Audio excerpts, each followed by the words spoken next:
Test. Testing 1 2. Testing 1 2.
I'd like to call to order the workshop of the City of Riviera Beach Council, December 14th, 10:21 a.m. We'll have a moment of silence followed by the Pledge of Allegiance led by Councilperson Lanier.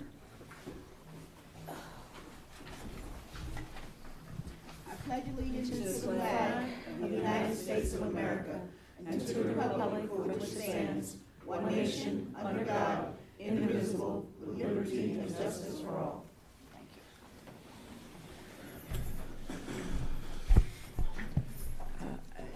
We don't need to do disclosures or anything, do we? Not like I have a request to my council people that we add one very small item to the agenda, and that would be the beach polo event that we're planning for the spring. Could we have a quick discussion about that, perhaps at the end of the agenda? Yes? I'm okay with it. Thank you, Shirley. Sure. Thanks very much. Okay, the first item on our agenda is the Brook Subdivision. Mr. Manager? Madam Chair, members of the board, just for the viewing audience at home, this is our second weekend workshop, and the intent behind these workshops is to have an opportunity to discuss substantive policy items that staff would like direction from the board before we come to you for formal policy execution. So there are some items here that we would like some clarity and some guidance from the board as to how you wish to proceed. The first item that will be in front of you this morning is the Brook Subdivision. We have representatives from Palm Beach County that will make a presentation, but I will also ask that our Assistant City Attorney provide some context as well concerning this item at the conclusion of the county's presentation. So if Mr. Jonathan Brown from the county can present from the staff table, we will start with that presentation.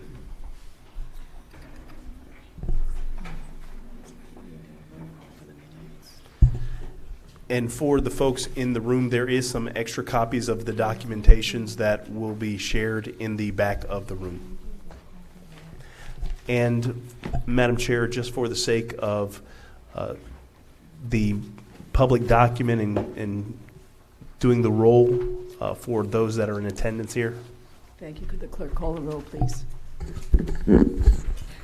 Mayor Ronnie Felder, Chairperson Kashamba Miller Anderson, Chair Pro Tem Julia Abel-Tell, Here.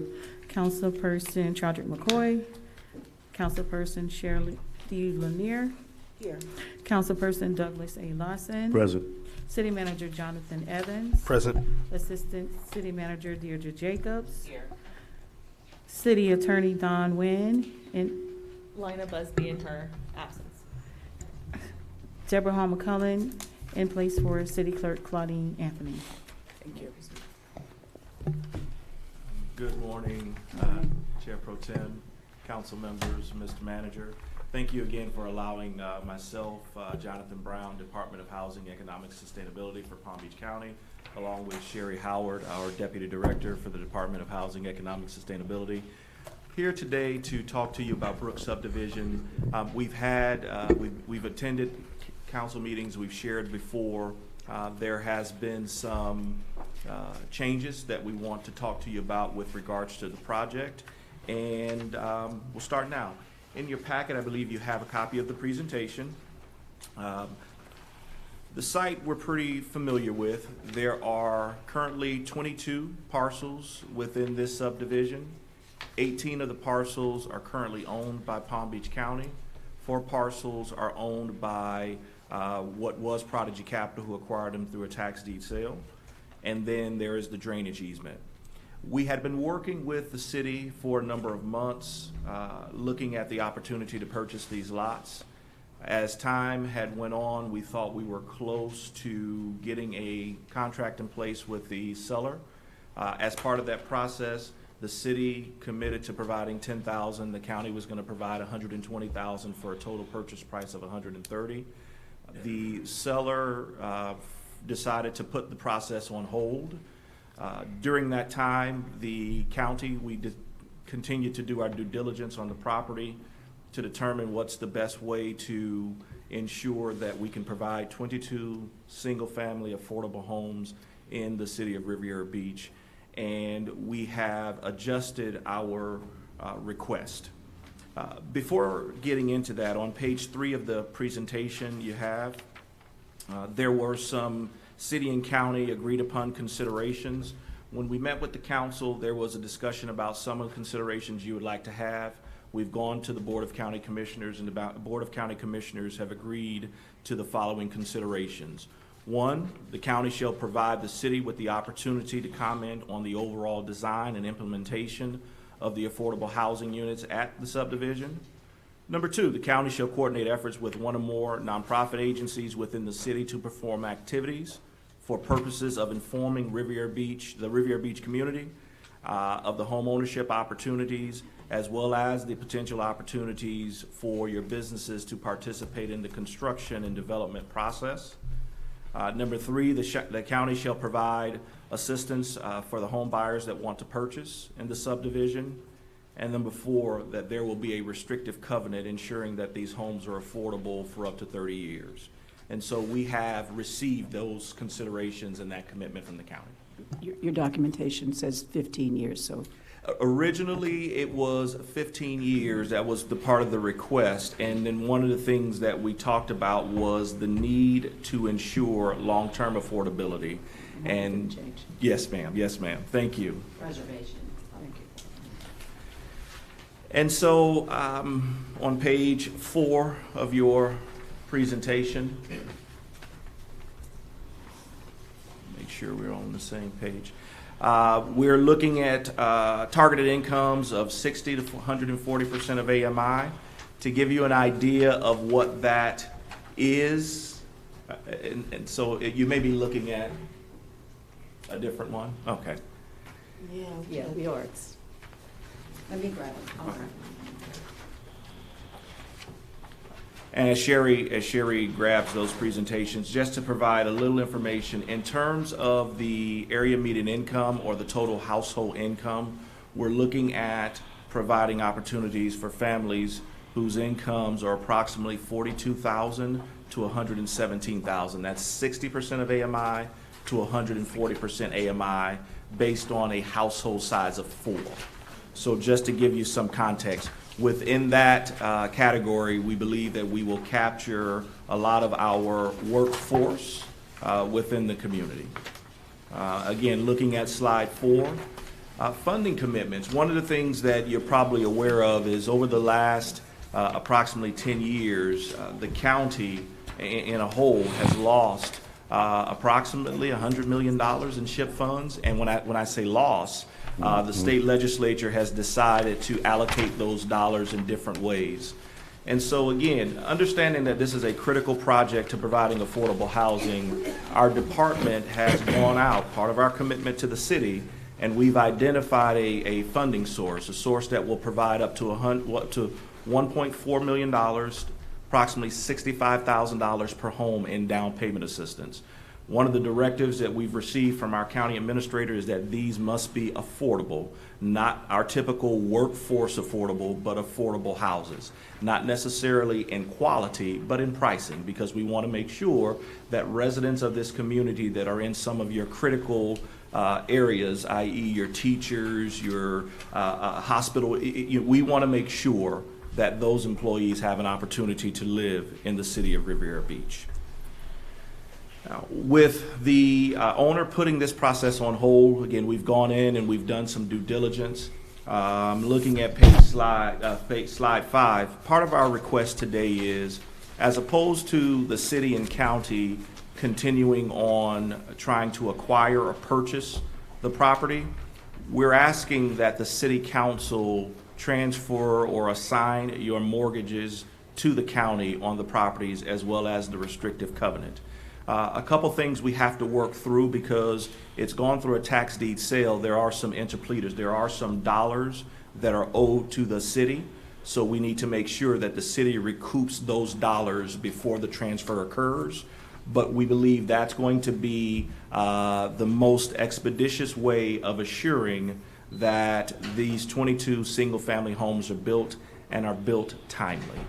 And at this point, in addition to the transfer or assignment of your mortgage and restrictive covenants, I'm not sure where the existing owner is in terms of costs or fees associated with whatever the city has had to do to maintain those lots, but we would also ask that if there are any incidental lot clearing fees that still remain after the assignment of the mortgage to the county, that the city would waive those so we can move forward with an affordable housing project. An affordable housing project where we as the county would be bringing in the 22 lots as part of the deal and the $1.4 million that we've secured for the project. Thank you. Madam Chair, if I can have legal provide some information concerning the memorandum they provided as part of this discussion item. Thank you, Mr. Evans. So as you heard from Mr. Brown, and despite any development plan or arrangement that we may have with the county, the city maintains and is pursuing its interests in the 4 remaining lots based upon the city's mortgage and these certain lot clearing liens. Ms. Gatto, she works closely on recovery of many liens for the city, and she is present here so she can speak specifically to the city's position and the exact amount that the city is pursuing on those lot clearing liens. Mm-hmm. Yes, and they are. Yeah, whichever is easier for you. Okay. Actually, I can probably, if it's all right, Sure. just sit here. Yeah. Might be the easiest. Thank you. So as Ms. Busby said, Ms. Gatto, our- hold on one second. If we get you a microphone, just so that our residents know. Walter's bringing you one. It's okay. all right. Thank you. Okay, as Ms. Busby said, just to give you a little background, if you look at the county's presentation, on page 2, you can see the map of Brook Subdivision. Those 4 parcels that are identified as owned by Prodigy Capital, the city's mortgage is still on those parcels. The other parcels, the county recovered in its foreclosure of its mortgage. So the city's mortgage was wiped out on those properties, but we still have it on those 4. When there was the tax deed sale that allowed them to acquire these properties, the current owner, our mortgage survived. So what happens is after a tax deed sale, if there's surplus money, which happened in this case, the city, as a lien holder on the property, has a right to the surplus. We still also have our mortgage intact. So we're going after the surplus, but we're also going to work with the county to allow them to have our mortgage and then recover these parcels. So the surplus on each property is about, at max, $20,000 on one property and anywhere down to, I think, $14,000. 14 is what it's- And that's what we're going after. And that's what Mr. Brown was referencing, that the city's pursuing. And once we finish that process, they can foreclose. Who was the original owners of the property? The original owner, I believe it was like, Northwest, I believe it was Northwest Community Redevelopment Corporation. And they attempted, and since 2005, we're trying to establish a project there, and unfortunately, although the city and the county provided financial assistance, they were not able to move the project forward. Madam Chair, Yes. when did Prodigy come in and purchase through tax lien sale of these I properties? believe it was in 2018. Yes. Because obviously it takes a while for the tax deed sale to occur because they have to stop paying the taxes, several years go by, and then there's the actual tax deed sale. So the city's mortgage is actually from like 2008. And the county participated in the clerk's tax deed process. What makes it a little bit challenging for us is that in order to participate in that process, we have to go before our Board of County Commission in a public meeting and get an amount that we can bid. So it's easy for those interested in purchasing to outbid us, Okay. which is what happened in this case. That's what happened. Okay.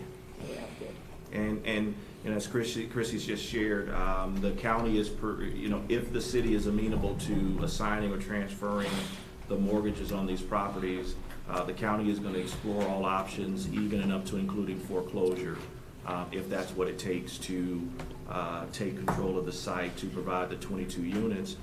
Because one of the things that we have pressing up on us is that $65,000 in down payment assistance per unit.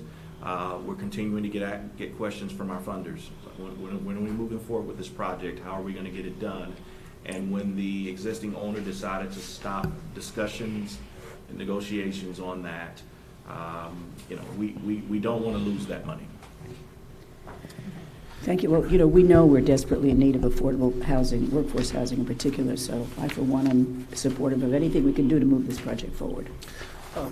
Madam Chair and members of the board, certainly, that's why staff is requesting some direction from the council as to how you wish to proceed, because the individual that has interest in these properties is certainly trying to entertain a option where they effectively try to bring affordable housing in that particular area. But obviously, that a majority of the parcels are under the control of the county, plus the other side associated with that is the up to $65,000 in down payment assistance. And so you have a situation where it's been this board's desire, as well as the county administration desire, to see affordable housing, and it is limited as far as the window of opportunity here. So we need some direction from this board as to how you wish to proceed. And Mr. Brown, a question to you: when is the most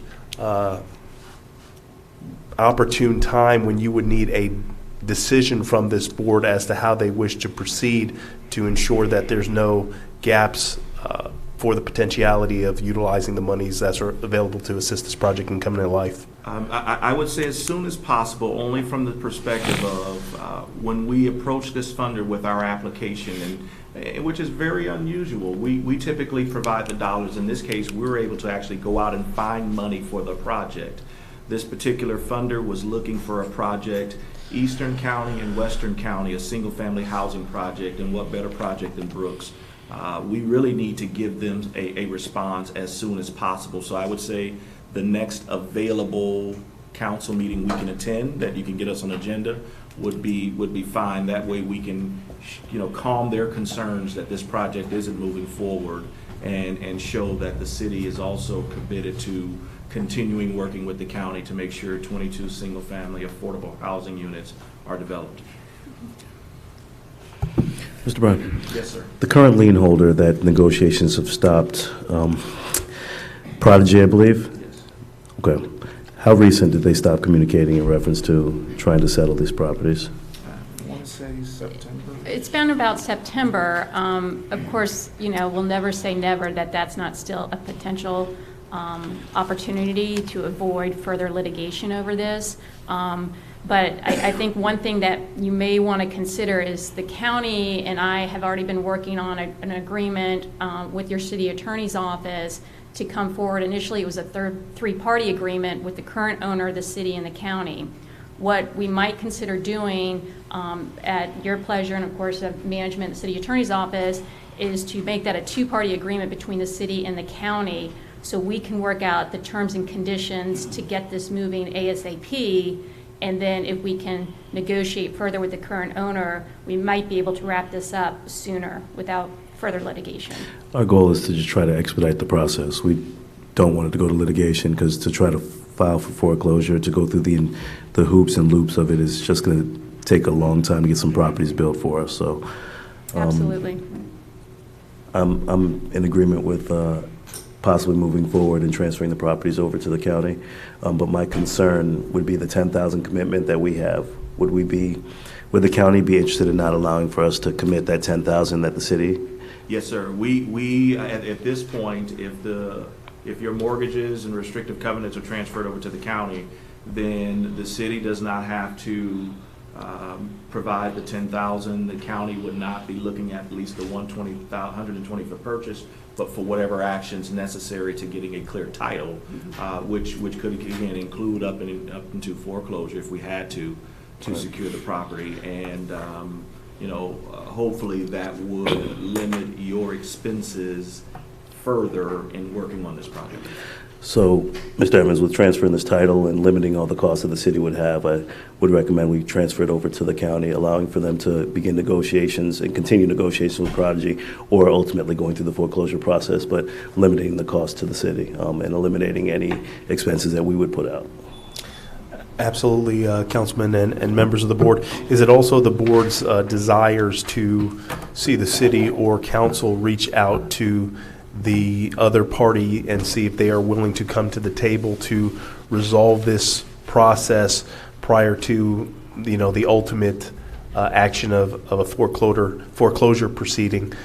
Because we do want to make sure that it is a smooth and fluid process, but also on the other side of it is that individual has done some economic development and is looking to do some development in our community as well. And so we do want to be conscientious of that, because going through a foreclosure proceeding, then they would lose on their particular asset. So hopefully there will be some desire to try to remedy the situation prior to the last resort, which would result in a foreclosure.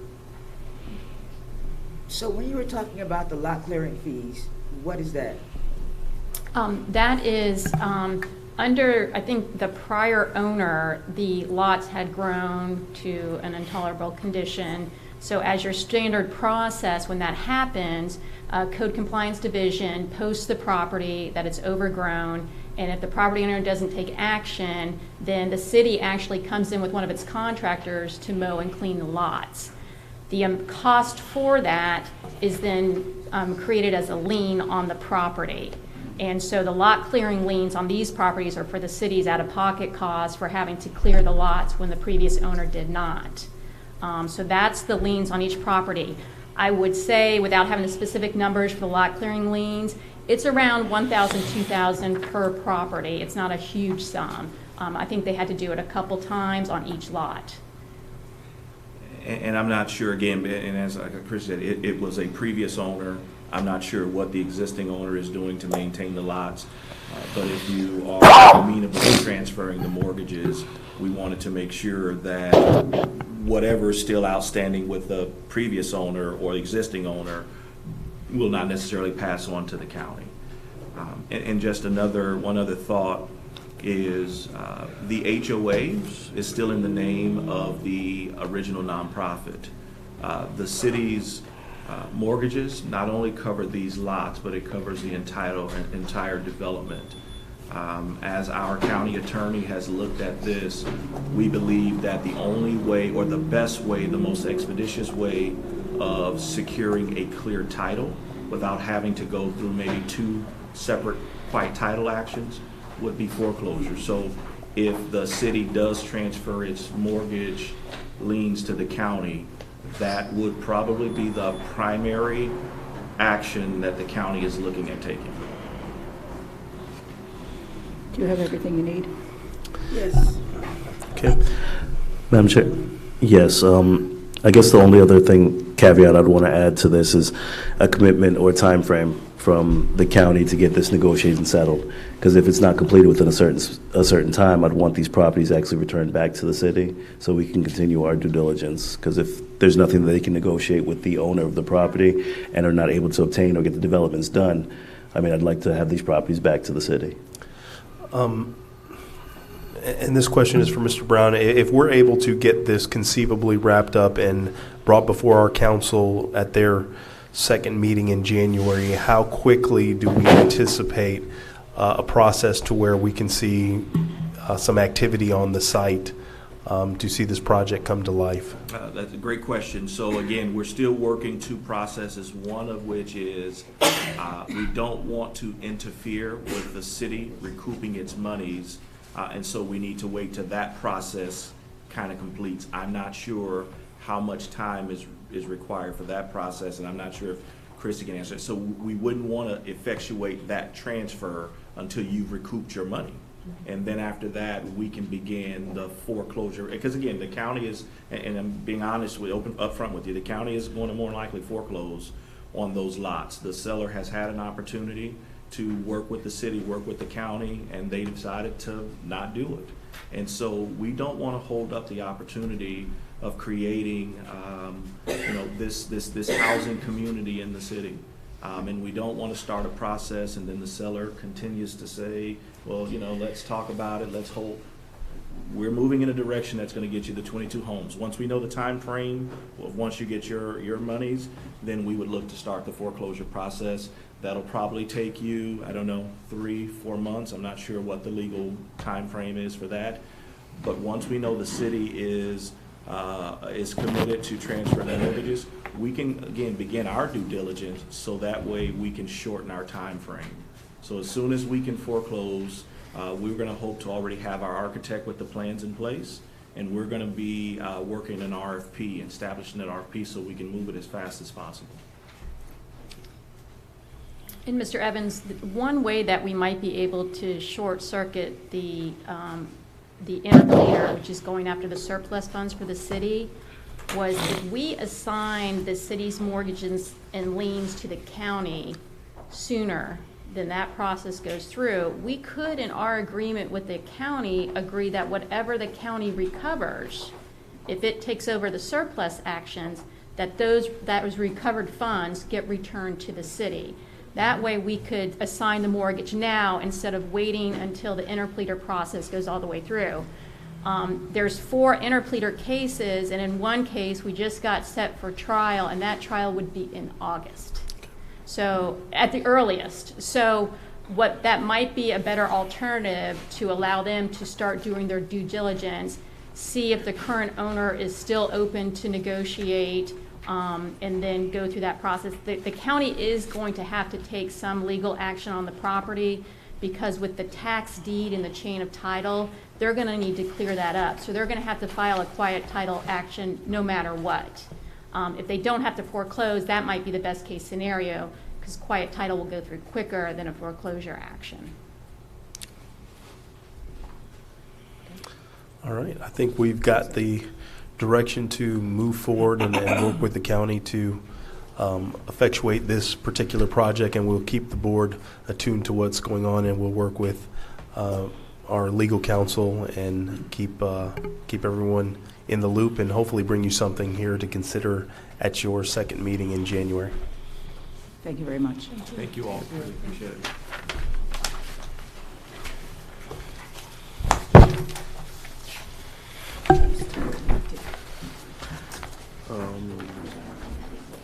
Yep. Still on. I'm not connecting.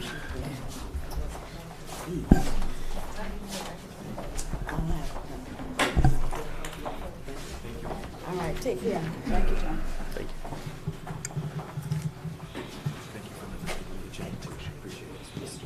Mm-hmm. What's the one about?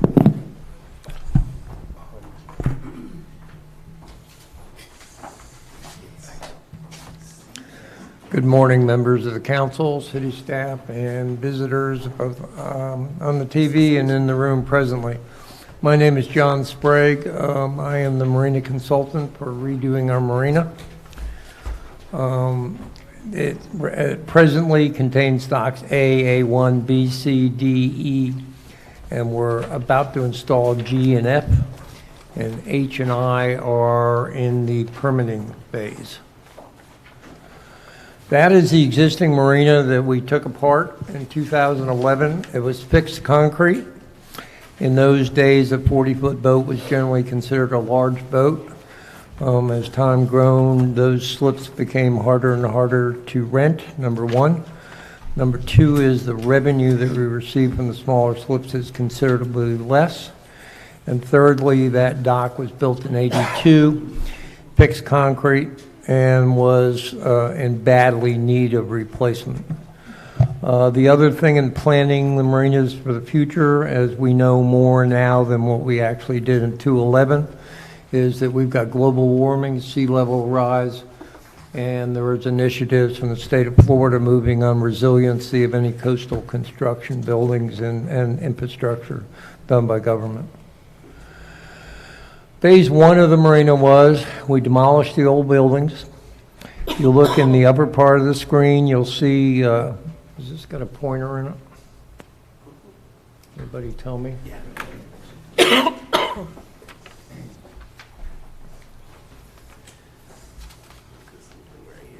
Okay, all right, thank you. This was phase one. This is dock A, dock B, dock A1, and all along the wall, what we call the marginal dock. We put our own boardwalk dock in along, so the interaction between the pedestrians on the CRA boardwalk and the marina boardwalk, because of cruise and fish and loading and unloading, are parallel right next to each other, but it gives room for both to operate without interference. We also put in what we know as the community dock, and that ends right there. At the present time, we made that for all kinds of small boats, dinghies, sailing, personal watercraft, things that relate to a lot to Bicentennial Park, and non-motorized in a lot of cases. Also, we have a water taxi dock that was installed at the same time that really never quite worked out. And I believe shortly, in another year and a half, we will take control of that for whatever uses the city so desires. The next phase is next slide is phase two of the marina, which is C dock, D dock, which is our fuel dock, and then D1 out here. When we redid the marina, the current flows out here because of the land are much more than here. So when we redesigned the marina, we tried to design most of the slips out in this area as being with the current or against it rather than broadside to the current. The slips in here, we had no choice with broadside, partially because of the land and whatever, but also there was a great deal of seagrass solid in these areas. So we had to redesign the marina looking at all the impacts to resource. That was completed.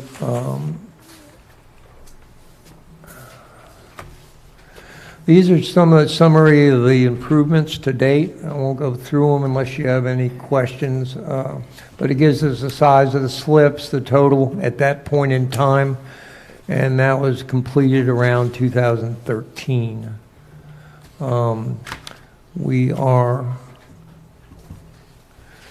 All right, the new docks give us floating concrete, which means when we get tidal surges and whatever, they're designed to come up. There are also massive wave attenuating docks, and I'll show you in a previous slide what that means. But they're designed so when a wave comes in, it goes underneath the dock, reverses itself, slams into the wave behind it, and therefore neutralizes it. So inside the marina itself is generally very calm regardless how many waves are on the outside. We increase the size of vessels because based on demand, you want to build things that the public wants and that will pay accordingly. It also provides easier and safer boarding. When you have dead low tides and you're trying to load people and supplies, it's often very difficult to get on and off your boats. The floating boat, the floating docks, people generally tie up right next to the dock, the finger pier. And so it's just a matter of stepping on their boat and stepping off, and loading is very easy. We also operate carts on the docks, so we can bring equipment in and out. All the utilities are housed in troughs in the top of the dock, so it makes it much less expensive to install. But number two is if we have any problems, we can just remove trough covers and be able to access all the utilities that feed the docks.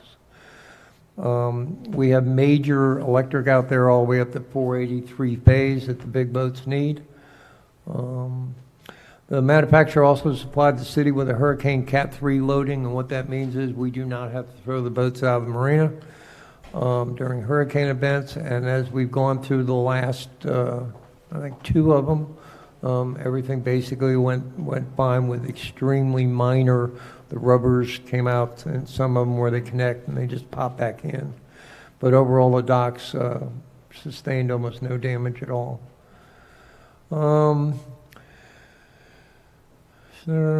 Fuel system, we've got a high-speed fuel system because the bigger the boat, and we also have a system built into the fuel dock that actually has a 3-inch line that we have not used yet because we don't have the size boats where we'll utilize it yet until the dredging project. But that 3-inch line actually fuels the boats. And if you wonder why that is, because some of these boats can have more, 50,000 gallons and more. And if you were going to do that with a regular pump, they'd be there for a few days pumping fuel. This is a look of your marginal dock that goes along the wall. And if you notice the finger pier, it's called an articulating. Normally you do gangways and you have to step up and down. These are actually designed to hinge at this point, and they slide internally up here for tide vents, up and down, but you don't have any steps. So you can roll carts up and down. There's no step that you have to go to that you can fall. This is just a picture, typical picture of the, that's a dock going out. All right, when I talked about the docks, this is the articulating part. If you notice, these have got the wings, and they're designed when a wave goes underneath the dock. Of course, a lot of it's underwater, but it's also pops up. And when it pops up, it runs into this wall, and the design underneath returns and smashes into the next wave, which gives us our wave attenuation. This will give you an idea of, and this is, we're building slips for up to 300 feet. I want to say this one's probably about 120. So you can get an idea of the size of the docks and the golf carts and whatever that we put out there. 88 gangways, and there's another shot of the articulating finger piers. Electric, that's a power point that contains 200 amp, 3-phase, 480 volts. A lot of these ships actually have doubles that they plug in. It's got your 50 amp plugs, 220, 208, 110, or I should say 120, all those electric, and that's the open trough that you see next to it. And then when we put the trough covers in, and that's part of our general high-speed fuel system.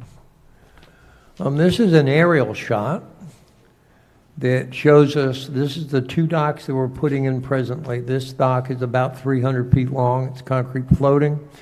It'll house a 300-footer on the outside. This is the intercoastal waterway, so they can very easy slide a vessel of that size in here. and out. And on the back, the latest thing that's going on with marinas now is we're putting in personal lifts like you see behind the houses. And these will be anywhere from probably 20 up to 40,000 pound lifts. So you could put 50 footers on them. And the reason being is the people that spend the kind of money for those large center console boats do not want them in the water. And if they utilize the land-based buildings, if they don't get their boat put in the water early enough or they decide they want to go out at night, they can't. And this way they can just come down their boat, push a button, climb on their boat and go out, come in, put it back in, and take off. This is the southernmost dock, which is dock F, and this is E. This will complete the last slips of the marginal dock. And so you'll have it from the very north end all the way down to the south end of the marina. This space in here is intended for eventually that we can put a marina, proper marina operations building in. And I won't go into detail, but that basically when you get slips on both sides, it becomes a dead spot. So it's a good place to put buildings, and by doing that, you don't have to utilize upland, which can have a lot of other activities.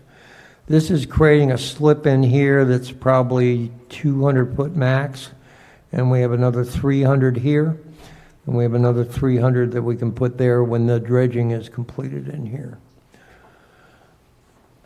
Both those docks we should be in and finished probably mid of next year. Those will be in and completed. The next, which we're in, just starting permitting in now. The ICW was deepened previously because of Rivovich's new facility on 20th Street, and this was dug down to 17 feet, which allows us to bring the largest super and mega yachts generally that come to Florida into this marina. When we get done, right now we'll have 2, one here, 3. We can put one on 4. And then the dock we're building now will make 5 that we'll be able to take in this phase. There are different colors, just this is for egress and egress because the boats are so large, they've got to have enough room of deep water to turn, otherwise their noses are going to wind up on Peanut Island. The water depths in here, because of the big boats, will all be generally the same depth of about 14.6. This will be dredged down to take the 60s and under that we're putting in here. This area here, this is future, but this will be varying from the 14.6 down to probably about 10 or 9 down in that area when we dredge. This is another aero shop, but what it also, and I don't know whether you can see in this picture, but this you can, well, you can't see it in the picture, but this slide was to reflect how deep that channel is now that we have running right by our facility. This is the new fuel building. This is not a completed picture, and I'm very happy to say I believe Thursday we got our CO and we have moved into the building. We are now utilizing it for operations as well as fuel attendant, which means that we're right there where boats can come in, get fuel, and leave very quickly. So this is the next phase in the master plan. This is an existing, that's our community dock in here. And what we're going to do is we're going to build a bridge dock. So personal watercraft, kayaks, anything that we use on the back side of this dock now or off the beach can take the same exit out if they can now. And that will connect into a new 1,000-foot dock that goes all the way out to the ICW. We can utilize probably a couple of 300s in here, and back in here we'll put, the advantage of marginal dockage is that when you get transient, which is vessels that come in for a day or a couple of weeks or whatever, you basically have slips certain size for certain boats. And depending upon availability, sometimes you can take boats and sometimes you can't. The marginal dockage, you could use which we have all over the places because it's so flexible. You could put a 300-footer there today, or you could put a pair of 125s, or none at all, a bunch of 60s or whatever the demand is on any one given day. This is to reflect, this is the footprint of the original marina. So everything out here is all expansion area that we've done. What the intent is that not only we greatly increase the size of slips in the vessels that we can dock, but additionally, we were actually increasing slips tremendously over what we had prior to. That is our design layouts that we start with and move docks around and shift them. You know, we look at turning radiuses. We develop the areas that we know we're going to need to dredge. And that's the kind of drawing that we submit to the Army Corps and DEP and whatever that we use in permitting. This is to show our location of our marina in relation to the Peanut Island and, of course, the town of Palm Beach. The other issue that or phase that I'm working on presently is to manage mooring fields, which will be somewhere around in here where Phil Foster is. We'll look at some potential in here, south of the turning basin. We have boats that are anchored all over the waters of Riviera Beach and the adjoining waters that surround us. We do have a certain amount of resource damage. And it's important to all of us with seagrass because that's where our little fish grow that we catch and eat later on. It's for clean water. And we need to make sure that we collect their sewage and their garbage and whatever. So we're looking at creating mooring fields, and pretty soon we'll be starting public meetings to talk about those and also get the adjoining cities. And what we've also found in hurricane events, we get those boats to drag and they wind up in the front yards of our businesses, the parks of the county, and cause a lot of damage. So we're working to be able to service those boats, make revenue, and collect all of their impacts and have no seagrass damage from anchorage and chains. And that's it. Let the record reflect that Chair Miller Anderson is on the dais. Thank you. Do we have any questions from Madam Chair, anybody? I have a question. Do we still need submerged land for mitigation? Yes. All right. So here's what I'm doing for mitigation, which is, I think, creative because I don't believe it's been done yet in the state. But we have all these boats anchored out. And each one of these boats at anchor, anywhere with a seagrass, basically as the boat turns on the anchor, it does chain damage in a circle. So it's not the size of the boat. If you have 50 feet of chain, which is probably normal, you're going to have a 25-foot circle on each side. So you've got a circle of 50 feet of environmental damage.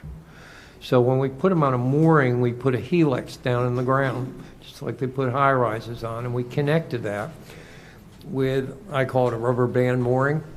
It's designed to stretch. The sizes of them are all based on the size of the vessel that you're going to put on the mooring, and they can be made for cat loading so they will survive hurricanes. So instead of having drifting all over the place, we can retain them on the mooring fields. So we're going to survey the damage with the same biologists that we use to identify any seagrass that we're going to impact with our dredge. We will survey the chain damage of the boats that we're going to put on moorings. And then on usually somewhere around 3 to 4 margin, in other words, if you take out an acre of seagrass, you need to save or put in 4 acres of seagrass. So you're going to use that as the balance and the mitigation that we need to be able to get our dredge permits. I'll follow up.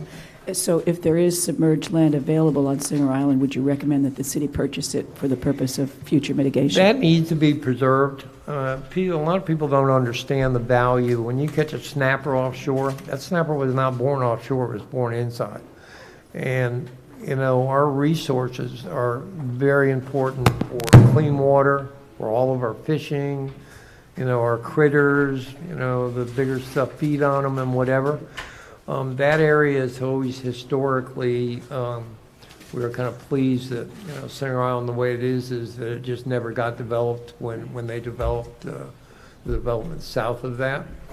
And of course, it's owned by a lot of individuals. I was involved a long time ago with Rich Waleski where we tried to make a deal with ERM and trying to buy all that, failed. Part of that reason is that the Corps didn't really recognize that as something that they needed to allow mitigation, whatever, to be used for conservation.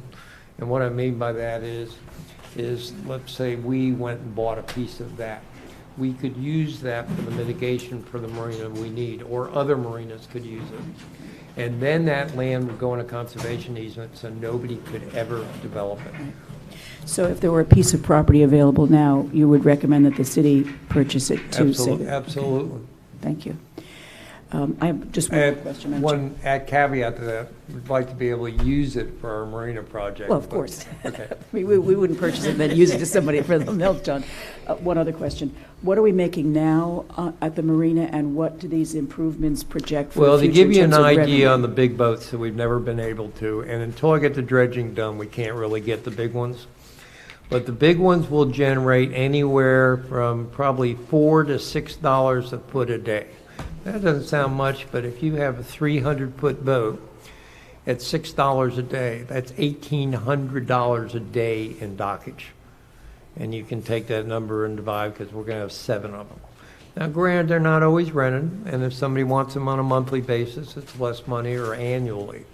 But the amount of revenue, but not only that, they have crews of 20 to 25, and the amount of money that goes along with those boats that they spend in the community, and they have extremely large expense accounts to make sure the crew is happy.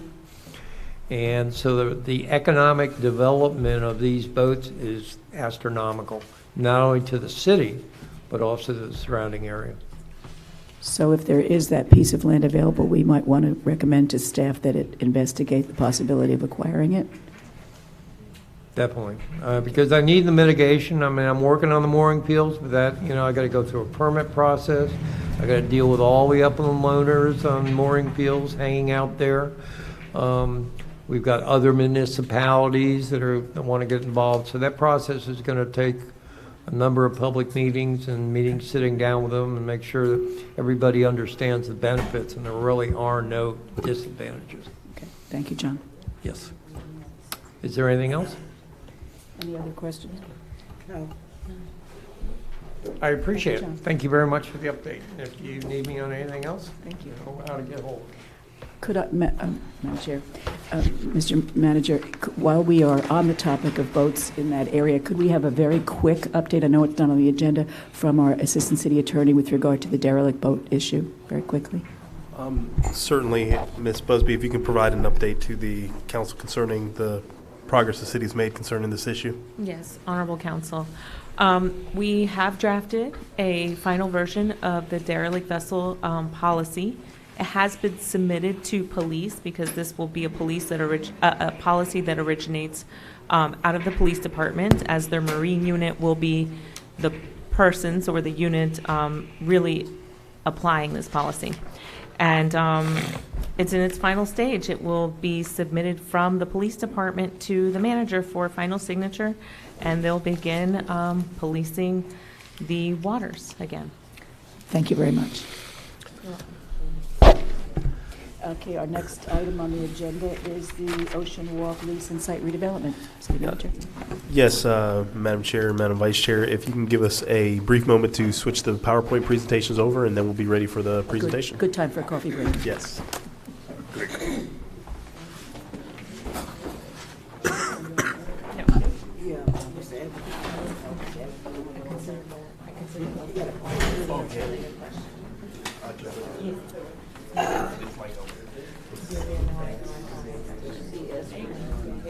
Good morning, Mr. Yes.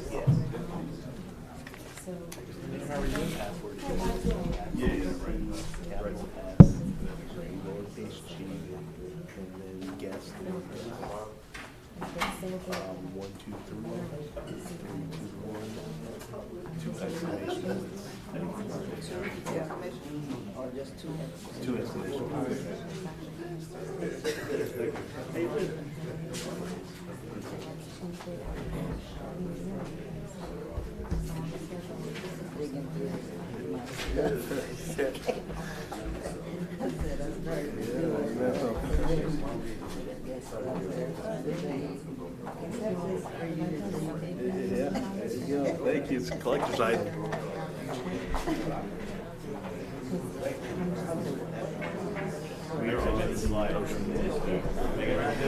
Brook Subdivision Board just basically agreed to bring an item back to the council to transfer this parcel interest to the county and then help them. By doing that, it will assist them in effectuating to finish up the process in order to bring workforce housing, affordable housing to the city. And that's the most expedited way. They're trying to work things out with the other party, but they, since September, I guess negotiations have broken down. But they're going to see if there's conceivably a way to maybe walk through those things, because he does own 4 parcels, and if they go to the foreclosure proceeding, they effectively lose the money that was paid for those. So it's kind of the challenging thing. He's trying to do economic development in our city, and then on the other side, so he was just giving us an update on the latest of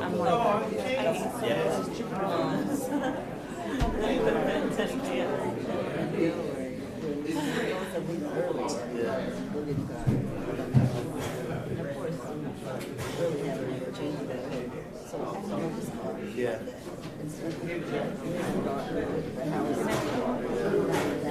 Sure.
We'll get probably, you can see if we can work it out with the county and the city. Yeah, is that it?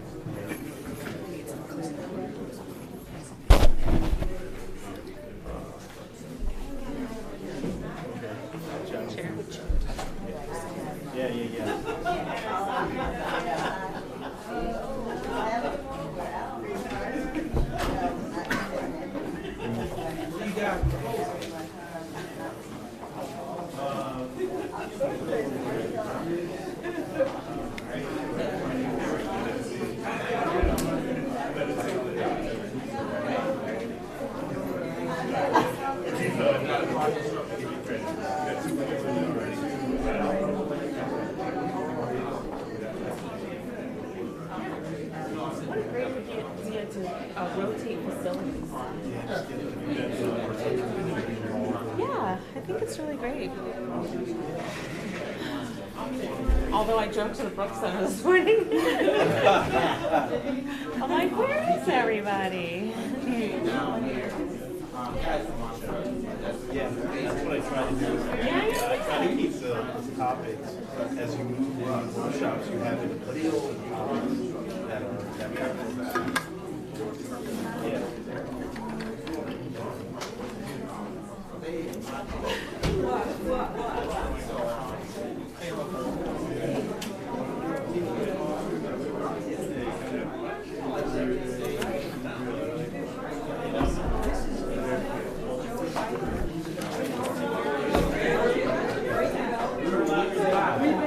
Don't believe it.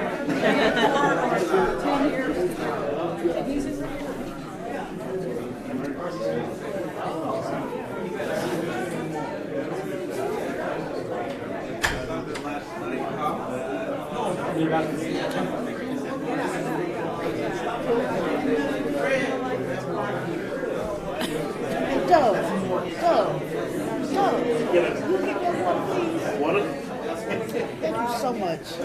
Thank you. I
just sent Sheila a Christmas gift while I was doing this. She has like, you know, a lot of ups and downs. She's waiting for a transplant. Yeah. Kidney transplant. So, you know, it's hard. Yeah. Come on, Mr. Lawson. That's the worst. It's a constant reminder. Come on, want to get going again. I ain't seen no spring in there. In the men's room. Oh, there is only one bathroom. That's right. Yeah, I know, me too. I just miss like interacting with everybody at City Hall. I know. Well, I would break after this phase 2. I'd break. Well, that is good, and also we have. They're like back to back to back, and they have a 90 slide power plant. So I would. Big bosses. So I'd break after this one. All right. Whoa. I just said 3. Y'all gonna wrap this up in 3 o'clock. I'm telling y'all now. Right after this. You better talk to your people because it's gonna end at 3.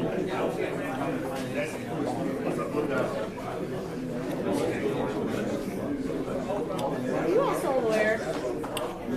Oh, so you called me Lee? You asked some lawyer questions, I think. So you called Do me I? You do. You just called me to Lee? Because I said that she should. Okay, you're a lawyer. Okay. You don't know.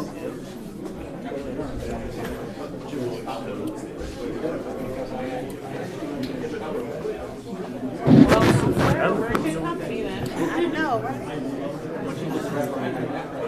Sitting there as a regular resident.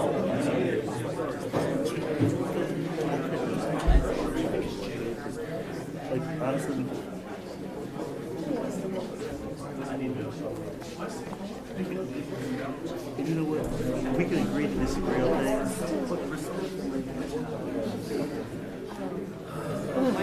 Well, you try.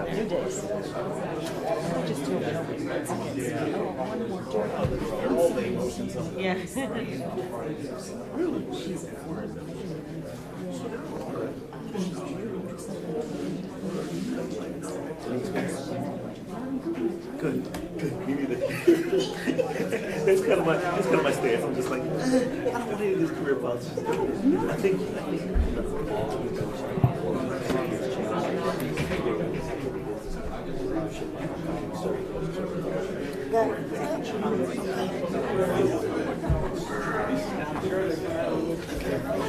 Good morning, Ms. Miller Anderson.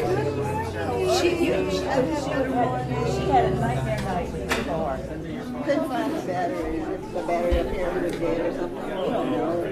AAA is supposed to take about 3 hours before they could come out. It's like Very 2 sick. o'clock for them. You trying to get out of here early today? No, I'm really You know, school, they get everything. No. we're trying to find, we're trying to get the to fix it. That's the thing. Yeah. They're like, well, we don't know. We don't know. Which one? And that was a nice trying to find out what the battery was. Ocean Walk. In the dark. We're trying to find out what it was. Ocean Walk. Ocean Walk. Ocean Walk. Ocean Walk.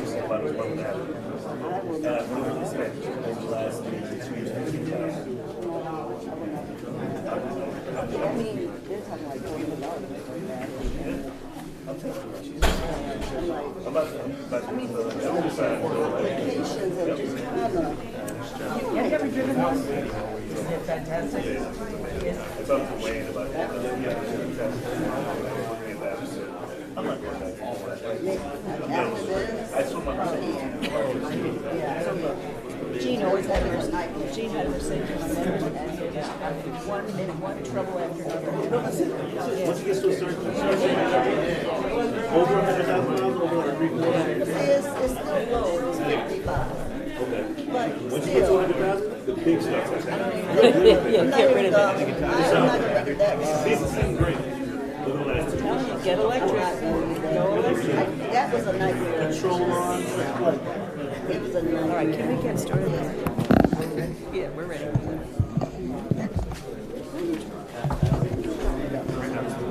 are you trying to go? Sure. You're a lefty? Are we ready? Okay, we're ready.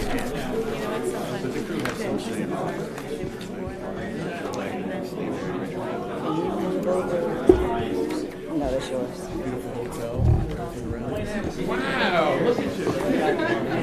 Okay, we're gonna go ahead and get started back up. We're going to get started. If everyone could quiet down, please. All right, Mr. Evans, we're on item number 3. Yes. Madam Chair, members of the board, this item is to talk about the Ocean Walk, the lease, and the site redevelopment opportunities. Staff has had the opportunity to have discussions with the entity that owns the lease agreement, and they would like to revitalize and synergize the activities that are currently being experienced at the Ocean Walk. And so they've got a presentation that will really share what their vision is, and then we can talk about some more specificities and things that are incorporated in your charter that you would have to consider, and some pinch points as it relates to what needs to happen for the vision for this particular parcel to be a destination. And I think at the end of the day, that's where we all want to see all our parcels, that especially that the ones we've identified for economic development opportunities, become a place that is similar to those throughout Palm Beach County. So today we have Mr. Jim Boyce and Mr. Wayne Richards that will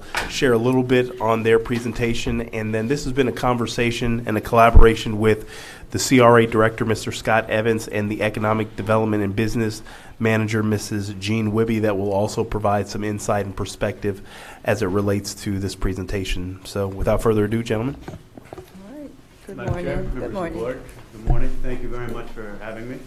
I'm very excited to present this today. This is a project pull I your very much microphone believe in.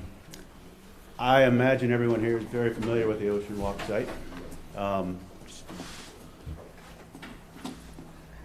The site there is currently approximately 10 acres, and we have about 65,600 square feet of retail.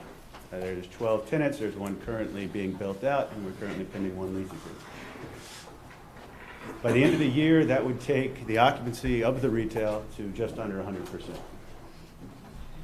There's currently 492 parking spaces on the site, so the site is fully parked. There's also currently a 2-acre piece on this site that was originally, I believe it was with Catafumo, as a hotel ground lease. That 2-acre site, that 2-acre site is currently being used for parking. It's tied as part of the lease agreement for the retail lease for the site to be counted as parking. I imagine everyone here has been to the Ocean Walk site. I'm constantly astounded at how busy and active it is. Even more astounded at, having lived in Palm Beach County for the last 10 years, how few people I know about it. Everywhere I go now, I tell people about it because it is such a great place to go. Very family-oriented. I am the Director of Development for PEB Capital. In case you don't know Peb Capital, they're a third-generation retail family based out of Boca Raton. They've been doing retail specifically since the early 1970s. They've redeveloped properties all over South Florida, currently working in Miami, currently in Boca Raton. We have a mixed-use project in Boca Raton, starting right off Atlantic. Just opened a hotel in Miami Beach last week.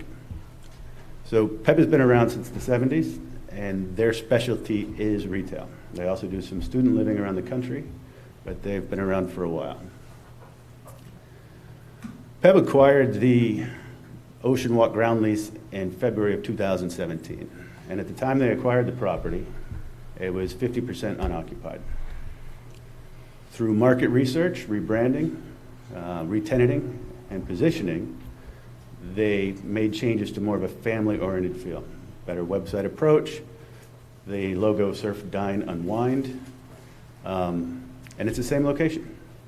Different owner, same location, from 50% to almost 100% occupancy. As I said before, it's currently 95% leased and occupied, with hopefully the build-outs being complete early first quarter next year. Since it's 100% occupied, and there's a nice image at night, since it's 100% occupied and it's an active location, we're looking towards the future. How do we make this? This is what Peb does. How do we go in there, redevelop something, and make it better? Given the location, given the ground lease parcel, given the current zoning, we would like to, or we propose to add additional retail out parcels. Potentially restaurant retail, also to accommodate the parking, limited service hotel. And that hotel would be tied to a parking structure.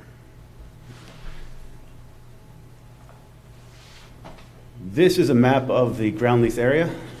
In the blue, more or less, is the hotel ground lease. So in the red is the retail ground lease that's currently, and the blue is the hotel ground lease. As I said before, when you see in there, it's currently used for parking. So the two are joined. To meet the parking requirements, the hotel ground lease is included in that. What we are proposing to do, and this is an initial concept plan, is you can see the three retail parcels, the three out parcels, one fronting the corner of Blue Heron and North Ocean Drive for restaurant retail, two small out parcels opposite the hotel location, right through the main entrance. Also, the parking garage. So, as I said, the out parcels, three separate out parcels, 12,000 to 15,000 square feet approximately. This brings a different market in, different tenants. There are also some national branded tenants that have expressed interest also. We've even talked to potentially CVS, other tenants about this site. And again, like I said before, being from Palm Beach County, additional out parcels, additional retail draws more people. The more people that come through here, the better it is for everyone. The hotel and the parking. We are proposing on the current ground lease location, approximately 110 to 120 room limited service hotel. We have talked to a couple national brands. They expressed extreme interest in this site. And again, attached to that and to accommodate the parking. So when you take the hotel ground lease out, you have to make up that parking somehow. Plus we're adding additional retail. So to make up that parking requirement, we'll be adding a 3-level parking garage. That's tied to the hotel. I'm sure everyone's seen parking garages lately. They don't look like garages. You go to places these days and there's one by my office, you wouldn't know it's a garage unless you drove into it. So the architecture, we've engaged Glidden Spina to put up together some initial design concepts to match the surrounding vicinity. This ties to the Ocean Walk site, that Key West feel. How do we make this look like it's part of that site? Here's an overall floor plate of the hotel proposed with the parking garage structure and the retail, the entrance through Plaza Circle. One of the key benefits of actually this layout is, and I don't know about everyone here, but when I go to the Ocean Walk site, I normally don't go in the main entrance. I come around it. But this would redirect traffic through that main entrance. We are also proposing, as part of the 3 levels of garage, and potential for possibly a rooftop bar and pool area for the hotel. This is a concept rendering. You can see how the architecture ties to the existing structures. The massing actually ties to the same scale. It has that same basic feel, and that's the entrance through Plaza Circle. Here's an additional rendering. This picks up the hotel rooftop pool area, bar top components. And again, you'll see the architecture fits the area. So how do we accomplish this? The key components for success. Positioning. Because PEB Capital currently holds the ground lease, and that ground lease runs for the next 37 years, and it ties up the parking for the hotel ground lease, the two are conjoined. There's no way one moves forward without the other. So we're in a unique relationship that ties us together. For this to be developed, we all have to work together. But there's only City of Riviera Beach and PEB Capital are the ones that can make this happen as the existing ground lease holder. There is, like I said, there's 100% demand. Like that 100% occupancy means there's a demand for it. Also, in encountering and engaging different hotel brands, and as I stated, these are big name brands. These are Hilton and Hyatt. They all have their different flags, but they thought this was a great place for a limited service hotel. Not too big, just the right market for it. And it's market rate rooms. This isn't Marriott Residences, Singer Island. This is market rate rooms for, well, people like me. Timing. The critical important component here is we are ready to start as soon as possible. If you are, we are. The market is great. CAB has the capital to move forward, and we have the current ground lease. Another critical component when we talk about timing, when we talk about development, is everything you've seen in the renderings is by right zoning. There's no waivers, there's no variances. This is all allowed as part of the current regulations and the future land use. We're not asking for anything. This is all by right zoning, which means the site plan approval process can be quick and easy. Also, as I said, we have the available capital to start. As soon as it's reasonable to start, and we have a site plan in place, the construction, given the team and the assets we have at our disposal, the project can be completed as soon as 18 to 24 months. So that's a quick turnaround, and that's beneficial to everyone. A tipping point. This is where I begin to start very strongly about this. I've been around here. I've worked in Riviera Beach. I've known Wayne for many years. I very much like this city. I think this city has very great potential. Because we have a ground lease, and you have such beautiful natural resources, you have the parks, you have the beaches, we're the developer at hand. I think this could be, when I say a tipping point, this could be, and it ties to the gentleman that went before me about the marina, when a 300-foot boat comes in, and it has a crew of 25, that crew has a say in where that boat goes, because it has to be a place they want to go. It has to be a place they want to actually spend 2 weeks while that boat's refit. I think we have all those components. I think between the resources, Peanut Island, well, in fact, Ocean Walk Mall, as it currently is active at night. Phil Foster Park, I feel very dearly about, because that's actually the first beach both of my boys went to. MacArthur State Park, its natural beauty. The Marina Village, like we talked about before, when those boats come in, those people, there are numerous resources. There's immediate proximity to Palm Beach International Airport. It's straight off of 95. The city is, in my belief, poised for the next step, and that is a destination location. The Port of Palm Beach, currently 300,000 to 400,000 passengers travel to the Port of Palm Beach each year. I would like to see all those people stay here 3 or 4 days. I see them sometimes when I'm driving down. They're pulling their luggage down the road. I would like to see them in a hotel. I would like to see them eating a little bit. I'd like to see the crews walking through here. I think tied to the Marina Village, the event space, availability, the hotel room, I think this all becomes a very synergistic approach to not just Ocean Walk, but this city in general. More business, more people, more $7.6 billion come into Palm Beach County in tourist money each year. Riviera Beach has, and I would argue this pretty vehemently, more to offer than most other places in Palm Beach County. The beach is much more beautiful than Palm Beach. Like, this is the beach I go to. This is the beach I take my sons to. So I think with the right connection, with the right mindset, with the right activation, we also have 6 acres of untouched, and I'm not saying we change that. I'm saying, but very rarely do you see 6 acres of the sand where they play beach soccer. There's ways to improve that. This becomes a destination place, because it's not just a beach. You come here 3 or 4 days, nobody goes to, well, I don't go to the beach 3 or 4 days. It's the shopping, it's the dining with little boys, it's the splash pads. This is an ideal location for that. And in fact, this is all west of the CCCL line. So if it's done well, it has no impact on the environment. It has a huge impact on actually drawing people, not just from Riviera Beach, but people from Jupiter, people from North Palm Beach, people from West Palm Beach, because they don't have some of these things. It's a very unique position, it's a very unique place, and I think together we can make it better.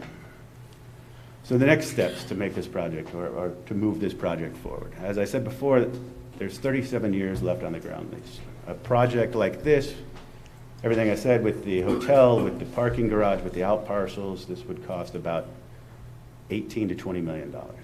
And we're positioned for that, but with the current 37-year ground lease, it makes it an obstruction that can't be worked through. Nobody puts, or we wouldn't put, or I know very few people that would put $20 million into a property with a 37-year lease by the time you're done.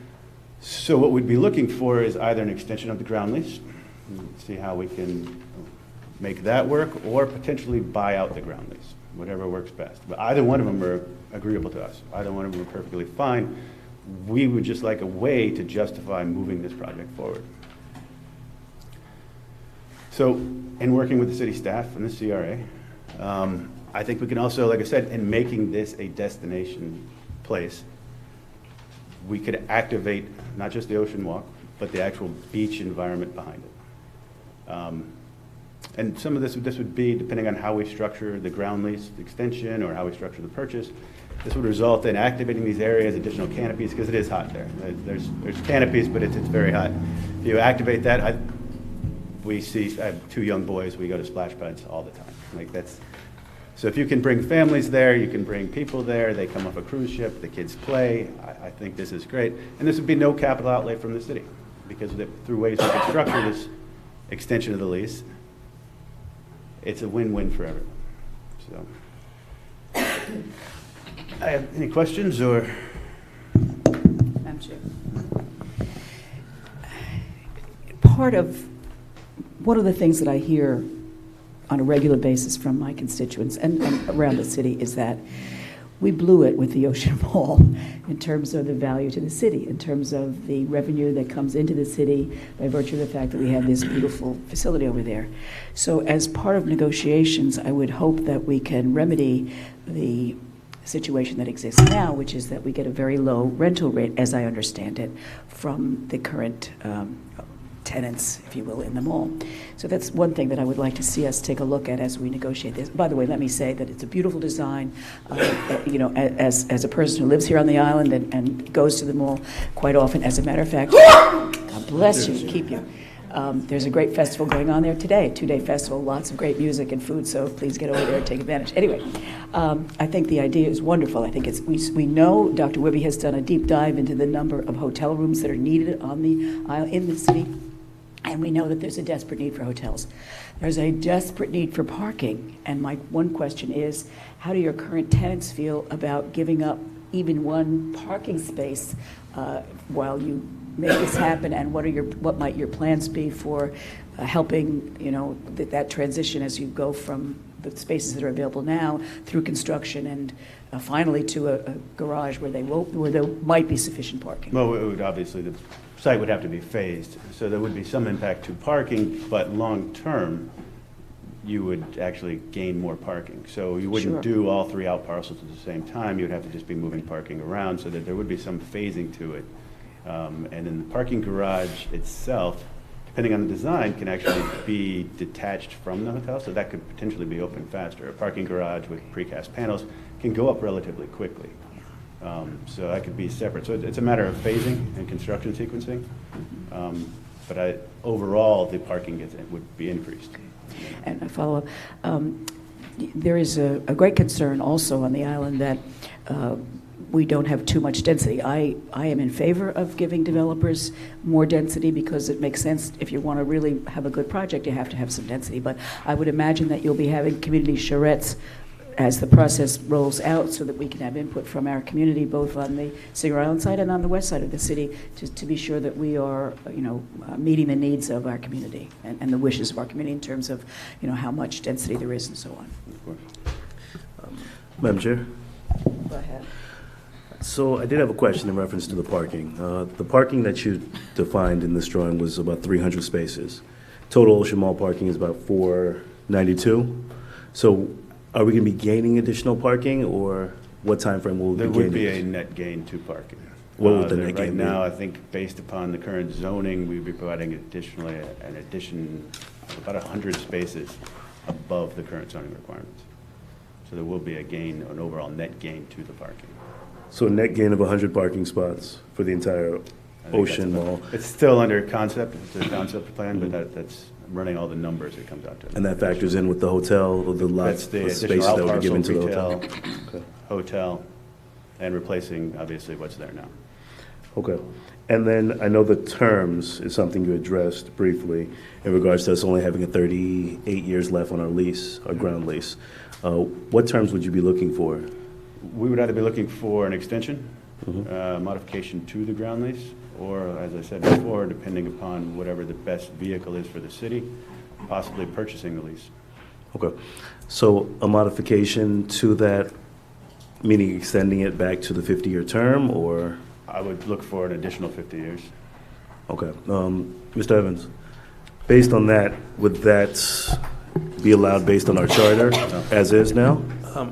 Councilman, Ms. Busby is going to provide some clarity as it relates to the restrictions that are present in the existing charter specific to that parcel. So yes, it's true. Our city charter puts specific conditions on this portion of the municipal beach property that's owned by the city. Article 7, Section 3, I'll draw your attention to rental of beach property, stipulates that no rental agreement, including options, so this would limit any kind of extensions or options to renew, shall exceed a period of 50 years. The second condition stipulates that the land shall not be used for any other purposes other than those beneficial to tourism and recreation.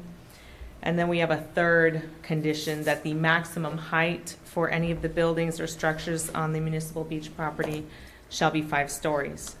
Now, this particular section was adopted by referendum election on March 13, 2007.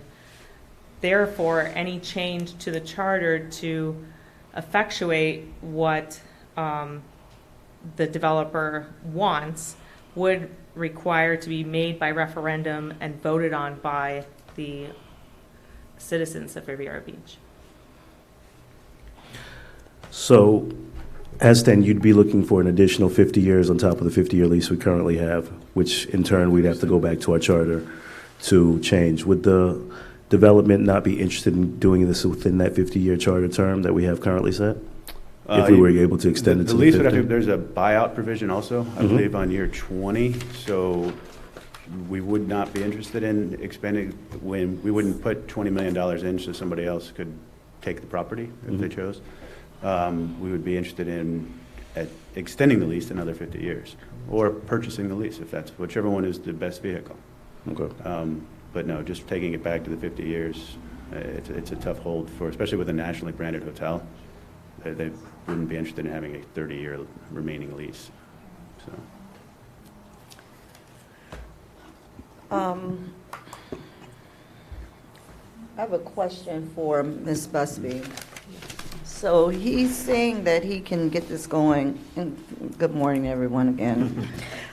He's saying within 18 to 24 months, but in order for it to go on, it can go on the ballot in March of our election, or in November, whenever, or in August for primary, either one of those Right, three? that would have to happen a lot sooner than later. Yeah.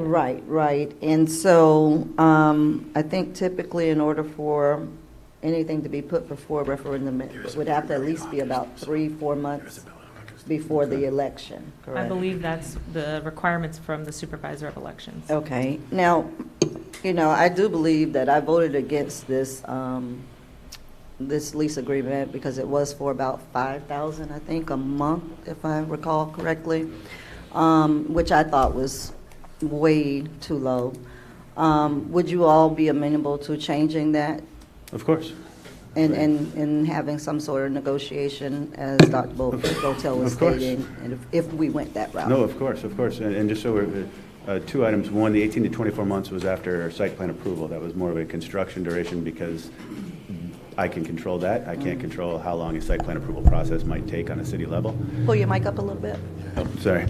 And also, so I can't control the site plan approval process, but I can't control the construction duration. And just so we're clear, we had nothing to do with the original lease agreement. We just purchased the agreement. So whatever the rate was before, I imagine that was long since established before we purchased the lease. Yeah, so. I agree with you, by the way. All right. I certainly, I do agree with the concept and being able to provide a little more activity over there. But I do know we have some challenges that would need to be brought before the community in order for us to move forward with that. And of course, that comes with having those community meetings and making sure that we have the buy-in from the community in order to make that happen. If the community is in support of it, I would certainly be in support of it.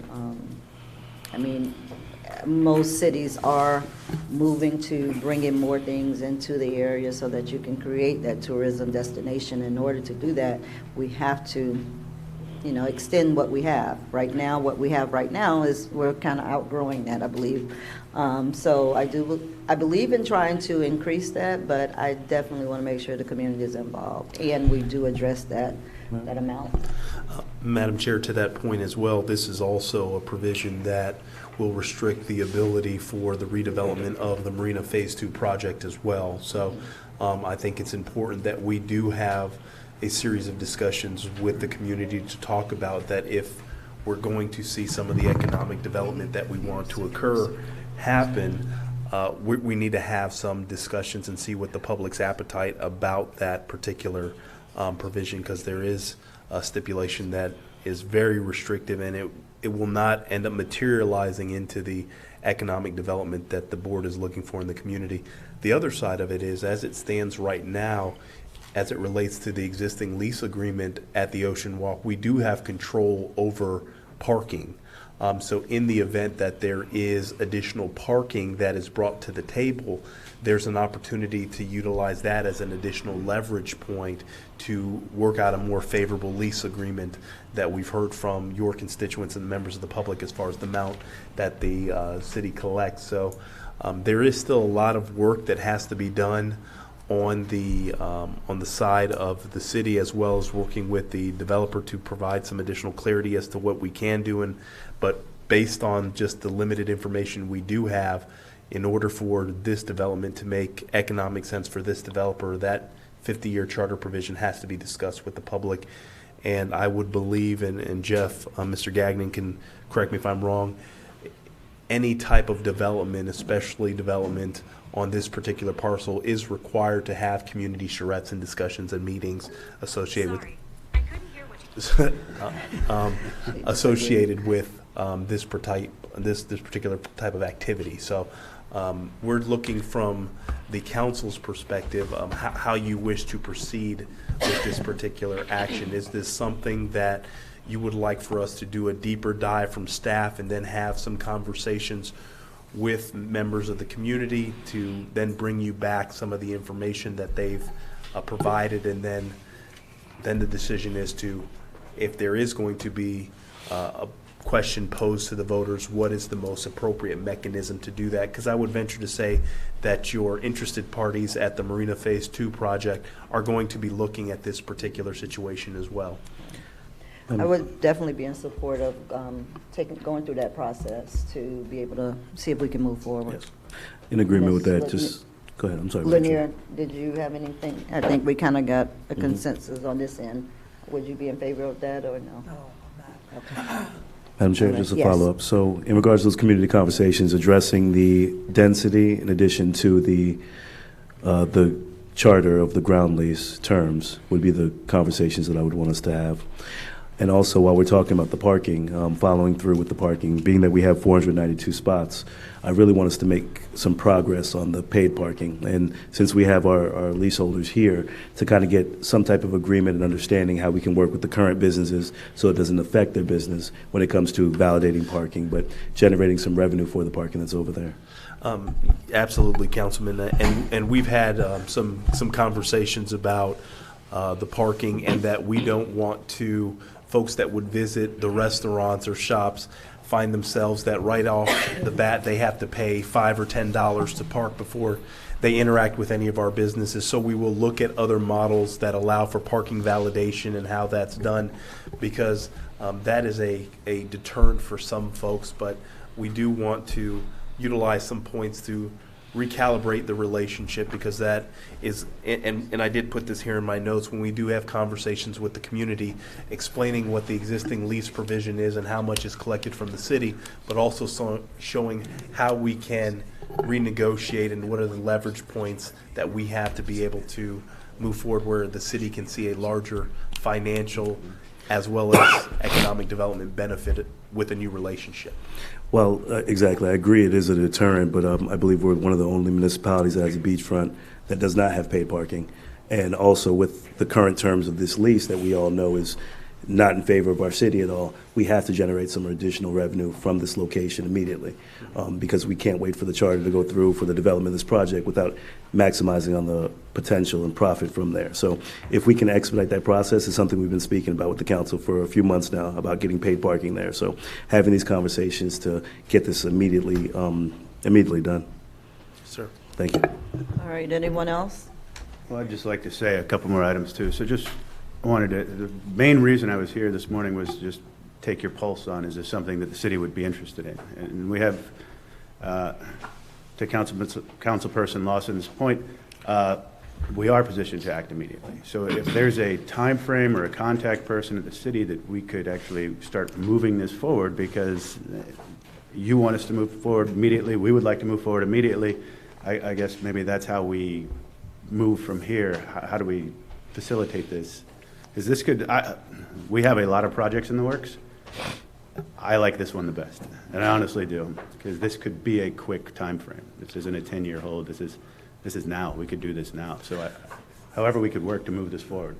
And to Jim's point, we had discussions about this particular project, and staff was excited about the potentiality and the viability of this project, but ultimately how quickly this project can come to life, because as it was communicated earlier, a parking garage with tilt wall construction, you can probably have a parking garage up in 3 months. It's not a very arduous process. We even talked about some of the liners. There would be a potential for stores that would line the bottom of the parking garage, so you would not ever even see it until you came to the entry point, and then that would create an opportunity for more businesses within our community. So if it is the desire of the board, I can work with legal and economic development and the CRA as to how we can move this as quickly as possible to get to some of those decision points that the council has talked about as part of this discussion. Okay. Yes. Okay. All right. Madam Chair? Yes. Just to provide an update for you regarding the deadlines for the supervisor of elections, if you were in any way considering a referendum. So the deadline has passed for the March 2020 election. However, as you know, we have a very large looming election coming in August and November. So. Okay. Yeah, it's usually about three or 4 months. And what are those? Do you have those deadlines for the August and the? No, but I can supplement our memorandum to the council and provide exactly the deadlines. Okay. Yeah, usually it's about 3 or 4 months prior to the election, I believe. I just would want to make sure we have sufficient time for the community conversations, and then Right. working with our partners here to facilitate and get these community conversations done, not just in one location, but throughout the entire city, so all residents can be verbal about their concerns. And Councilman Lawson, to your point also, I think it would be an advantageous opportunity for us to reengage the Charter Review Committee to be involved in the process in event that we get community input and feedback. They should have an opportunity to opine on it as well. And providing also the residents with the feedback with what other municipalities are doing in regards to the lease terms. We don't want to have residents feeling like we're just selling the land or giving it away, because essentially what we did with the Ocean Malls, we gave it away. So we can't do that again. So right now, our goal is to get the community feedback, but negotiating proper terms for our lease agreement. So, and I think our partners here are willing to renegotiate these terms as long as it can be advantageous for them and their business. Absolutely. And Economic Development Manager, Dr. Wibby, has already started assembling some of that information for the purposes of enlightening the board and staff. And I guess to answer the question, Jim, is just working with the city to just kind of get those community conversations, because we answer to our residents. We have fiduciary responsibility to them. So essentially, whatever they say is what we're going to push forward. So if we can get those conversations done within the next few months, we can see if that is something that they'd want to entertain to take to the charter, to have it on the ballot August or November. That's great. Nice. All right. Thank you all very much. Thank you so much. Appreciate it. Madam Chair, if I may encourage the board to consider a brief lunch break, because the next presentation is pretty intense, and this will probably be the most opportune time for a break. All right. So what are we doing, 30 minutes? Yeah, I think All 30 right, minutes. so about 12:30, we'll come back. Okay.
test, test, test, test, test, test.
Okay, we're going to resume our workshop. Mr. Evans?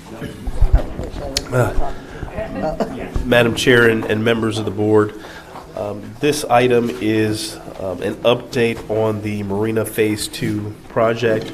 City staff most recently has been working in close collaboration with the CRA director, Mr. Scott Evans, and Dr. Gene Wibby has been working alongside with him. We've had the opportunity to meet with a majority of the board concerning the steps that staff looks to take a further and deeper dive into the arrangement between the city, the CRA, and obviously with the latest legislative action the board took to commence negotiations. And just to provide clarity for the public as well as anyone that is interested in the process, is there is still a lot of legwork that will need to be accomplished, and the team from the city side as well as the CRA side is committed to make sure that the arrangement does not pose any material risk to the city and the CRA, and that in the event that everything lines up as we hope occurs, that we can bring a project to the residents of this community that captures what the desired outcomes are. So at this time, I will turn the presentation over to Mr. Scott Evans and Ms. Jean Wibby, and then I will provide some additional comments after their presentation. Thank you. All right. Good afternoon. Good afternoon. The Marina Village project includes a combination of city and CRA-owned property. So we're proposing to begin this process under a single combined joint work team, which could then interface with the developer. The Marina project is, of course, a significant opportunity to bring jobs, local business opportunities, community benefits, and substantial economic development, which we hope would then spread all the way down the Broadway corridor and along 13th Street. To ensure that these are accomplished and the interests of the city and CRA are protected, the new combined development entity, and make sure that they can complete the project.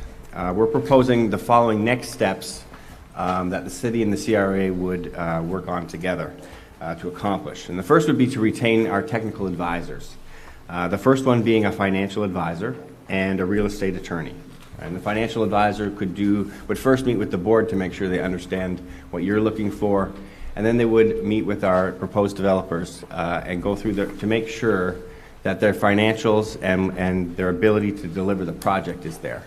And this is really important because we don't want to proceed with negotiations and spend 6 months to develop all of the plans without knowing that they can definitely deliver on construction of the project. And as you know, the city and the CRA combined have invested over $40 million in the infrastructure and the Phase 1, and that's designed to set up this opportunity for private development to come in and create the jobs and the community benefits that we're looking for. So sorry, Mr. Evans. Madam Chair? Yes. Did Walter get are we back live? Yes. Good to go? Okay. So the financial advisor would first meet with the city council, and then they would do an in-depth review of the proposed development team to make sure that we can get the end product that we're all looking for.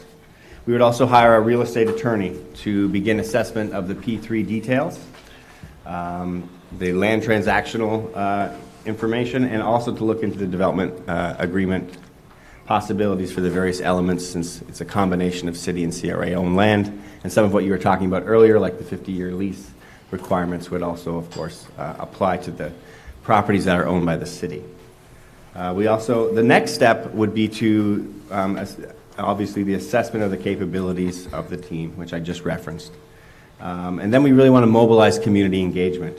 So once we know that the team has the capability to deliver the project, then we want to go out to the community. We want to hold stakeholder groups, public workshops, and do some marketing and outreach to really try and get the community re-engaged in the process, get their input.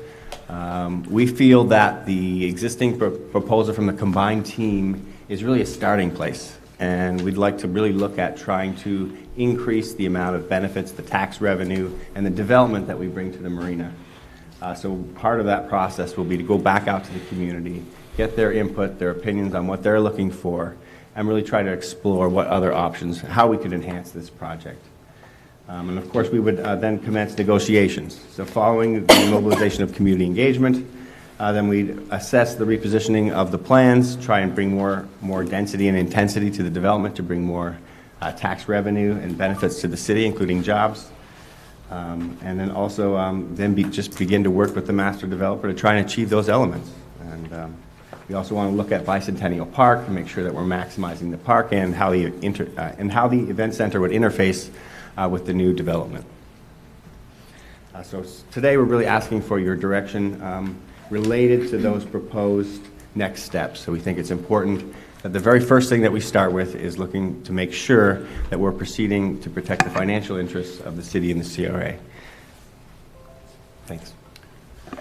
Madam Chair, if I may, and just to reiterate some of the points that the CRA director made, is that before we have any community charrette meetings, we want to make sure that the arrangement between both entities that were fused to create the development team that is putting together the proposal complies with what the statute says for P3 arrangements.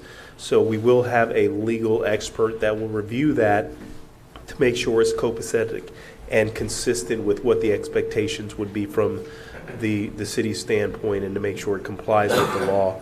Secondly, the financial expert will definitely look at the ability to fund the project, and we did not want to have community conversations and discussions and show the public photos if there is a concern with respect to the ability of having these projects come to life.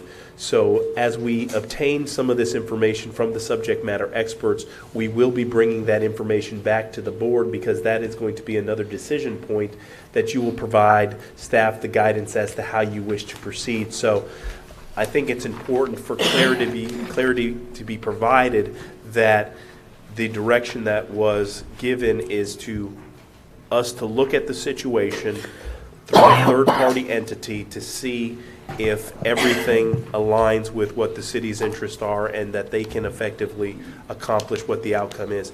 In addition to, one of the things that Mr. Evans and I and Dr. Wibby will be working on is a series of communication pieces as well as public dialogue with members in small groups of our community to explain the process. How did we get to this particular point? And how are we looking to take this particular situation and make sure that we mitigate any potential risk for the city? Mr. Evans can tell you that the CRA has gone through multiple iterations to obtain a developer to effectuate the economic development that the board was looking for and previous boards were looking for.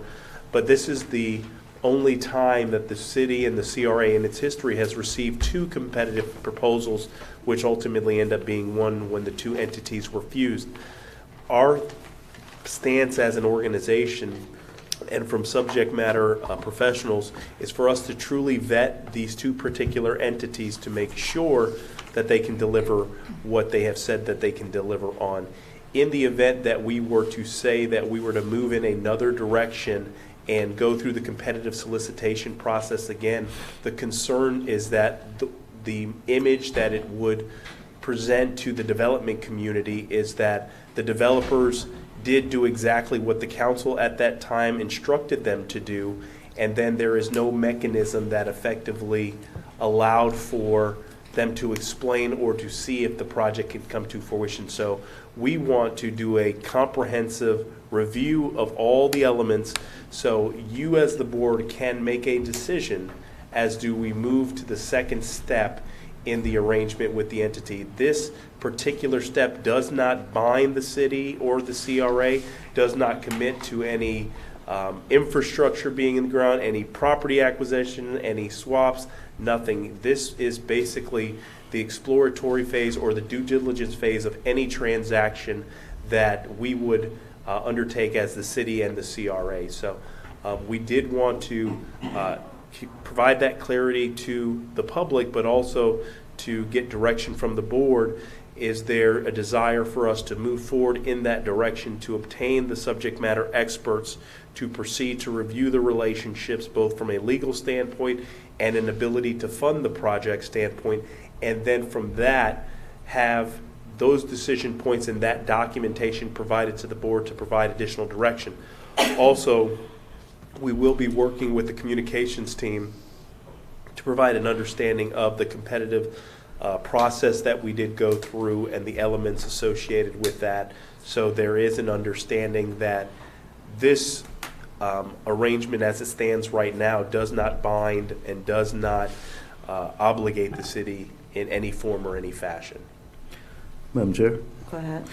Mr. Evans, I want to make sure, and Mr. Evans, I want to make sure our financial advisor has that expertise in public and community development in regards to finance, because that financial advisor needs to have understood what it's like to work with a P3, not just any random financial advisor. I want someone that has expertise within this field and this spectrum so that they can be specific with what we're doing. So financially, that was one of the things we learned at this past P3 conference is we have to review the financials. So we've been having these discussions about moving forward. I understand that financial packages were submitted in the proposal, but I want to make sure we have a professional, an advisor that's specific with P3s that can actually address them and address some of the concerns. Because what I've been hearing since we've brought this project to the table is they don't have the money, they don't have the money. Let's have somebody that's a professional look at it, confirm they have the money before we even move forward with anything. Once they have the funding and the availability and within the project, because when I reviewed the packages, commitment letters were submitted on both parties to actually provide for each individual entity, which would be the hotel, the parking, and there was sufficient funding available. So I'm not really sure where the narrative of not having the money came from, but whatever the direction is, let's just provide that cover for our city and for our residents to make them confident in what actually is being done with this project. That would be the number one concern, but we have a few more. And Councilman, to your point, both technical experts will have extensive experience in P3s. And also the P3 aspect, the entire, and I want our residents to understand, the entire project is not going to be a P3. A P3 is based on specific issues and concerns within the city and the private sector. So when it comes to parking, when it comes to roadways, when it comes to educational facilities, those are specific for P3s. That's not going to encompass a hotel or the housing. You can add components to it, like affordable housing, to the project to consider it with a P3, but the entire project will not be a P3. So we have to really take that into consideration when we're looking at it and understand what a P3 actually is, because we just keep throwing out P3, when we've really just started having a P3 discussion over the last few months.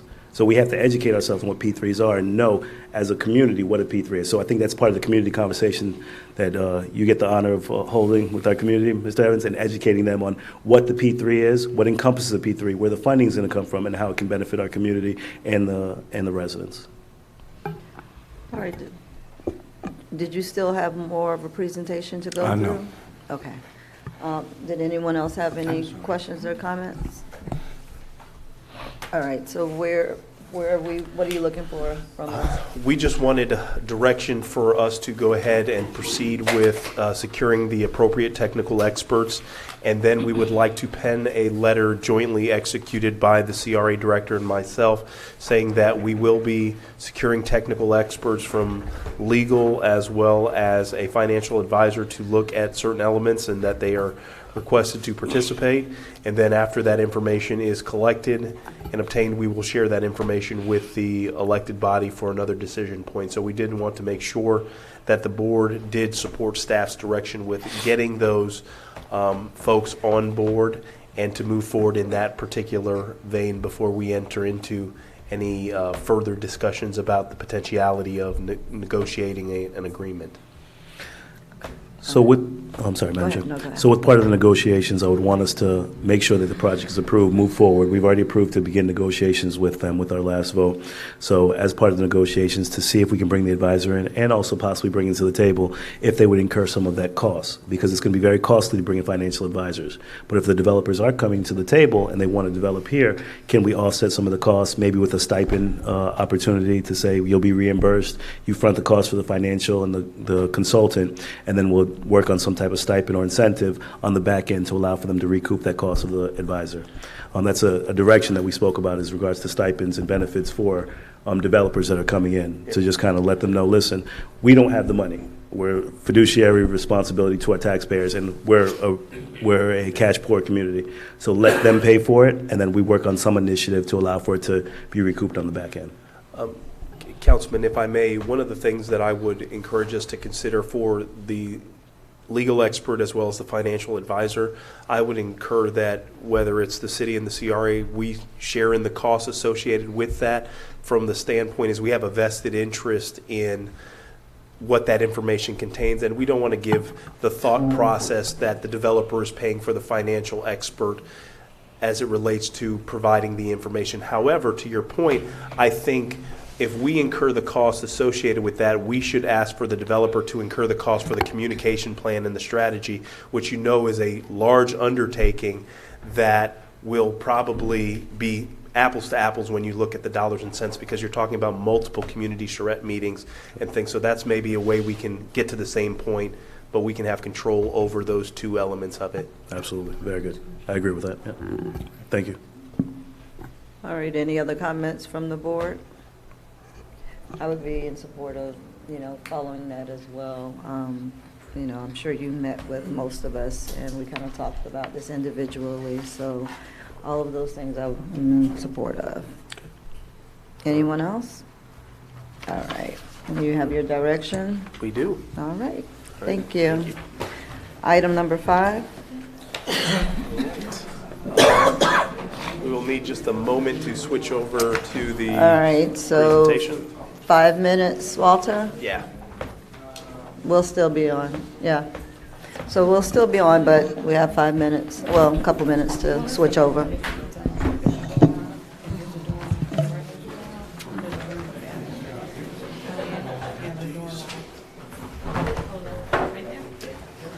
it's one more, right before you go out the door, on the right. Just to, over there. Did you make it all the way south and then back up? I did. Good to see you. A lot of trees in here, man. That's it. There's a lot of stuff we gotta give you. See.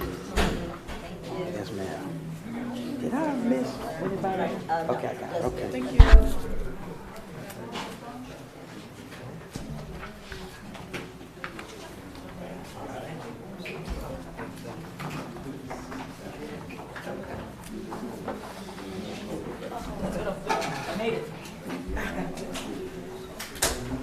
Yes. Thank you.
All right, are we ready? Yes, ma'am. All right, Mr. Evans? Madam Chair, one of the things that has been brought to my attention from having conversations with fire staff is multiple challenges and decision points that the elected body will have to discuss as it relates to fire services here in the city of Riviera Beach. We know that we have a dynamic group of individuals that take an oath to serve and protect our community and do it with the utmost pride, integrity, and commitment to public service. And I think this presentation will talk about how our men and women operate and the facilities in which they operate with, but some of the operational challenges and things that we would have to consider as we move forward to move our agency towards accreditation and becoming the agency that we ultimately want it to be, and that is to be a benchmark agency.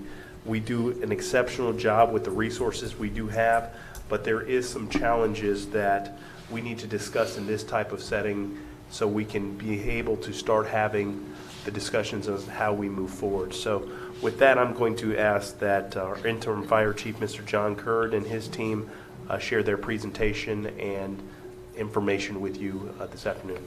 All right, thank you. So we come before you today to give you a in-depth look at what we're doing here in fire. We always have a 30,000-foot view with council. We're going to get down to about 1,000 foot today. So we're going to bring you through a journey on what our day-to-day activities are, what some of our challenges are, and hopefully be able to come up with some solutions as the city continues to grow and develop. Pull the mic over in front of you a little. Yeah, thank you. There we go. So basically today what we're going to be doing is we're going to be looking at our current staffing models. We're going to be using some different agencies' recommended staffing models, the National Fire Protection Association primarily. We want to have a discussion about EMS services, also our fire suppression services, and a new term that you all may have been hearing used here lately in the fire service is community risk reduction, trying to get out in front of some of these emergencies before they occur, educate our community, and it's actually become quite a trend in the industry, and we want to move forward with that in some discussion, and then ultimately station design and location. Quickly, Riviera Beach originally was Oak Lawn in 1922. When we became the town of Riviera Beach, that's when our volunteer department was established. In 1959, when we converted from the town to the city, that is when fire services became paid and we were incorporated as a municipal agency. Currently, our background is we are an ISO, and we'll get into some discussion on ISO, rated Class 2 fire department, which is something we're very proud of. We currently provide fire prevention, public education, EMS services, in addition to fire suppression services through 4 strategically placed fire stations and working a 24, 48-hour shift comprised of 3 shifts, A, B, and C shift. In 2018, Riviera Beach responded to over 8,000 calls, and this year we're projected to run roughly 8,300 to 8,500 calls. Currently, our budgeted staffing is 17 personnel per shift, and due to some of the issues experienced with station number 2 or 88, we've been upstaffing to 18 personnel for an additional unit on the road each and every day. So our conversation is going to be led around NFPA, the National Fire Protection Association. They're a nonprofit organization that basically looks at industry standards and sets best practices. So when we look at, and while there is no one agency that determines or mandates staffing, NFPA sets forth recommendations that municipalities generally adopt as standards when it comes to staffing, firefighter physicals, codes and standards, sprinklers, which we have adopted here in the city. We're also going to discuss OSHA. While NFPA may be a recommendation, OSHA is not. OSHA is a governing body that requires what basically is known as the 2-in, 2-out rule. This is where some of our challenges begin. For those of you all who've been to our fire stations, you understand that each one of our suppression units has 2 firefighters on it. Basically, that's just not enough.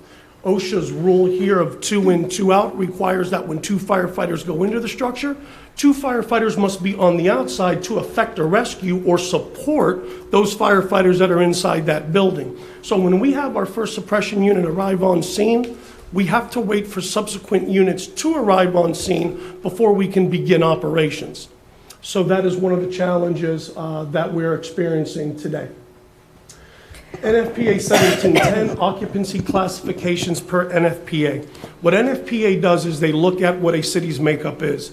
Occupancies are broken down into 3 generic categories. There are high hazard occupancies, medium hazard, and low hazard occupancies. Now, council, please, I'm going to move through this really fast because there is a lot of material. If you want me to elaborate or stop on any one of these, please just stop me right where I am. So these are the three categories that they look at. Let's talk about our high hazard occupancies here in Riviera Beach. I can read these to you, but I think we all understand what are some of the high hazards here in our municipality, whether it be high-rise interstates, highways, byways. We have power plants, water treatment plants, FedEx, UPS, largest distributor of hazardous materials in the United States. We have propane farms, cold storage plants, not to mention with the expansion of the Marina. I've heard a lot of expansion talk today, close to $1 billion worth of boating assets between Riviera Beach, Viking, and our city Marina. So we definitely have what is truly classified as a high hazard occupancy concern within our community. High hazard occupancies that are considered risk targets by the federal government. We have terrorism threat concerns here in the city.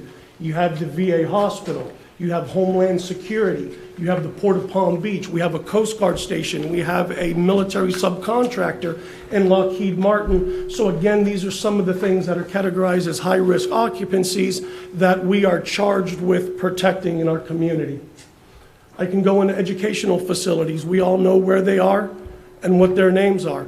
Again, these are high-risk facilities where we have to prepare and be staffed to provide protection to these.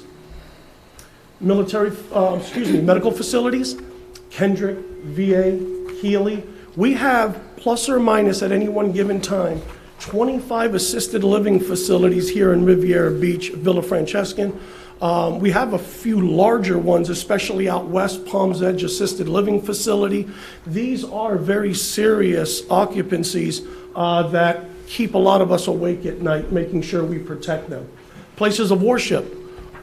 We have quite a few churches here in Riviera Beach, and while during the normal course of the day, they are not a high-risk occupancy, when they are having service, they become a high-hazard occupancy due to the potential of lives that could be lost. Medium-hazard occupancies. The list is too long. That's our industrial area. That's everything out west on Military Trail on Dyer, everything north and south, Congress west to 95. We have our area between Australian and Congress. We also have our Blue Heron corridor. And again, we mentioned our marina assets along the waterfront. We are a small city, but don't be mistaken, we have big city problems and big city concerns, but hopefully we'll be able to provide those solutions. So there's been some discussion, and you all have been provided with some backup material. Since 1991, fire chiefs, and just about every fire chief that has sat in this seat has expressed concerns about staffing.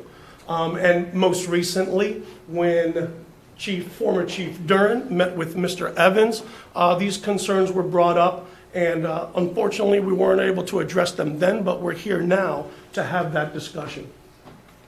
So we talked a little bit about ISO. ISO is the Insurance Services Office. Basically what ISO does is they come out and evaluate your department. There's really only two organizations that determine the effectiveness of how well a fire department's performing. Well, I'll say three, because the most important is our community. Obviously, they're going to set the benchmark on what level of service we're providing. But ISO comes out, does an evaluation of the services, your equipment, your staffing, your training, prevention, water distribution systems, public education, and they rate your city's ability to minimize the loss of life and property damage. ISO has recently come out and given us a Class 2 rating in 2017. You can see progressively since 1995, we have been able to obtain a Class 2 rating. Why is this important to the community? This sets the insurance rates that people pay, residents and business owners in our community, because this determines how effective we are as a fire department to protect their property. However, Class 2 is the ceiling. We can't go any higher. We lack the training division, We lack the staffing. We lack, there's some issues with training hours, staffing, prevention, and community risk reduction that we are just unable to provide right now. And ultimately, our goal is, I would think you all would share in the same goal, is to be a Class 1 fire department. That is very prestigious. That is something that we hold near and dear in the fire service, is to be able to put Class 1 on the side of our apparatus, letting our community know we are a Class 1 organization. Station locations. Quickly, we want to have a conversation about our stations. Obviously, Station 86, number 3, for those who all might use the different numbering system. We have an engine and we have a rescue unit. There are 2 people on the engine, 2 people on the rescue unit. That is a 4-person company that basically is responsible for Singer Island initial response.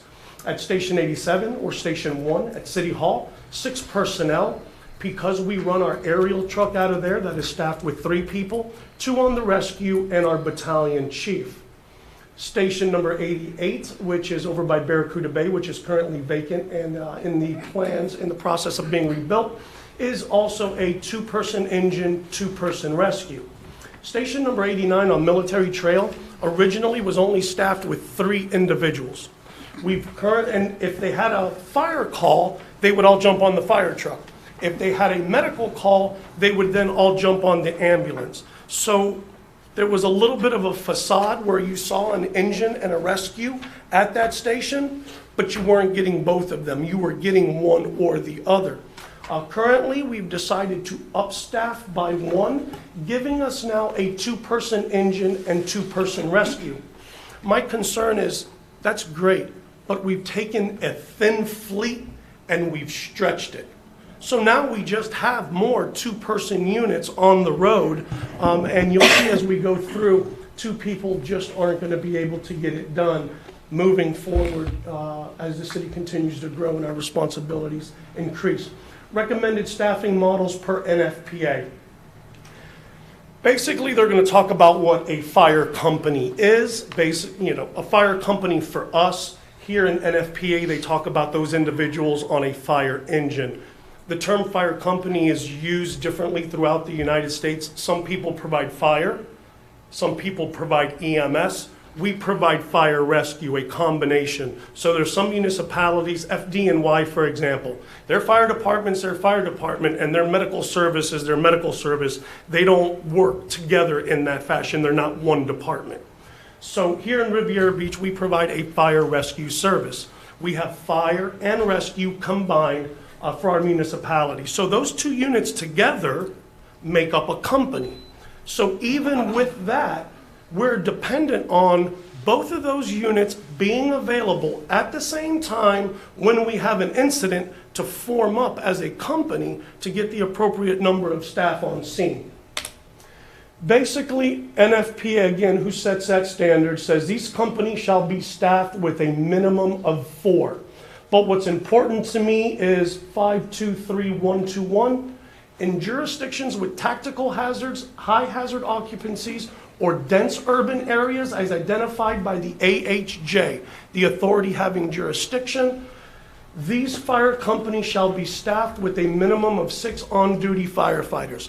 And if my slides before did not resonate with you on high hazard occupancies, please go back through those later and look again at what we're charged with or tasked with protecting here in our community. NFPA 1710 then references EMS. Now, those are just fire companies. Now we're talking about EMS, and again, we merged the 2 together. So EMS is requiring a minimum, and I'll just paraphrase, 2 paramedics, 2 EMTs. That's 4. Now, again, we get to pair our engine and rescue companies together to have those complements of, we never have 6, but 4, 2 on the engine, 2 on the rescue, but they both have to be available, or we have a truck showing up on scene with 2 people and we're waiting for another unit to come from either Military Trail or Singer Island to backfill to complete that company to provide the essential task to that particular incident. Countywide staffing. These are the municipalities that I want to compare our department to. Rescue vehicle staffing, so you have your agency name, rescue vehicle staffing. You can see that practically every one of the municipalities will staff with 3. The asterisk of 2 is when they have additional staffing, they upstaff that unit. We are the only municipality in Palm Beach County that staffs our suppression vehicles with 2 people. Even at North Palm Beach, a 1 station, 1 unit fire department upstaffs to 3 when staffing permits. Now they will downstaff, but we don't upstaff. I mean, we just have a staffing of 2 and 2. Currently, Riviera Beach does not have EMS captains. EMS captains, we have suppression captains who are on our engines, but we have no supervision or captains on the medical side, on the EMS side. That is concerning to me as it is to my EMS chief, because EMS is 85% roughly of what we do, and we have no EMS captains on the streets. We have 1 individual that's responsible for our EMS division, and that's this gentleman sitting next to me, with no supervisors underneath him tasked with oversight on EMS. While we do a great job at it, again, I don't think we can sustain this down the road. And then also you can look at rescue lieutenants. Again, we don't provide EMS captains, nor do we provide rescue lieutenants. And then looking at that, when we say Palm Beach County Fire Rescue, we also wanted to let you know that this is who else is getting 3 on an engine and 3 on a rescue. So all of these municipalities receive that 3 on the engine, 3 on the rescue, combined unit force of 6 on each and every one of their calls.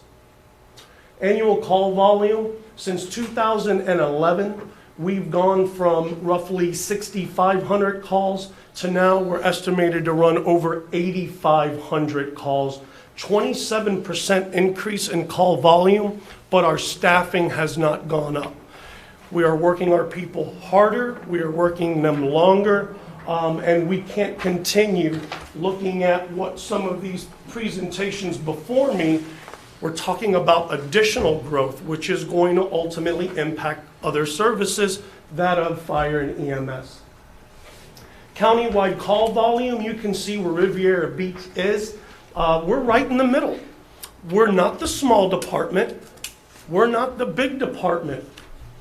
But we're in the middle, and we have a very unique municipality to protect. Tequesta doesn't have the industrial. North Palm doesn't have the industrial. Even when you look at Palm Beach Gardens, who's only running a few more thousand calls than us, they do it out of 7 stations with 3 on an engine, 3 on a... It's just, you can see where the trend is here, and we're kind of in that middle road of what our services are, but our geographic makeup, our occupancy makeup is so diverse, it proves to be challenging. Call volume by density, Riviera Beach leads the county. We run 1,000 calls per square mile in our municipality.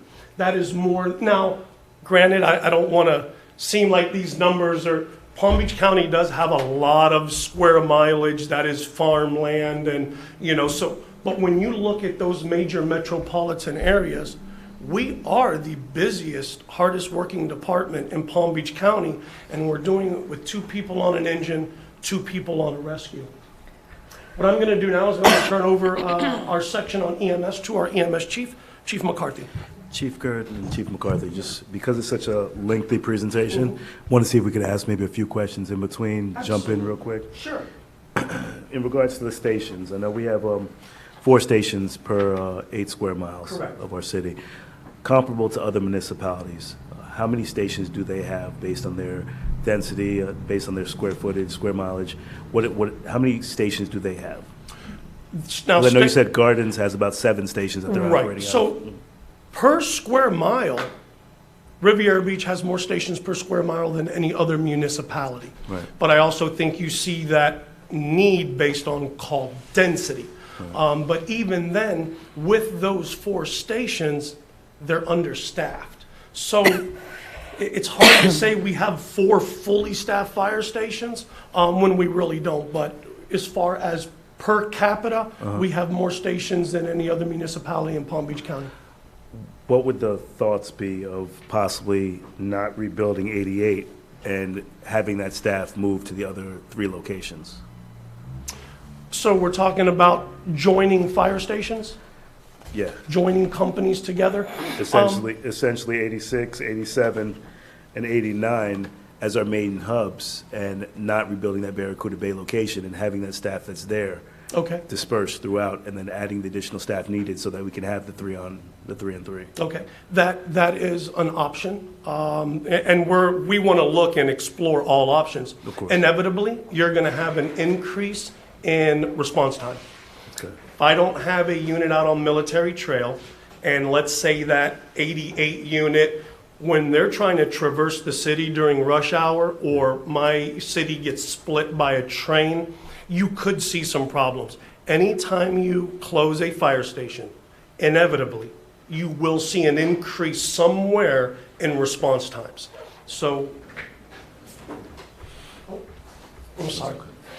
Inevitably, you're going to see an increase. Is it an option? Yes, there are other municipalities that have what they call a big house, where they run 2 rescue units out of there, an Alpha and a Bravo. They have 2 engines. It's not necessarily condensing our fleet. Even with the units that we have, we run out of resources very fast here in the city. One incident on I-95 depletes 50% of our units. So it's a double-edged sword. That is definitely something to explore and consider. It is an option to look at. I just think, being that we're in the discussions of building a new municipality campus, a new fire station, new city hall, that we could look at possibly having that big house where we have those 2 stations running there, as opposed to rebuilding that Barracuda Bay location, upstaffing so that you have the resources available, and giving us a better means to look down the next 10, 20, 30 years, versus just kind of putting Band-Aids over issues that we constantly have. So I want us to visit every option and alternative to see what opportunities there are for as a city. So it's just understanding the needs that we have, the density, and you'd have the expertise in that. So thank you. Thank you, Chief. Along those lines, in regards to each of the fire stations, do you have the data to show how many calls are running from each one and the response time to go along with it? Because I would be interested in seeing, how that would impact it if we were to go that route. Absolutely. And yes, when you say data, yes, we are driven. I'm sure we are driven. Trust me, everything is driven by data these days, so I'm sure you got it. But I would like to see that, yeah. I can tell you off the top of my head, Station 88, Zone Number 2 by Barracuda Bay, by far is our busiest station. Right. City Hall is our second busiest station, but we're starting to see tremendous growth in Military Trail.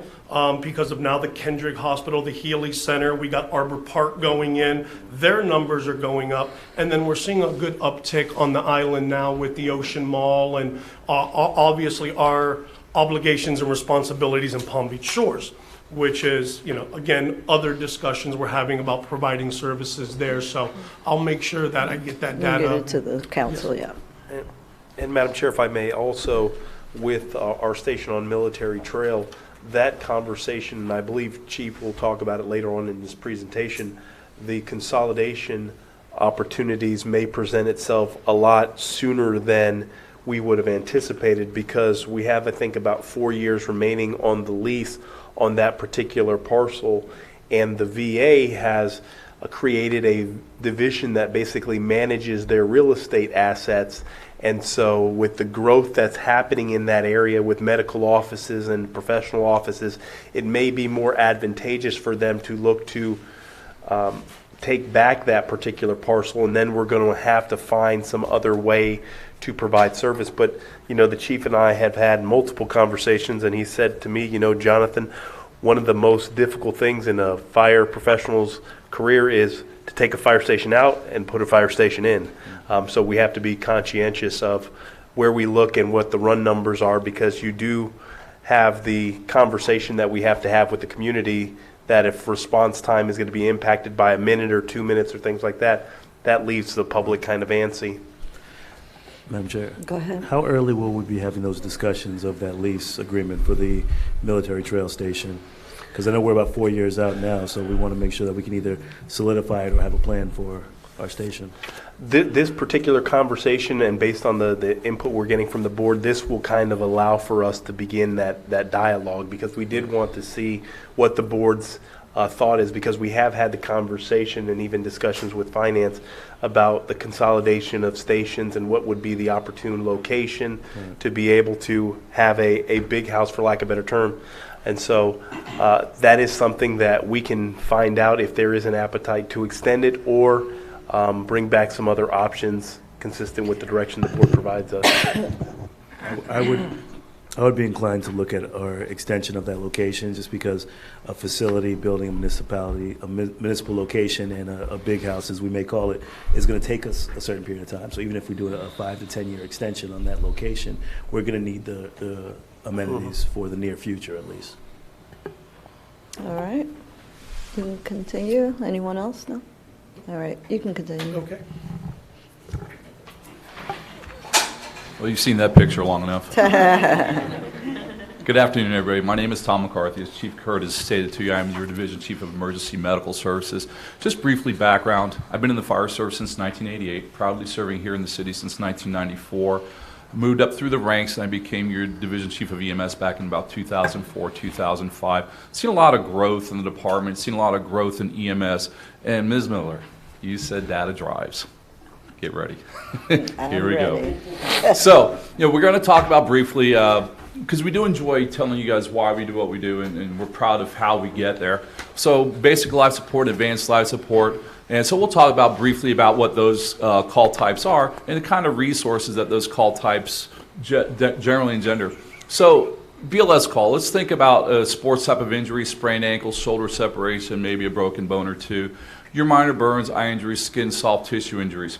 That's kind of the extent of it, where we're not starting IVs, we're not providing what we call tubes in the throat, advanced airway maneuvers.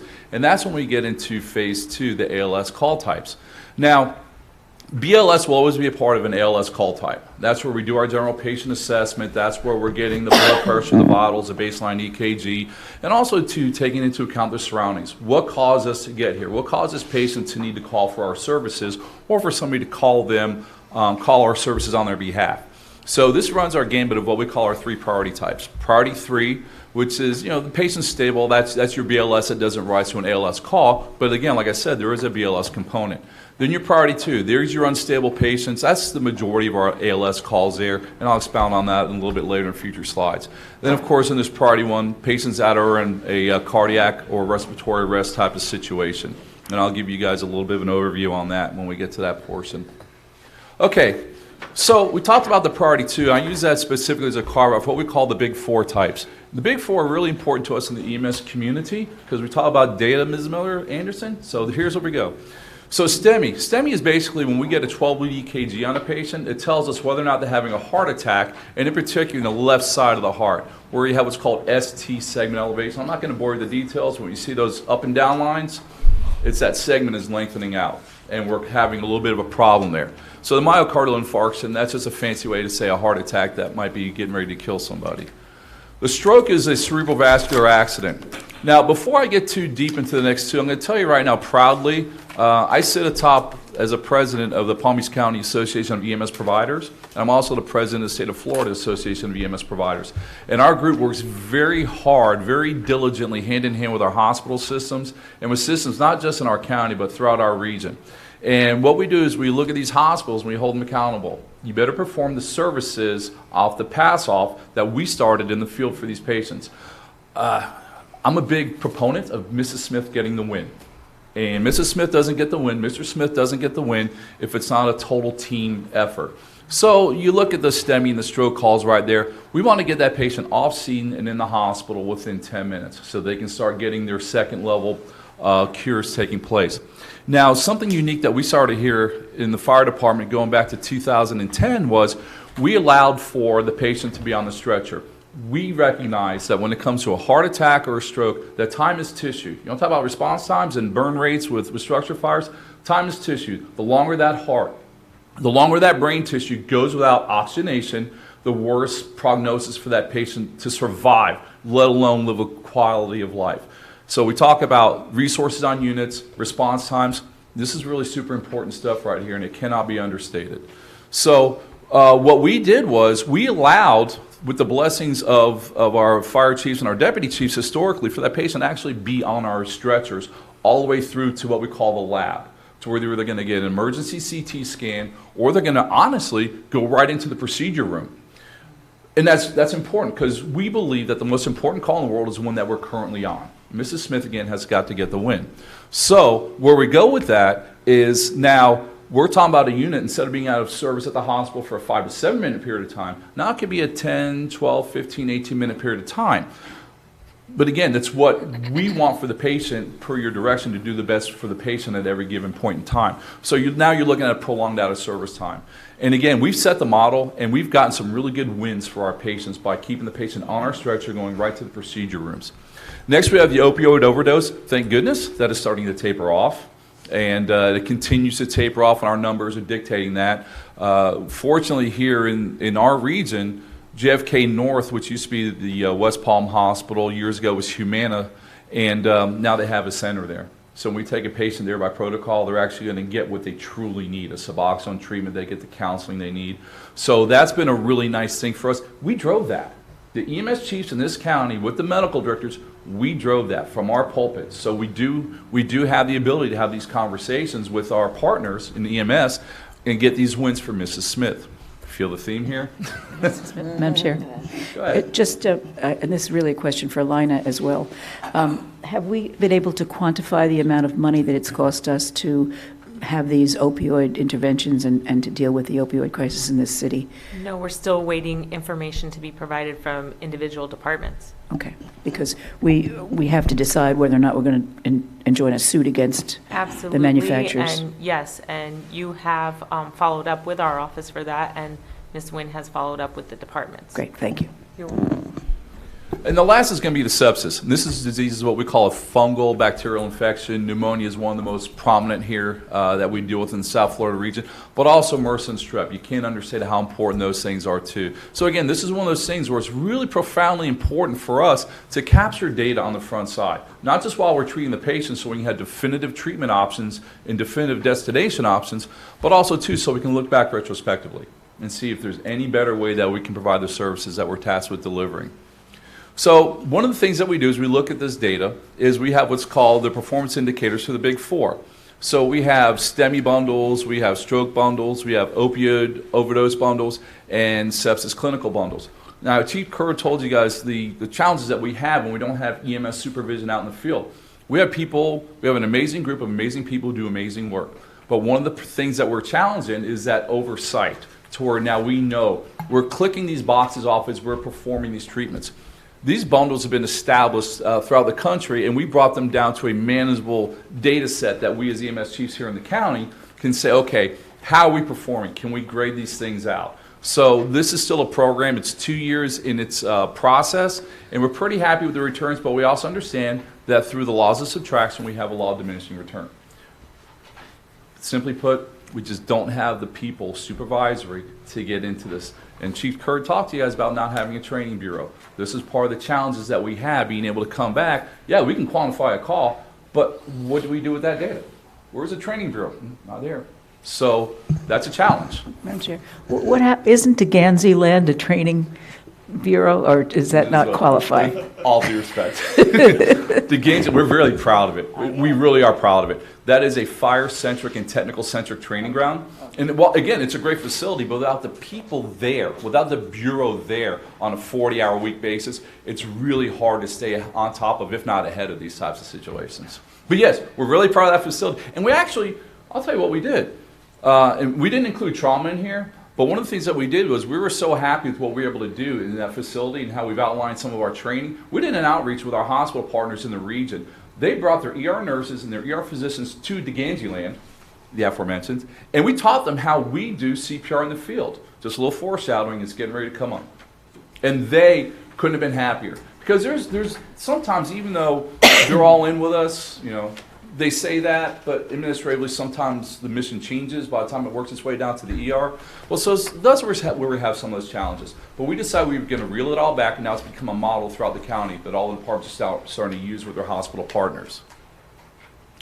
So, mission critical data. So this comes right out of our protocol book. When we assess a patient, we get on scene. What's wrong with the patient? How long has the patient had this problem? And do they have a history of having these problems in lay terms? And this is just one small carve out of how we were able to determine what's going on with this patient. Again, this is a small carve out, but you get an idea of what this looks like. This is truly an oversight issue with a rescue lieutenant on the rescue truck or an EMS captain on scene that can kind of get the car back on the rails. Say, hey, by the way, did you ask the patient this? What's going on with that? If you're a football fan, kind of like the offensive coordinator, if you will. So this is an opportunity here that we really need to start looking where we can make some improvements. All right, so cardiac arrest. Every check mark that you see is a critical task that has got to be performed. And not only does it have to be performed, but it's got to be performed within acceptable time limits, again, to buy that patient the best time opportunity to have survivability. You can't see it because it's in red over here, but where you see to the right of the arrow, 2 engine companies.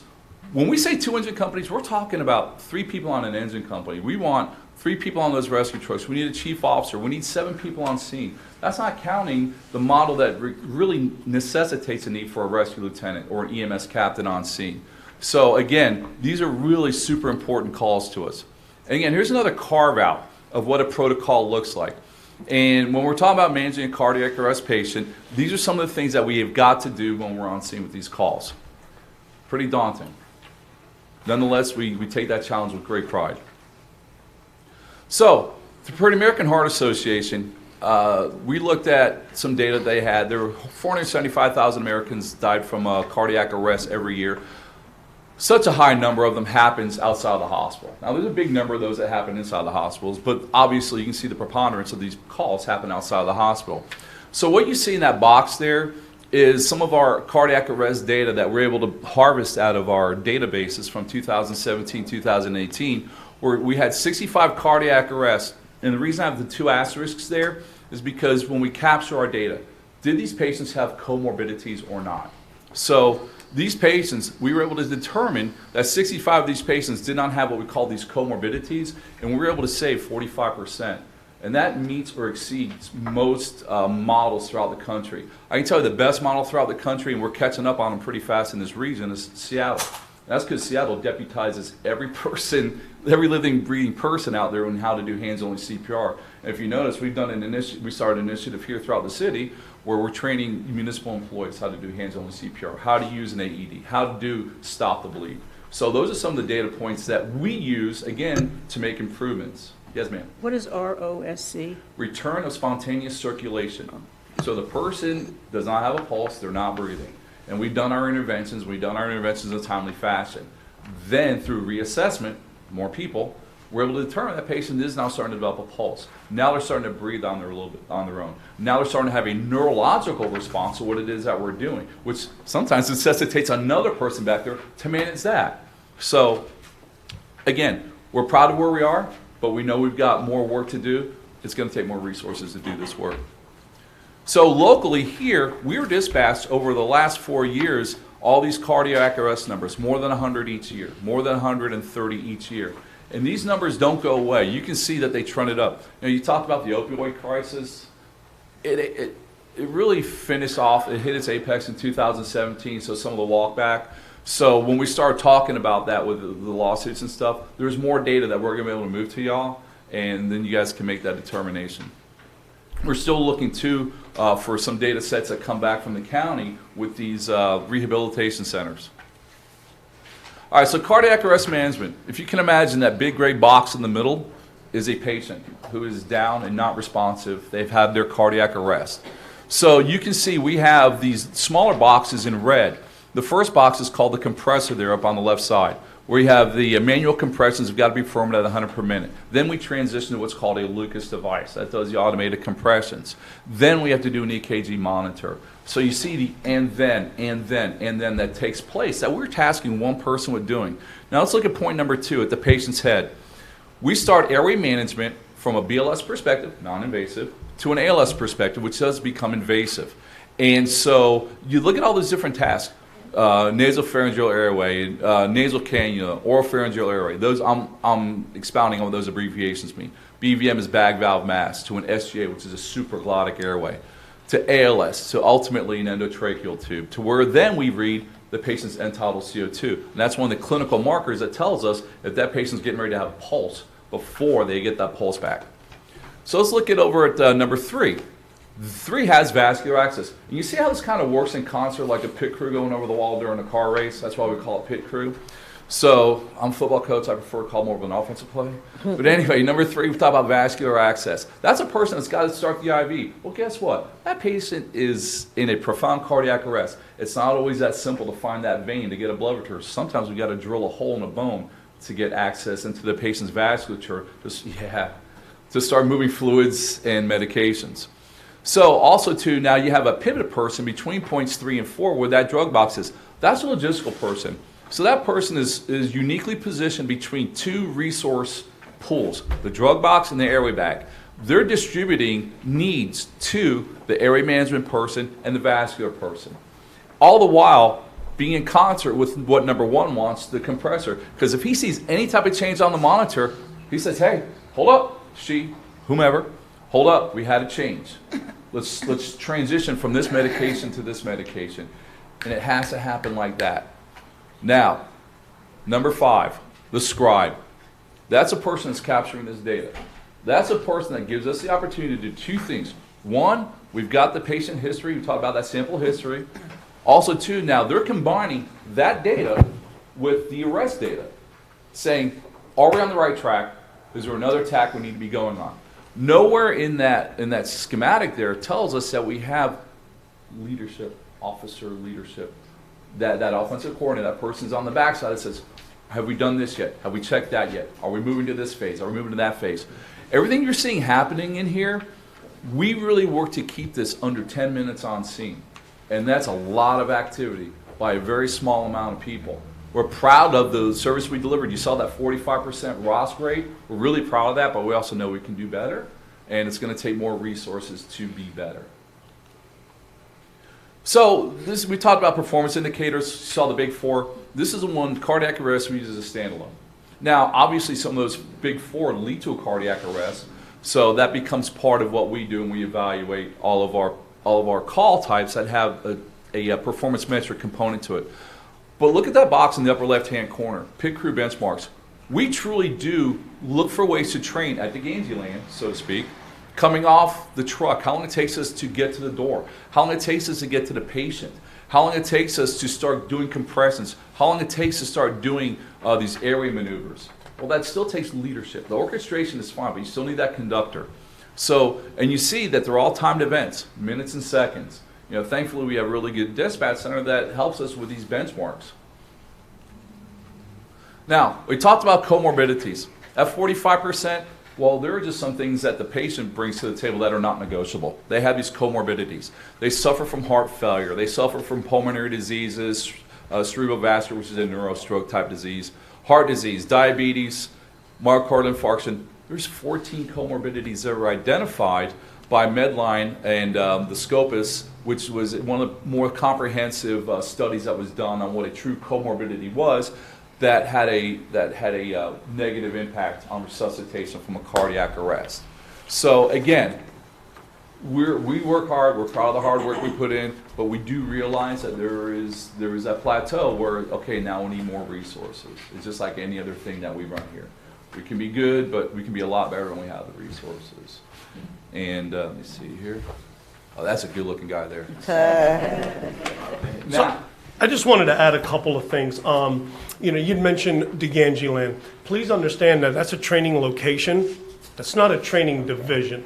We have no one staffed there. We take individuals who have worked a 24-hour shift, and then we ask them to work 10 more hours the next day. And what we're looking to do is have somebody that can look at these performance indicators, that can formulate a training plan, that could then schedule training and not put it on, and while they love what they do, not put it on the backs of an individual that's just run a 24-hour shift, which is, again, where some of our issues are. And then in everything Chief McCarthy was talking about, you have individuals doing IVs and airway. Who's protecting the firefighters? Scene safety. What officer is watching their back? Because they're focused in on the patient, and if you've ever been in a home where a mother, a grandmother, or a daughter was in cardiac arrest, it gets real sticky real quick. So we have those things to consider as well by having resources on scene. All right. Next, we're going to turn it over to our Assistant Chief Keith Golden. Do you all need a minute? No, we can keep going, Okay, and we'll wonderful. just pop out when we need to. Okay. You know, I do that anyway, so. Good afternoon, everyone. All right, just a little bit about me, really quick. I have 25 years experience in fire rescue. The bulk of that coming from the town of Palm Beach Fire Rescue, where I served for 25 years. Prior to coming here, I sat in every seat, more operations-centric, held every technical and tactical certification you can have in fire rescue. The reason why I bring that up, because we did the things in the town of Palm Beach with 16 personnel. Now, understand that we covered 3.75 square miles of land, but 8 square miles, including land and water. And we did that with 16 people. The thing is, we didn't have the critical infrastructures that we have in this city. So we didn't have the churches, we didn't have the schools, we don't have the FPNL plants, Lockheed Martin, you know, we didn't have those things in the town of Palm Beach to contend with, and we did it with one less person that I'm charged with doing with now, you know, prior to the upstaffing to 18. So Chief Kurt already talked about the minimum staffing of 17, upstaffing to 18, so I'll move on from that. But some of the other calls that we run in this city, jump past that.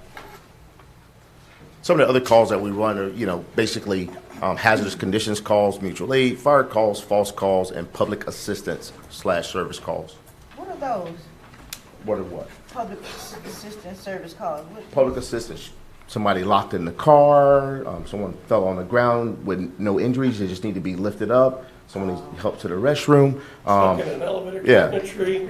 We are full service. We do any and everything. Oh, that's what I mean. Okay. Yeah. For the most part, people call us when they run out of options and they can't get it done. They call fire rescue and we get it done. Some of the other call types that we have, which is our bread and butter, are the structure fires, the vehicle fires, vegetation fires, refuse or rubbish fires, and other fires, which could be just about anything that will burn. So, NFPA. Chief Kurt referenced NFPA earlier today. And what it says here for us is suppression capability is an expression of how much firefighting power can be put into action when there's a fire. It includes the amount of apparatus, equipment, and personnel available, the water supply, the application of strategies and tactics, the level of training, and all components that add up to effective fireground operations. In essence, what it's saying is an early aggressive and offensive primary interior attack on a working fire, where feasible, is usually the most effective strategy to reduce the loss of lives and property damage. I'm going to show you guys a slide here in a second that basically talks about the first 10 minutes when we get to a fire and our effectiveness in the first 10 minutes. So if you think of it this way, at the bottom shows the minutes, the side shows the property destruction. We have 10 minutes until that room flashes over, and it makes it really untenable for us and makes it dangerous, and immediately dangerous to the inhabitants.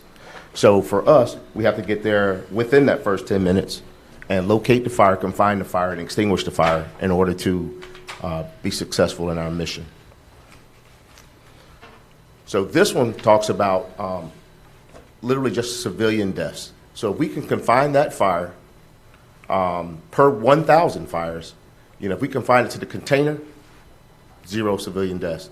If we can confine the fire and the flame to the object, 0.65 per 1,000. If we confine it to the room of origin, right at 1.91 per 1,000 But beyond the room or confined to the floor, it increases exponentially to 22.73 deaths. That's way too much. And then obviously beyond the floor of origin, we get to 24.63 deaths per thousand.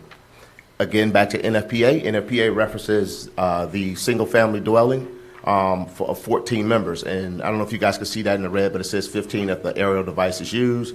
Open-air strip mall, like we're talking about the beach and everything, you know, minimum of 27 people, 28 if an aerial device is used, garden-style apartments, and then some of the 53 high-rises that we actually have on the beach here requires 42 members. 43 if it's equipped with aerial. The one thing I want you guys to take away from this is that during a residential structure fire or any of these things, the people put out the fires and not the trucks. We send a lot of trucks, but there's very few people on the trucks. And for the type of infrastructure and the things that we have, we really need to look at increasing that staffing. Really quickly, when we pull up on a structure fire, we generally have 3 engine companies, 4 rescue companies, 1 chief officer.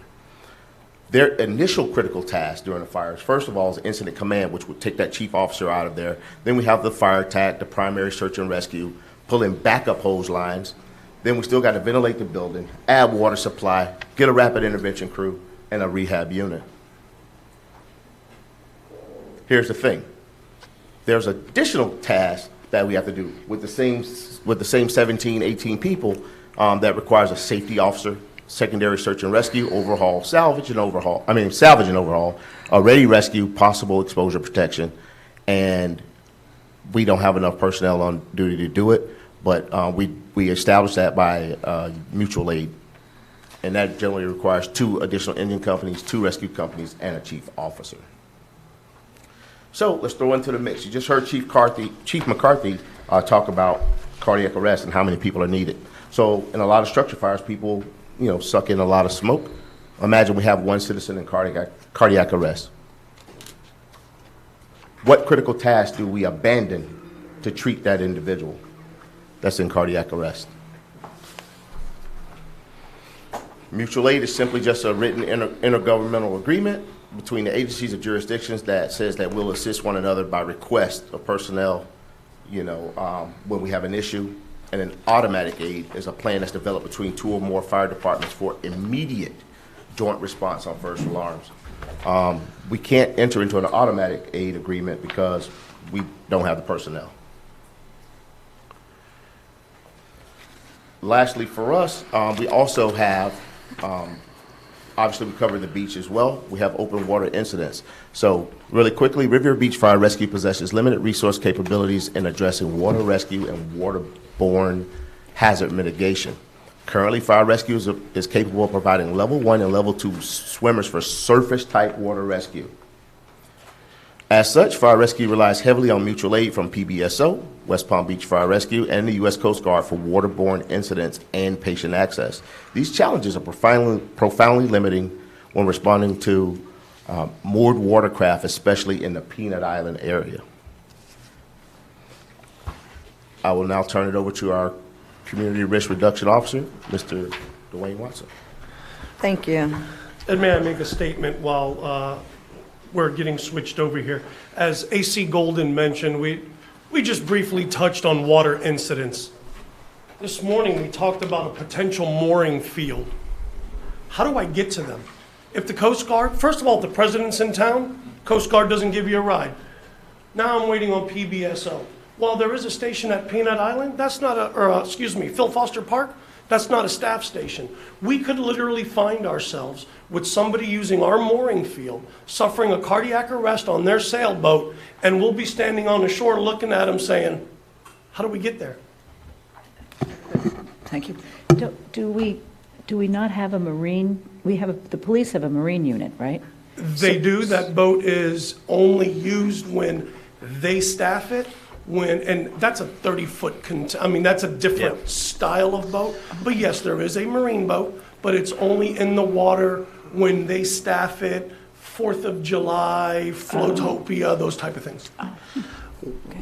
And also one of the things I want to emphasize that we showed on one of the slides is the mutual aid versus the automatic aid, is that our staffing level is below industry standards, so we cannot even get into an arrangement with our other municipal partners, because if they are to respond, they are sending more assets to assist than we are able to provide them. And so we have to call and request aid versus a situation in the automatic aid, the closest units respond and they send their assets. And, you know, Chief, if you can kind of hit on that, because I think it's very important when we look at a consolidated county and all of us are so close together, how, you know, important it is to be able to work with our partner municipalities to provide services. Absolutely. Let me elaborate, please, on automatic aid and mutual aid. It really needs to be understood.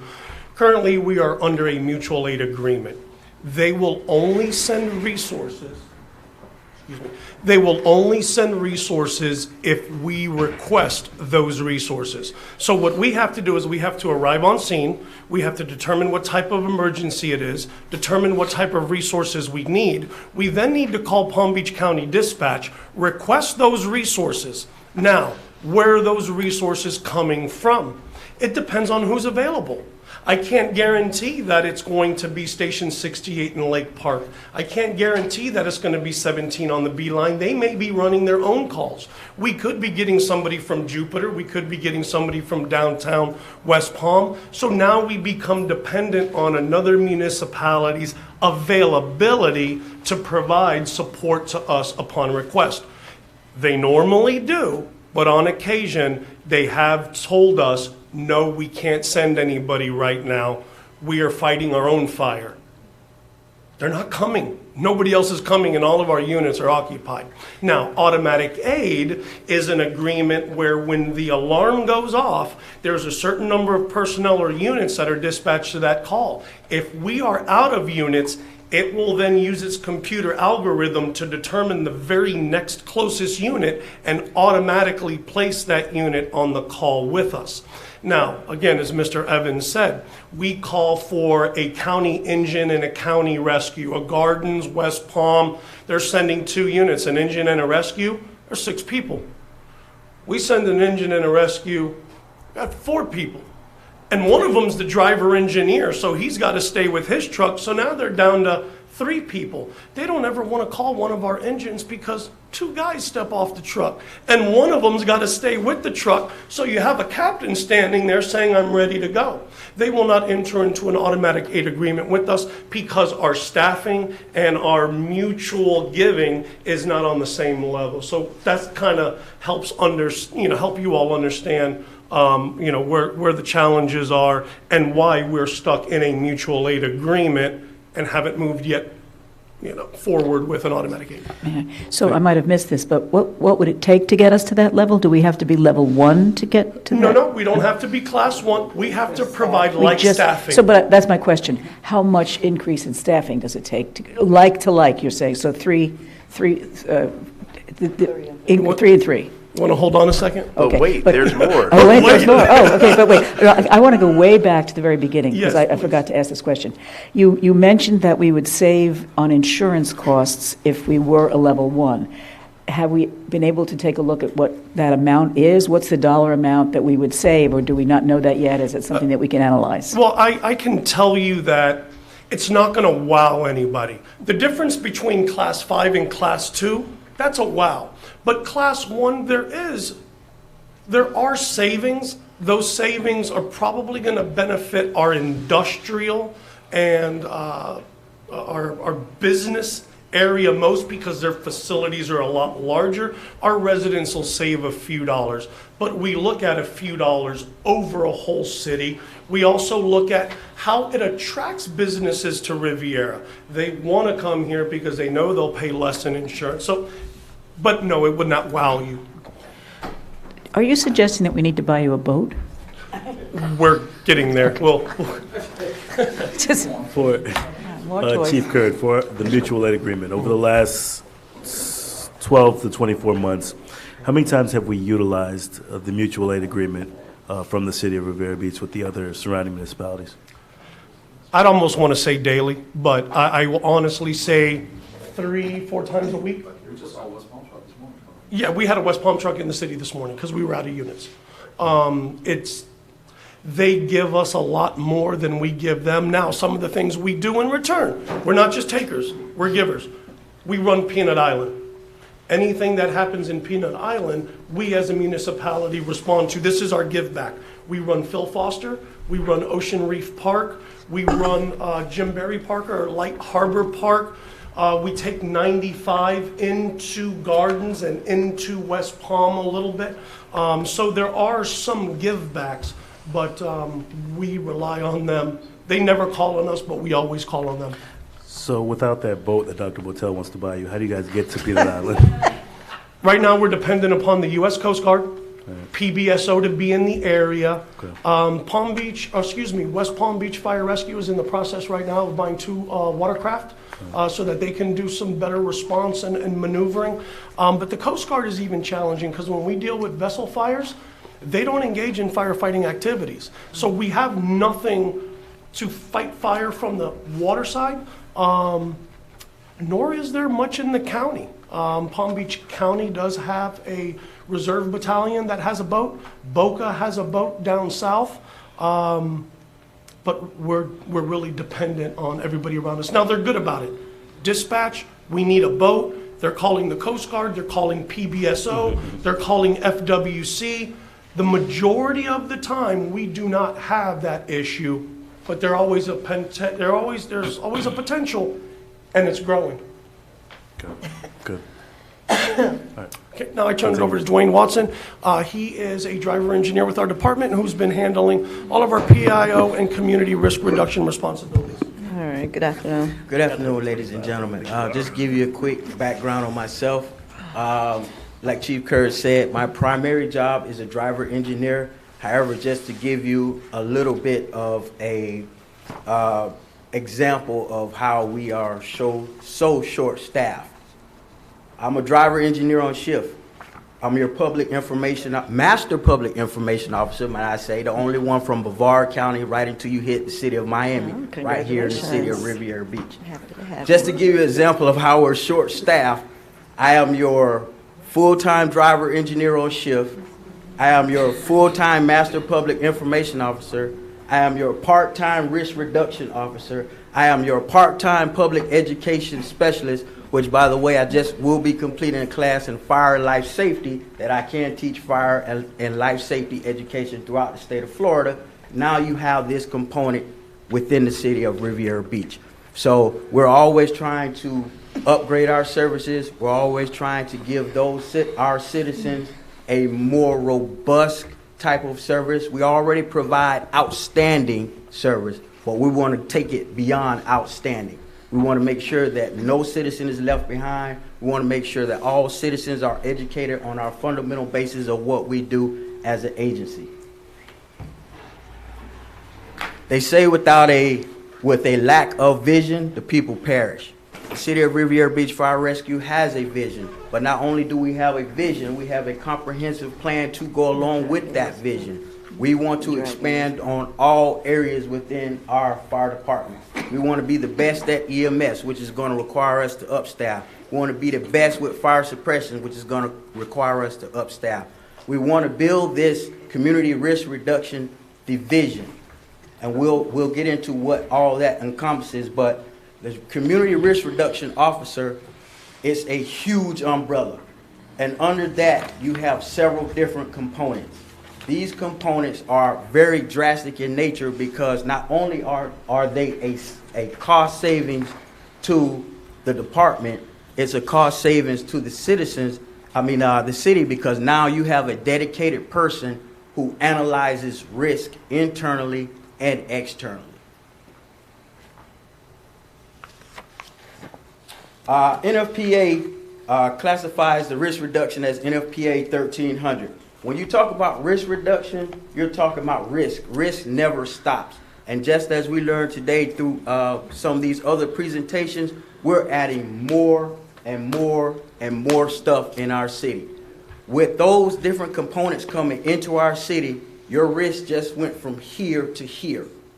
So it's very imperative that we have a person who can analyze those risks, determine what the risks are, identify those risks, and be able to disperse that information internally and externally. And by having that person there on a full-time basis, you lower risk on all different aspects and areas, not just within us, but within the city. Community risk reduction, like Chief Kerr said, is a new buzz term. It's very popular up north, and it has been proven to work. And the way that it works is by educating not only the internal people, the external people, the citizens, stakeholders, the business owners, on how to be proactive with certain things that can cause them to decrease their risk. Again, risks are ongoing. With all the new stuff that we're having now, it's imperative that we have a person who's dedicated just to that position and identifying what our risks are so that we can keep those risks down. The basic thing that I would like to say as a community risk reduction officer and other hats that I wear is that we are here for the citizens. We owe the citizens in this city to be able to be safe, to recognize their risk. We owe them as much as we can give them. And your programs are only going to be as good as the time that you invest. I'm a part-time community risk reduction officer, so you're going to get part-time results. Once we build up this particular division, then we have it so there's a full-time person in that position. Now you have increased that level of service as far as it pertains to the community risk reduction office. I like to use the term, there are a lot of departments that have been reactive in nature. As we grow as a municipality, we have to start being proactive. We like to be proactive because it does a number of different things. First and foremost, it's a reduction in 911 calls.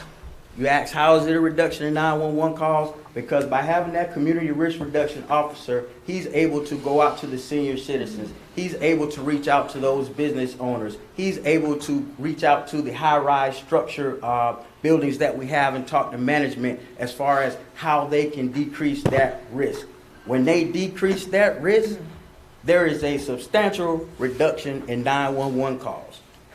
As we decrease the risk internally in our department by having someone there full-time who can identify the risk, the current trends they're on, so forth, that is a significant cost reduction into the fire department, which is a cost reduction to the city because now we recognize what those risks are. We're going to do things to try not to have our fire personnel injured by identifying those risks and making sure that we're doing what's necessary. Being reactive. If we just sit here as a fire department in an agency and we're not being proactive, we're being reactive, it's going to increase your 911 calls because you don't have that person who's reaching out to the community, who's reaching out to the stakeholders, who's reaching out to the businesses. So therefore, they're not going to be able to determine what risks are, what risks aren't. So they're going to keep calling you for the same calls. They're going to call you for, like everybody knows that during the summertime, you have your air conditioning on all the time. We don't turn the heater on. So it accumulates the dust on the coils. So how many of us turn on our heater during the winter time, we smell smoke? God forbid a puff comes out the vent. Oh, it's really, you really got a problem then. But by you being able to identify and someone giving that information out to the community, we can't say that's going to stop all the calls, but it's going to decrease those type of calls. We have $1 million piece of apparatus that we just purchased. If we get someone who calls just because they turned their heater on, the coils is burning off the dust that's on the coils, now you have another risk because you have $1 million piece of equipment staffed with 2-3 people at a rescue truck trailing them going to somebody who just turned on their heater. Now there's a risk. What if someone hits that apparatus? What if someone gets injured going to and from that call? These are all types of risks that may seem mundane, simple, but every time that truck leaves the bay, it is subject to get damaged. Someone is subject to get hurt. Someone is subject to get killed. By the grace of God, we've been very fortunate with that, but we want to have that person in position so that we can reduce that risk. Let's look at the type of calls we run. Do we necessarily have to do everything that we do for a simple call? All this is part of determining the risk. Underneath the community risk reduction section, there are 4 pivotal aspects that we need to focus on: the community outreach, the public education, the prevention, and the community risk assessment. Again, I'm gonna put this back into your head. I'm a part-time community risk reduction officer. So you're gonna get part-time benefits. Until we fully staff this and make this a position that will give us successful mitigation of emergencies, again, I'm a part-time community risk reduction officer. You're going to get part-time benefits for that. So when we talk about community outreach, we're talking about a variety of different things, public education, so on and so forth, and we'll dive right into those. Community outreach. As far as I know, there are not very many community risk reduction officers within the Tri-County area. It's a newly released program, so to speak, and a lot of municipalities really don't see the need for it because they feel that it's not a benefit. But I believe here in the city of Riviera Beach, we have the foresight to see that we have a responsibility to our citizens and that we must man this position at some point so that we can provide a better outcome for the people that live in our city. We want to talk about health and wellness programs. We want to talk about things like there's a lot of citizens who can't get their medications. There are citizens who don't understand the consequences of not taking their medication. So by having a robust plan in health and wellness, we can reach out to those citizens. It's our obligation to make sure that those citizens that live in the city of Riviera Beach have the same type of care as Palm Beach County, Wellington, Lake Clark Shores, so on and so forth. After action care. We don't want to just stop what we're doing after the 911 call. It's not like, okay, we went to grandma's house, we took her to the doctor, she got her medication, and that's it. We don't want to see grandmother no more. No, we want to follow up. After that, we want to have someone go to that person's house. How was our care? Is there anything else that we can do that could possibly prevent this type of incident from happening in the future? This all comes, again, with a full-time community risk reduction officer. I am a part-time community risk reduction officer, so we're going to get part-time effects. Home safety checks. When we're doing these EMS calls, when we see that we go into a person's house and we see life safety issues, we need to be able to reach out to that person and let them know that not only are we here just for the 911 call, we're here to make sure that you're safe inside your residence. When we talk about injury prevention, we talk about slip and fall prevention. There are traumatic injuries. There are a lot of things that go on in the fire service that are not highlighted as big calls, but they consume a large portion of what we do. When you talk about life safety, there are things such as the smoke detector program. There are people who have houses that don't even know what a smoke detector is. They don't know when it chirps what that means. They don't know the newest technology out there. As an agency, as a municipality, it's our job to make sure that they understand what's out there to help them be a safer individual within the confines of their own home. Drowning prevention. We have water everywhere in the city of Riviera Beach. We need to have, during the summertime, places that the kids can go where they can learn how to swim if they don't know how to swim. We need to get with the Palm Beach County Drowning Coalition. Let's do everything in our power possible to ensure that not only the big citizens, but the small citizens don't fall behind either. They need to learn about juvenile fire setters. They need to know about drowning prevention. School safety. As a municipality, we are the first responders. God forbid there's a school shooting. Who's going to come? Us in the fire department. So we need to be out in those schools being proactive, helping them come up with a plan so that if something happens, we know exactly where building A is, building C is. We need to know what we need to do as a municipality, as an organization. And again, that comes when you have a full-time person. We go into the injury prevention, which we kind of already briefly touched on. Inspections. When we talk about fire prevention, there is a inspection bureau. Currently, we only have 2 inspectors. They are full-time inspectors. While they do a great job at it, we need to put more inspectors in that position so that we can inspect more of these buildings. Every year, we're getting more and more and more buildings within the city, and we only have those 2 inspectors. They're tasked with doing a lot with a little bit, but at some point, we're going to have to look at this and say, hey, in order to keep our citizens safe, these buildings need to be inspected, plan reviews, so on and so forth. We need to make sure that we're putting the right amount of people into that position. Not to mention the regular re-inspections. It's not like you inspect a building 1 year and it's good forever. No, those buildings have to constantly be re-inspected. You know, we get those people who try to work underneath the law, so to speak. So they're going to do things, they're going to block off exits that could in turn be very, very dangerous if something happens. So you have to make sure that those individuals can go back out and re-inspect those buildings. Codes and ordinances. New codes come out every couple of years. I just recently got my fire inspector, and the book is like this big, and it doesn't get any smaller.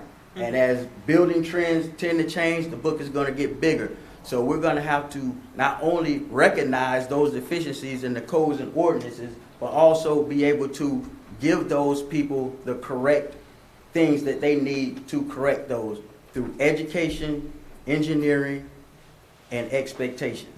That's the only way that we're going to be able to make those places a safer place. That's pretty much it for me. I'm going to turn it back over to Chief John Kurt. Thank you. And if you all recall, there was a young lady, that Allison Goldberg, that worked here. She worked on a GIS system for us. It was, I'm drawing a blank on it. But we were utilizing that GIS system to identify these call trends. Please understand, for a lot of our community, we are primary healthcare. So what we're looking to do is staff a program where we can follow up with residents, where we can educate them on health disease, where we can talk about some of the mental health, where they can get help and do some of these things to reduce those 911 calls that are coming in and provide for a safer community.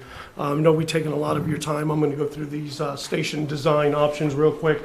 For those of you all that have been following, we've been in the process of designing and have just about completed the design phase and are getting ready to go out to bid Station 88. This is a rendering of what Station 88 or 2 would look like.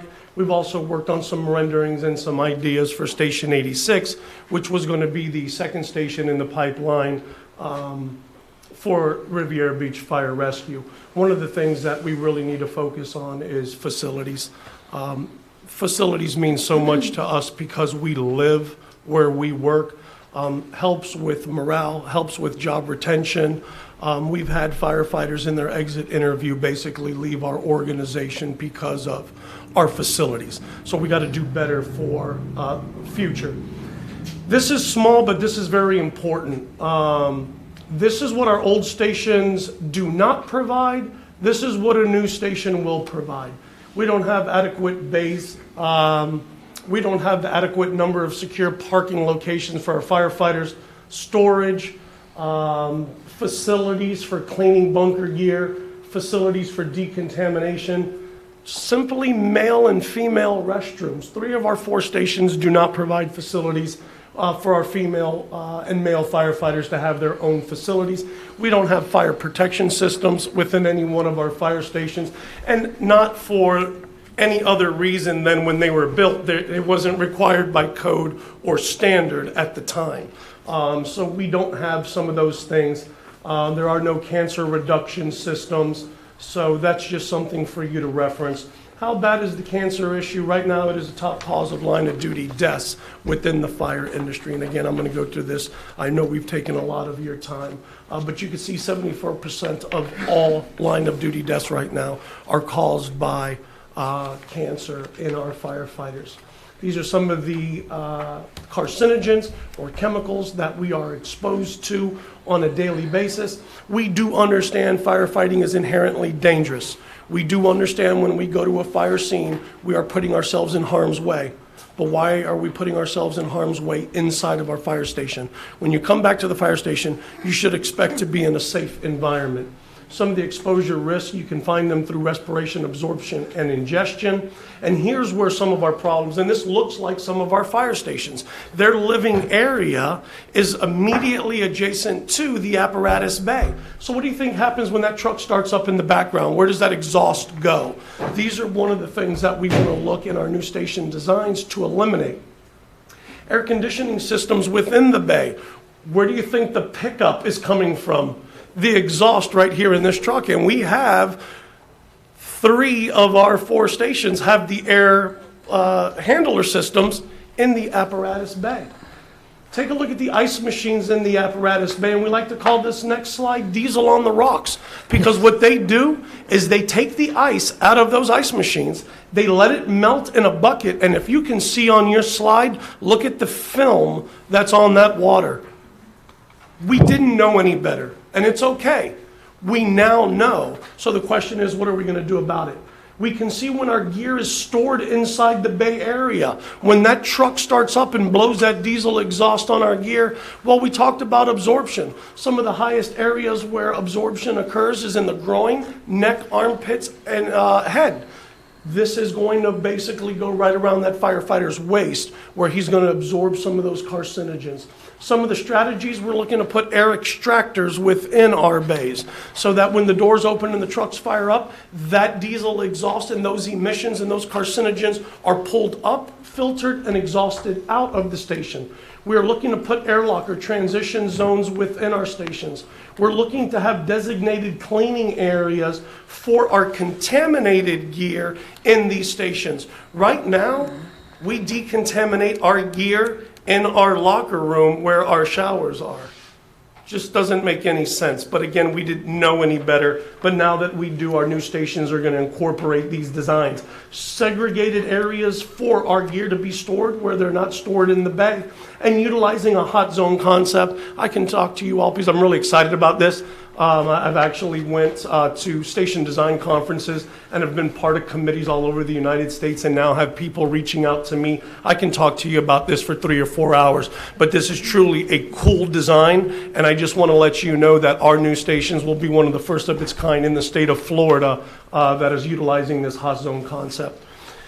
Council, the brief takeaway is we have 17 shift personnel that we're staffed for right now. We are recommending staffing of 26 daily. That's going to be an increase of roughly 35 personnel. Currently, fire rescue has 0 support staff. We recommend 3 support staff, 1 for training, 1 for community risk reduction, and 1 for logistics. Currently, our staff divisions are fire, EMS, and inspections. We are recommending staffing that fire, that EMS, bringing inspection under our community risk reduction program, and actually staffing a training division. While it's ill staffing, 1 person staffed in a training division right now is better than the 0 that we have. Current fire station design concerns, we recommend that we move forward with our hot zone concept and build out plans for our stations. Whew. And I am done. Thank you so much. Questions and/or concerns? Madam Chair, could someone please scrape Mr. Sherman off the back floor? Well, He didn't even hear me. Madam Chair, the next part of obviously the presentation is how do we look to effectively try to accomplish staffing to move the needle here. We've had brief discussions about the feasibility and the possibility of looking at a fire assessment and what that would be, and Director Sherman will speak in more specificities on that item. So Chief Kurd will sit there next to Director Sherman to ensure that he doesn't go into any cardiac arrest. But we do want to kind of talk about the study that was done in 2011 and then steps forward for us to look to try to address this. Mr. Sherman? All right, Mr. Good Sherman. afternoon. Good afternoon. So what you have been presented today by the fire department, we have looked at that, and I'm sitting back now saying I think I wasn't conservative enough in my numbers. But we're probably looking at 4.5, forget what's in the letter, 4.5 to probably closer to $6 million to upstaff to that level and to provide those services. And that's not counting the capital needs. That's not counting rolling stock, fire apparatus, the fire stations. The fire department budget is only $13.5 million. So you're looking at 40 to 50% increase in that budget to get to this level of service, if that's what we're looking to do. Let you know, our property tax revenues are only about $45 million. So you're talking about more than a 10% increase on property taxes, which would put you over that 9 mil rate and get you much closer to the cap of the 10 mils that are allowed. In paying for fire services, there's a couple of ways, you can do it. You can have fees, which is the EMS fees that you pay or the inspection fees. But on an annual basis, that's only going to raise a couple of $1 million out of what we'll now be looking at, close to maybe a $20 million, dollar budget. You can do the cost sharing, which we talked about with mutual aid and automatic aid and what we do for Palm Beach Shores and the services we provide them. Or it comes down to, as I said, property taxes. Most of the budget, or probably 90% of the budget right now for the fire department is paid for by property taxes. The fourth option that you have, that the statutes permit, is the fire assessment fee. We instituted a fire assessment fee in West Palm Beach back in '09 or so. We put it in at $25 for a residential property, and it was exclusively for capital items. West Palm Beach needed fire stations, West Palm Beach needed rolling stock, and that's what that fee was put in for, at $25. I can tell you today they're at $100 for a residential unit, because again, they can't afford the operational side, just as we're facing. So I remember sharing a lot of this information with Riviera Beach back in 2010, and Riviera Beach actually went through the process during the height of the recession. So rather than recreate the document, I brought back up the 2011 proposal, and I won't go through every slide in great detail. But again, real quick on the law, how assessment, why you use assessments, the detail that goes into this calculation is very specific, and we'll get a little bit into that. And then again, we'll talk about some of the rate scenarios and, and steps that you have to follow along the way. Again, the case law is very specific on the fire assessment fee. It's property-based. So this is not medical issue. You can't pay for your EMS calls and your medical and your transport. This is all based off of property. And again, as long as you can use different calculations, but it just has to be fair, reasonable, and and equitable along the way. Again, you go to a fire assessment fee. Here are the benefits that they've laid out. It's benefit-based, not value-based. So again, a property tax is based on the value of the property. Doesn't matter how much a property is worth in the city, they would all pay the same amount. So it doesn't matter if you're in a $100,000 home or $1 million home, you will pay the same amount because it's based on the benefit. There is equity. It gives you revenue diversification. And if you look at the fourth bullet, it's a dedicated revenue source. It can only be used for fire. I can't do a fire assessment fee and then turn around and do something over at Public Works or Parks or anything. The one item up there that I like the best is it's a pledgeable item. It's a pledgeable revenue source. It's a new revenue source, which means we could use that revenue source to go out and borrow money. So rather than wait on building new fire stations, if we had the fee, we knew how much that was, we could take that and go out and leverage the future revenue to borrow today. Again, it's all based on historical demand, so when they come in and they do an analysis, whoever the consultant is that you would hire, that's the data that the chief was talking about earlier that they use. They go back, they look at all the historical data, and that's how they come up with this property-based system. A lot of components go into it. I know, the data rolls, the properties, how many accounts, how many square footage, all of that information goes in, along with obviously the calls and the costs of those calls from the fire department. Again, methodology, won't necessarily go in that, but this is the 2011 methodology. Again, this was the presentation that came from the consultant. But this is what they came back with. And what I'll do, there we go. I don't know if you can read that now. I'm not sure if I can read that number down there. But it's about $7.5 million was the average that they had using the 5-year average back in 2011, 2012, based on this calculation that they did. So if you think about it, if the city had implemented this at full cost back in 2011, we're talking about $60 million that the city would have had to spend. And, you know, maybe our fire stations wouldn't be in the condition they are today. Maybe we wouldn't be scurrying around trying to replace our apparatus at this point. But this can be a significant number. Now, you're not required to do 100%. Once you come up with a number, you can make whatever adjustments you want and come in a component. As I mentioned, in West Palm Beach, we just started at $25. We came in, I want to say it was around 15 to 20% of the what we could have done.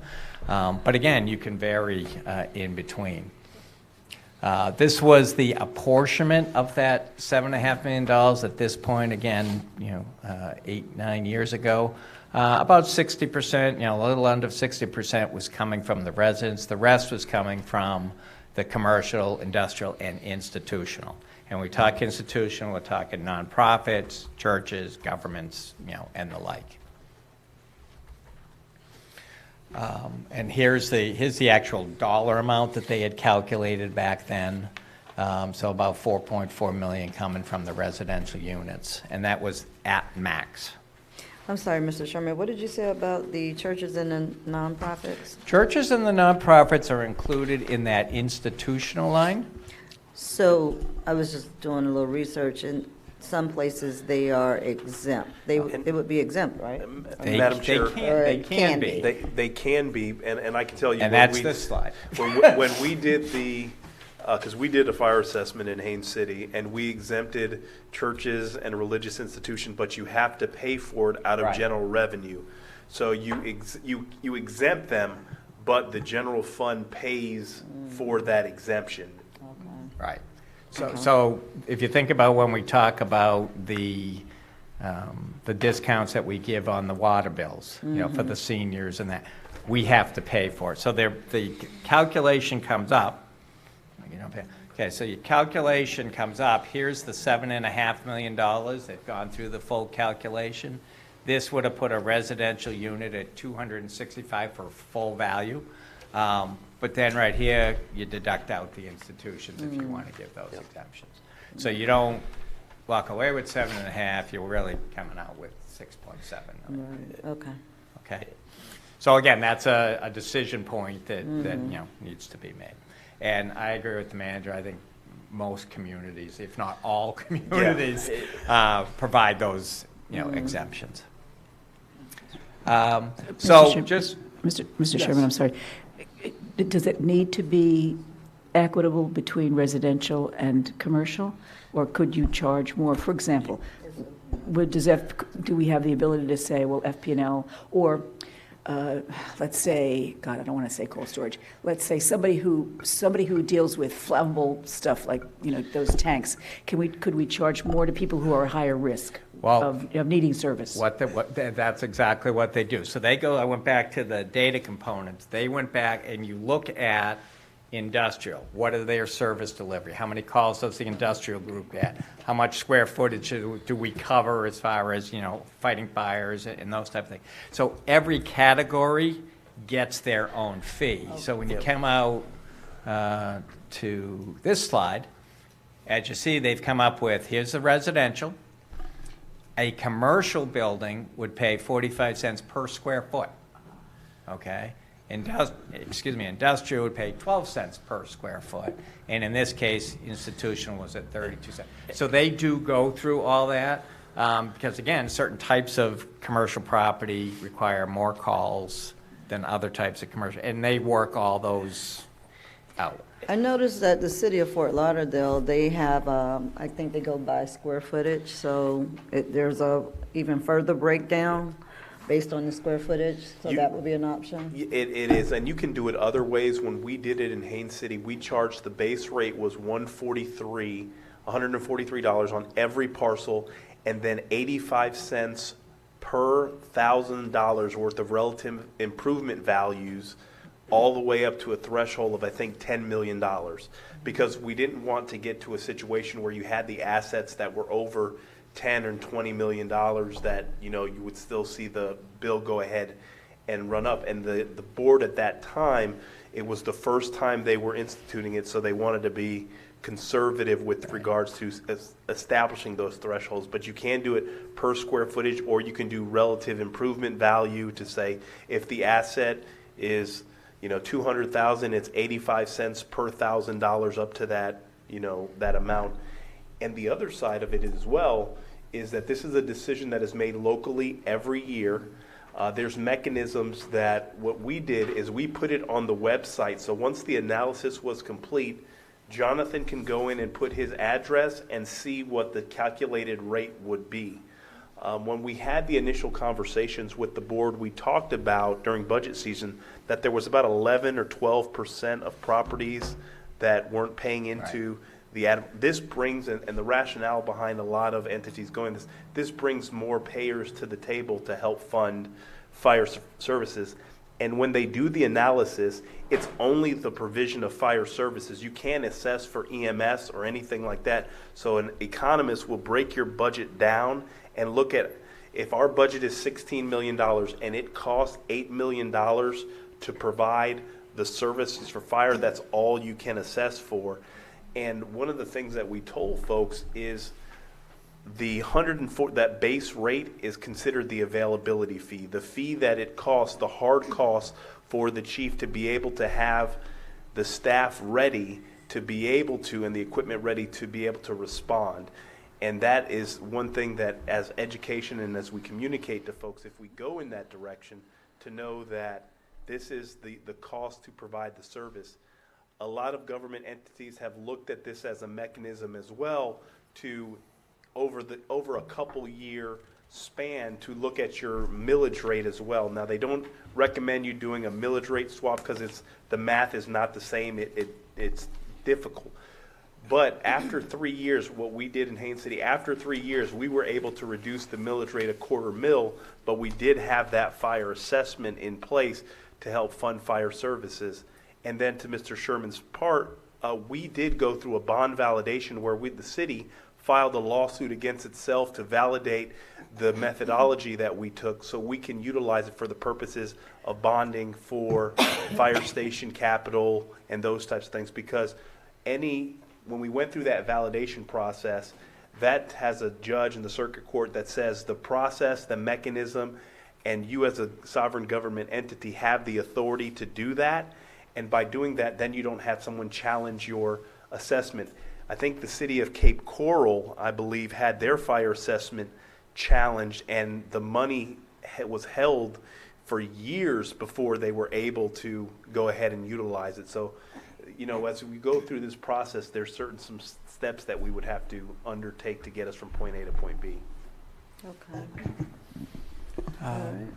And again, as I mentioned, so back in 2011, they determined that 265 was the full boat rate that would be required on a residential. But again, then they looked at, okay, what if we went to 25% of that and go down to, you know, $67? And again, you see the square footage rates change. The institutional amount you have to buy changes, and it just gives you a lesser amount. So again, you can go all the way up and 100% fund it, or you can obviously do something less than that. This last slide that I have here is not from the 2011 presentation. This is actually the back page of my notification I received from West Palm Beach. But as you notice, this is why our millage rate is probably higher than most of these other communities. Some of the communities use it to a great extent. Tamarac's at 350. Boca's at 135, but again, you think of all the residential units they have and all the square footage that they have and how much revenue that actually generates. When we were putting this presentation together, the chief and I talked about this, and my question to him was, are all of these, class one, is that what you call them? Class one communities? And the answer is yeah. And this is, in essence, how they're paying for that, additional coverage. So that's the presentation. I just wanted to, I noticed West Palm, Boynton, and Boca are like the only ones in Palm Beach County. Do you all know if there are other Palm Beach County cities that are, cities in Palm Beach County that charge the fire assessment fee? I can check. These are the ones that were provided. Well, that's kind of all of what I was finding as well, so. What I can tell you is a lot of municipalities, if you recall back to my slide, where Palm Beach County Fire Rescue provides municipal service to all of those cities, they would not be able to. Right. That's why you don't see it, because if they ran their own municipality, they would have to do it to be able to afford the service. Okay. All right, so basically we would only be looking for those who provide their own fire service to see if they charge this assessment. And county does it through an MSTU, which essentially is a property tax for their fire services for all of those 20 some odd or 16 municipalities you saw in Palm Beach County. So yes, they are doing it, but in a different way. Okay, all right. So the fire assessment, can those funds be used for operations and salaries, or is that just for capital improvements? It's a decision that you would make, but it can be used for both.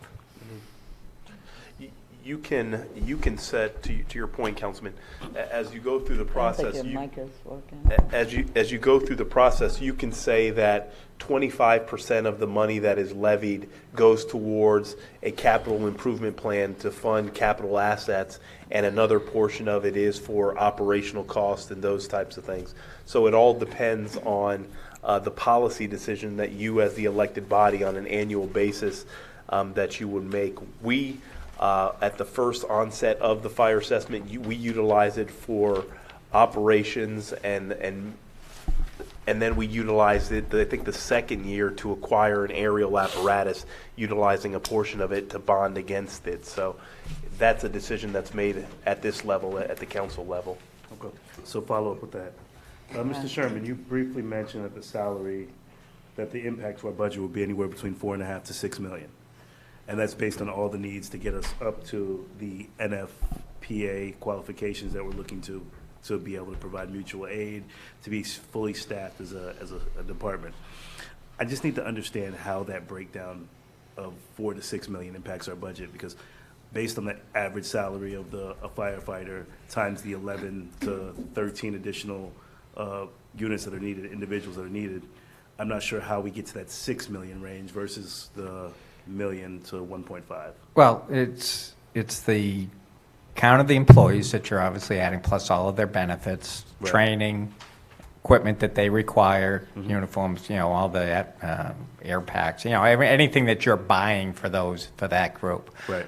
So it's not only a firefighter, but then you had a lot of captains, and you had a lot of command staff in there as well. So if you're using $125,000, $150,000 per position. At 11 positions, that's just under 1.5. So how do we get to that? No. Well, if you look at the staffing, we were talking about from 17 to 26. 9 additional. 9. Right. 3 shifts is 27. Okay. So, and then what you have to also consider is there's a normal factor that's used of 1.3 firefighters per position, because you have to account for Kelly days, vacation days, sick days, firefighters that are out for various reasons.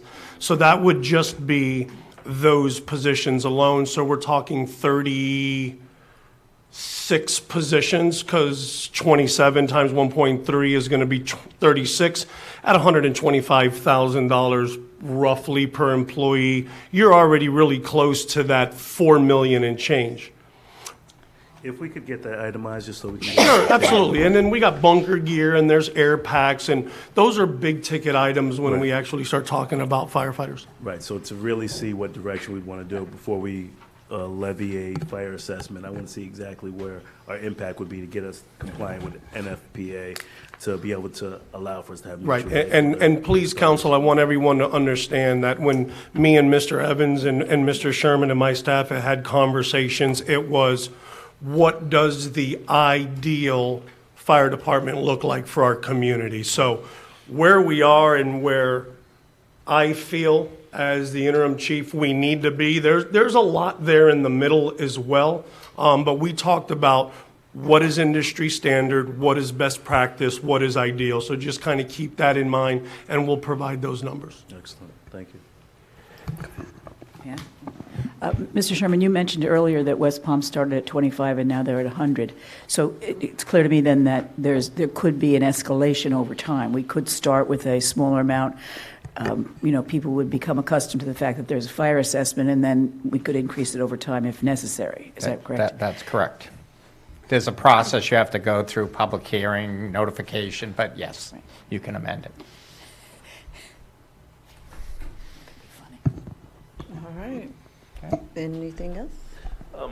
Madam Chair, the intent behind the presentation obviously was to bring the board up to speed as to where we sit with Riviera Beach Fire Rescue and to get direction. We do have monies in the budget, if I'm not mistaken, to proceed forward with an analysis on the potentiality for what a fire assessment would look like in our community. And before we went down that process, we wanted to see if the board has the desires for us to explore that.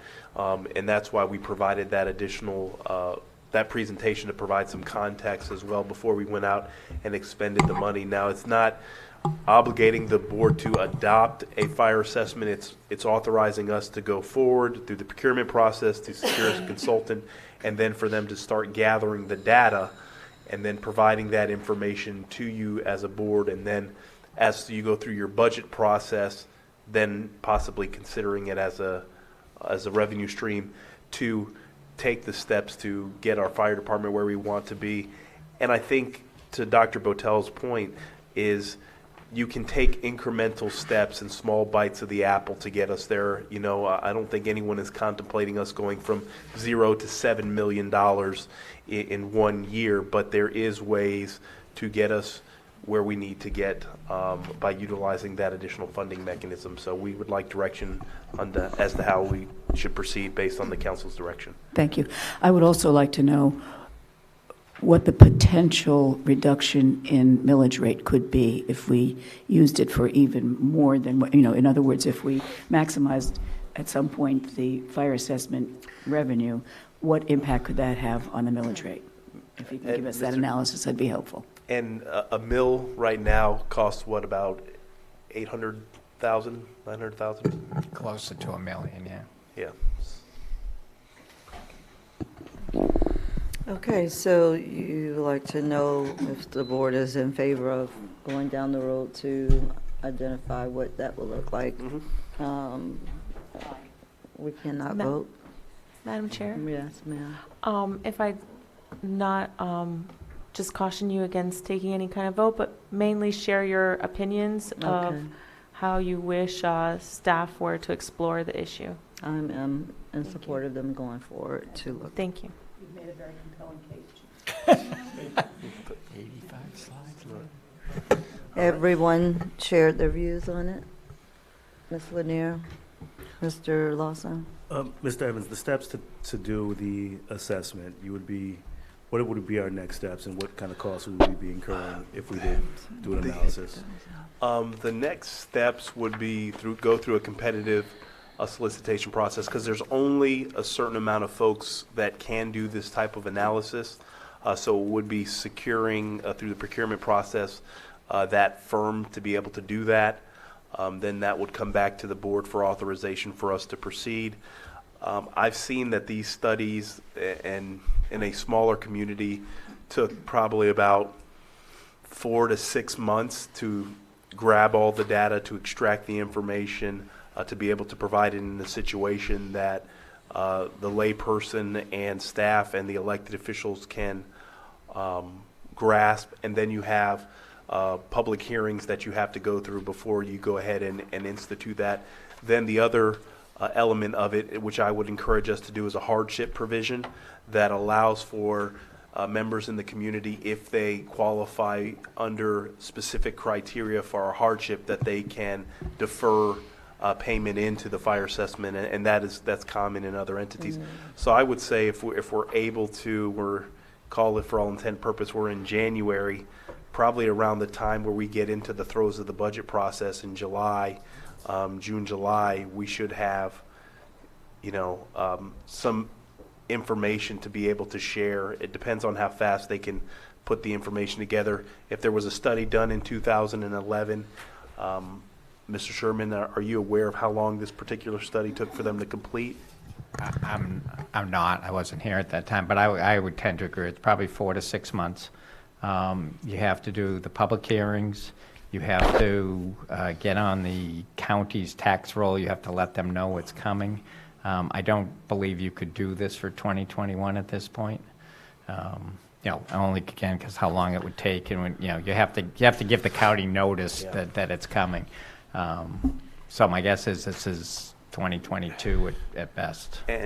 And Madam Chair, if I may, one of the things we did in Haines City is we did direct billing our first year, and then anything that wasn't billed, we transferred it over to the tax collector the following year and end up collecting. So when we did the direct billing, I can tell you, we got a lot of phone calls, but about 75% of the people did pay the bill when it was received, and the remaining balance that did not pay, then they would pay it on their tax when the tax bill came in the following year. But we did do direct billing, and we only did direct billing that first year is because there was a desire from the board to realize and capitalize on the revenue in that particular short time frame. Now, obviously, as we take steps, we can probably look to putting into an additional fiscal year or what have you. But you do have that option to do the direct bill. You do. I see that City of Boynton does have that, it's called the HELP program, to provide a waiver or some sort of deferment. As well. So that's something we can take in consideration. We could have that as a relief, I guess, for some. One of my concerns before we go forward with the review for this assessment, I would want to get some more information to see what other municipalities, comparable municipalities to our city, have this assessment and what their assessment is, and then also an itemization of the staffing at an increase from 12 to 24 to 36 to take that time frame to get us up to the ideal number that you want us to be at. So once I have all that information, then I may be for or get to see where I would stand in regards to doing this assessment. So just getting some more information before making that decision. Well, we have in the budget, correct, in the memo, the $50,000 already in the budget for the 2020 budget to go ahead and do this assessment? We do have that money that was appropriated by the council in the fiscal year 2020 budget, but we can incorporate in the agenda item some of the discussion points that Councilman Lawson has communicated. So we can look at if it was a 3-year plan, 5-year plan, and 10-year plan, and then the costs for fire services. So you have that as part of the discussion that we will have when we go through the process of selecting a consultant, just to have some clarity as to which process you want to undertake. All right, Ms. Lanier? I think we should at least explore. I think we should at least explore the opportunity. The information presented, of course, was a compelling argument, but to assess more fees on residents, I think that we definitely need to make sure that this is the direction that we want to go in, and we have as much information to share with the public as possible. And I would implore you all to take a look at Fort Lauderdale, because they have their sliding scale on there. And for me, just looking at it, it appears that unfortunately the bulk would go with the institutions, the commercial, not so much on the residents per se, because theirs are pretty limited, or the amounts seem to be much lower than those other business owners. And I'm not trying to tax the business owners, but the square footage does play a lot into it in the way in which they do it. So we're talking about larger buildings, larger corporations that will have the bulk of the money that they're spending, and the residents are not being impacted as much. So, and I, as I understand, we have some flexibility with implementing the amounts that we want to do. So I'm fine with going ahead and just getting started with the fire assessment. All right. Thank you. The study, I'm sorry. Make sure I add the study on there. Believe me, this is not my first time with this conversation, so I know how it went several years ago. So we do want, it did not go anywhere. But there was a lot behind it. So, you know, right. So, but I think, I don't know that we put as much explanations behind it, and it wasn't done as elaborately. And I think that's probably why they gave us such a large presentation today on it, because they did not really have an opportunity to state their case and to provide us with all of the background and the options that we may have had before. So this today, I think, was probably needed in order to try to at least explain why we're even having the conversation. And Madam Chair, to your point, obviously, we will make it a point that once we begin, if it is the direction of the board to move forward with the, after the selection of a consulting firm to go through that there's copious amounts of time and energy and effort that's put in educating and informing the community, and then working with our fire union personnel as well, because it's going to take everyone educating and informing the public as to the rationale behind this. And ultimately, we hope that this leads to better fire protection and services throughout the city. So we will move forward based on the input that we've gotten from the board, and then address the questions that some of you and Councilman Lawson have said as it relates to this item. Okay, so we're finished with item 5. Yes, we are. Item number 6. Now I understand. Before I got here, thank you all so much for everything. We're going with 6, and I understand there was there something added? Yes. Chair. Where is that after 6? Yes. Okay. Yes. So item number 6, community Okay. value survey. Yes.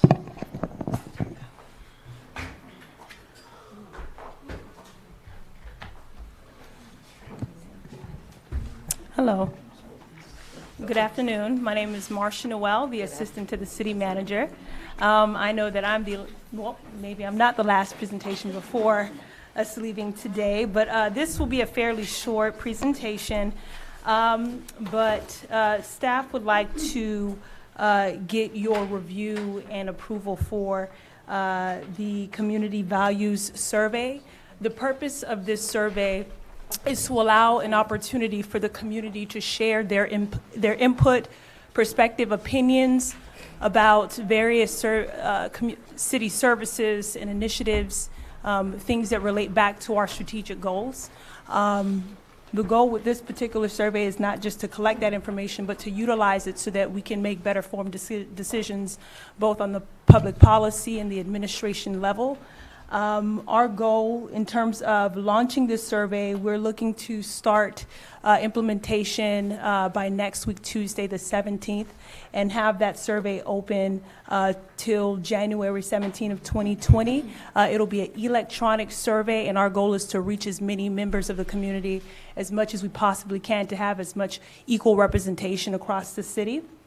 And if you had an opportunity to review the survey questions in particular, feel free to allow this to be time for you to share whatever your input is on the survey. The community values survey is not a new idea. Various other cities have implemented something similar. The city I come from, the city of Fort Lauderdale, implements an annual neighbor survey.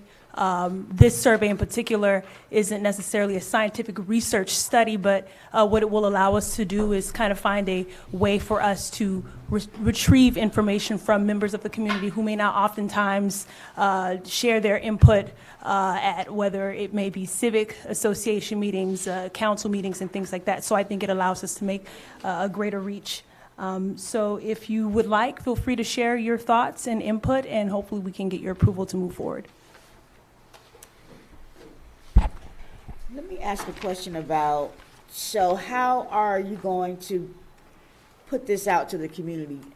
So there's different ways. One primarily is going to be electronic, so through a website platform, particularly SurveyMonkey, which is pretty reputable. Oftentimes, I would use it in the past to garner input and to share surveys. Our goal is to use as many communication platforms that the city has at its disposal. So working closely with our communications team, sharing and promoting through our social media accounts, city website, and also having any physical materials like flyers and promotional banners and things like that in areas that the community would frequent when it comes to our city facilities and things of that sort.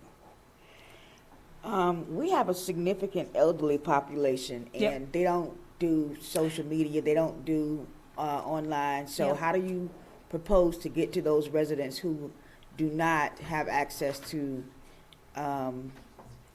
websites or even the internet? Yeah, no, that's a good point, and that was taken into consideration. So if there are individuals out there, which there certainly are in this community, that may not be as tech savvy or may not want to utilize any electronic devices to access the survey, we can have it available in paper form. My goal as well is to share this physically as well. Have surveys available at the council meetings. When people come to collect their agendas, they can come and collect a survey as well. Any future community meetings that take place, I've been fortunate to attend at least 2 of them, and those are perfect opportunities, I think, to share about the survey and to also hand out hard copies for individuals who may prefer that method. I think I think you need to also, look at mailing and prepaid envelopes to people to send them back, because a lot of elderly people use snail mail, as they call it, U.S. Postal Service. So you might want to consider that option. Okay. Now, there are 35,000 residents in the city. What percentage are you expected to get back? So preferably, because oftentimes with surveys, it's difficult, and even from a personal perspective, to get input, because oftentimes people may find it as an inconvenience and what have you. This survey, we're looking at maybe 5 to 10 minutes for completion. It depends on the individual. I would say that our goal would be at least 1,000 of the 33,000. Now, usually with a scientific research method, you're looking at about 10% of your population. For us, that would probably be about 3,000 some odd of the 33,000, just to get a pretty good look at what the opinions are. Again, but because this is not a scientific research study in particular, I would say that maybe at least 1,000 would be great. And I think that's actually a pretty good number, given that traditionally in local government or government in general, it's very difficult to get input from the community. I mean, if you look at your council meetings or civic meetings and things like that, it's oftentimes difficult to get feedback. So if we can get about 1,000, I would think we'd be okay. I would definitely try for more than that, but you have a lot of people in the city who would probably fill it out, if they had access to it. Yeah. So I think you really need to focus on how you're going to have that access to people in the community who don't go to the meetings, they're not online, so that you can get their feedback. Because a lot of people who come to the meetings and who can use the website, we pretty much know what they're saying because they come to the meeting and tell us. So we know what they know. We know what they want, and we know what they think. Yeah. So I really want you to be able to focus on those people who don't access any of those avenues, so that we can find out what they are thinking, what their feedback is, what they think we should be doing here. Yeah. Because every Wednesday we know what people think. Exactly. Hold on 1 minute. One more now. No, I'm asking these questions because I do this for my job. We do HIV/AIDS surveys countywide, tri-countywide, and the biggest issue is trying to reach people who don't normally come to meetings, who don't normally, go to websites to get their input. So I'm just asking those questions because this is how you have to be able to. Are you going to offer any type of incentive? In terms of what kind of ideas did you have in mind? We used to offer like $5 gift cards, if you come fill the survey out. I mean, you know, I just- see what you're saying, you just- because it's oftentimes difficult, like I was saying earlier, to get input through surveys. But 'cause oftentimes folks will share if they feel like there's a personal connection that they can make to the purpose of the survey. Well, But that's I mean, something we can it explore. doesn't have to be something like that, but I mean, incentives for people, you'll get more Input. people coming to fill it out if you offer something. We can certainly explore some type of incentive. We can give them VIP seating at a council meeting, or but we can find gift cards and things You know, to just encourage something people. so that, Yeah. the thing about it is that with 35,000 residents, you want as many as possible to come back so that we'll know from a large swath of people what Yeah. they're asking and what they want from us. Yeah, I mean, ideally, we want everybody in the community to Yeah, but participate. of course, we're not gonna get that, but Exactly, the 10% I think is reasonable. Okay. But if you offer incentives and get those surveys to people who Okay. are not involved with, regular coming to meetings or being online, then I think you'll get a different view and feedback from those individuals. And I can tell you in past experience also, one of the things we can do is as we start collecting data, we can show incremental results on certain questions to let people know, that we are collecting the data, that we are showing exactly what the data, so people know that the information is, and that it's something that is fluid, because here's the challenge with us collecting the survey. We're right in the midst of the holidays. So many things are going along. If we send something in the mail, it's going to get lost in, all the other stuff that they're being. But we're looking at, to Ms. Noel's point, we're going to be at, different community centers. We'll have iPads there. We'll be able to input the data for the residents. We'll actually have paper surveys, and we're encouraging people to give us their feedback, as many points that we can interact with folks in this short amount of time to be able to get some good feedback. So we'll explore the incentive programs and other ways to get some feedback from the public. All right, those are my questions. All right, did you all have something to Yes, say? yes, Go Madam ahead. Chair. Just some feedback in regards to the time of year with the surveys. I know that we're Yeah. during the holidays, so Yeah. getting a response rate from the residents, I was thinking maybe if we push it, challenging.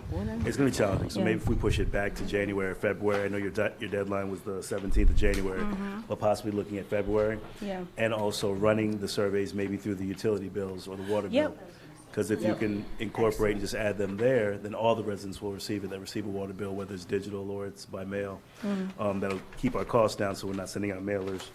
In addition to that, maybe I want to check with Lina to see if running a raffle or incentive for the individuals that return the survey, and we do like a prize, whether it's a prize, whether utility bills paid for a month, whether it's a prize from the city, and see if we can, like, just some type of prize or benefit for them to actually return the survey, because as to Councilwoman Shirley Lanier's point, that you need an incentive to have the responses, but a gift card for each resident is going to be difficult, but something like a small prize to somebody, if they respond to it, would be beneficial for somebody to say, okay, I could get my water bill paid for a month or 3 months or something like that. It doesn't raise any alarms, but I'll research the issue just to make sure, and But- then I'll get back to the board. But you And know, then- if you could at least just have, if you complete it, you can enter your name Yes. into the Right. drawing. Yeah, as an option. Yeah, Yeah, not that's an if- option, yeah. Well, not everyone. I'm Right, saying right. that it would be a raffle for Right. responding to the survey, and then you can, we'll have a drawing the end of the time. End of January, February, we announce the winner at the city council meeting, and they get some type of prize. So just to increase the numbers and the responses, so. The water bill, time of year, so possibly see if we can incorporate it into the January, February water bills, utility bills, so that we can have a response, but then we're gonna need to give them at least 30 days to respond to it, in addition to the community events, the council meetings, and the online Survey Monkey. Yep. Yeah, and you also have, I'm sorry. You done? Yes, ma'am. Thank Please just bear in mind that many of our constituents on Singer Island don't get water bills, so that's not much of an incentive. But there are other ways, I'm sure, of getting to those folks. We can work through the Singer Island organizations like SECA and COSI to be sure they get it. Okay. Yeah, you just want to be creative with the incentives, because the more you play that up, the more responses you'll get back. How about we just email Ms. Noel and Mr. Evans, Ms. Jacobs, some suggestions on what you would think are good ideas for Yeah, incentives? send them to me, and, actually, yeah. And then they we'll can work with it. decide what would work. And then also, you know, if you have some small amount, maybe you are able to get some people, temporary people, to go and knock on doors. And, I mean, basically, you're running a campaign. I mean, you'll reach the people if you go knock on doors. So, I mean, you know, some sort of way like that for those who don't do computers or social media or meetings, so. And is it the board's desire to see us move the push date for the survey to maybe end of January, into February? Okay, because I think to that point, I think that's a good idea, because we have the state of the city January 25th, so we can announce that we are going to be surveying the community, and their participation is critical, et cetera, et cetera. So we can, you know, utilize that as a media blitz and push to get folks involved and participate. Okay. All right. That's in for item number 6? Yep. Okay, thank you so much. Thank you. All right, so we have a number 7, I guess, beach polo. I want to thank Assistant City You need a microphone, ma'am? Ma'am, you don't have a microphone. Wearing her polo shirt today. She still don't have a microphone. With your indulgence, I would love to ask Ms. J.B. Dixon to come up and assist me, because she was very instrumental in having this last event that we did on Singer Island come off without a hitch. First show you. You need a microphone, ma'am. She won't listen. Here, you want this one? Here. No. It's not listening.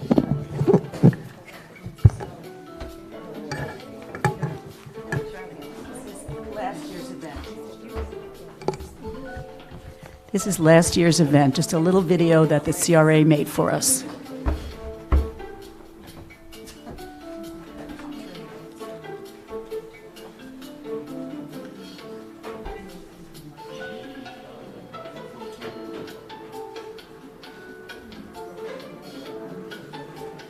Someone turn the lights down. We can see it, it's fine. Yeah. It's fine.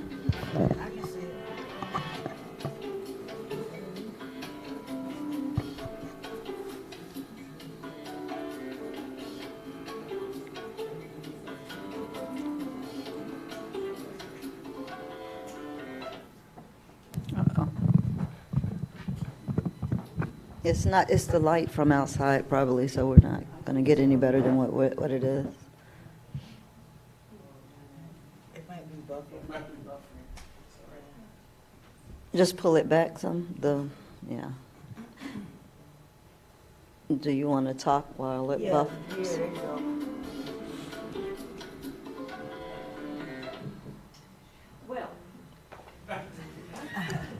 Plan B. So you have at least a little taste of what the event was like last year. We had a very successful event. I would say we had about, thank you, we had about 500 to 600 people in attendance.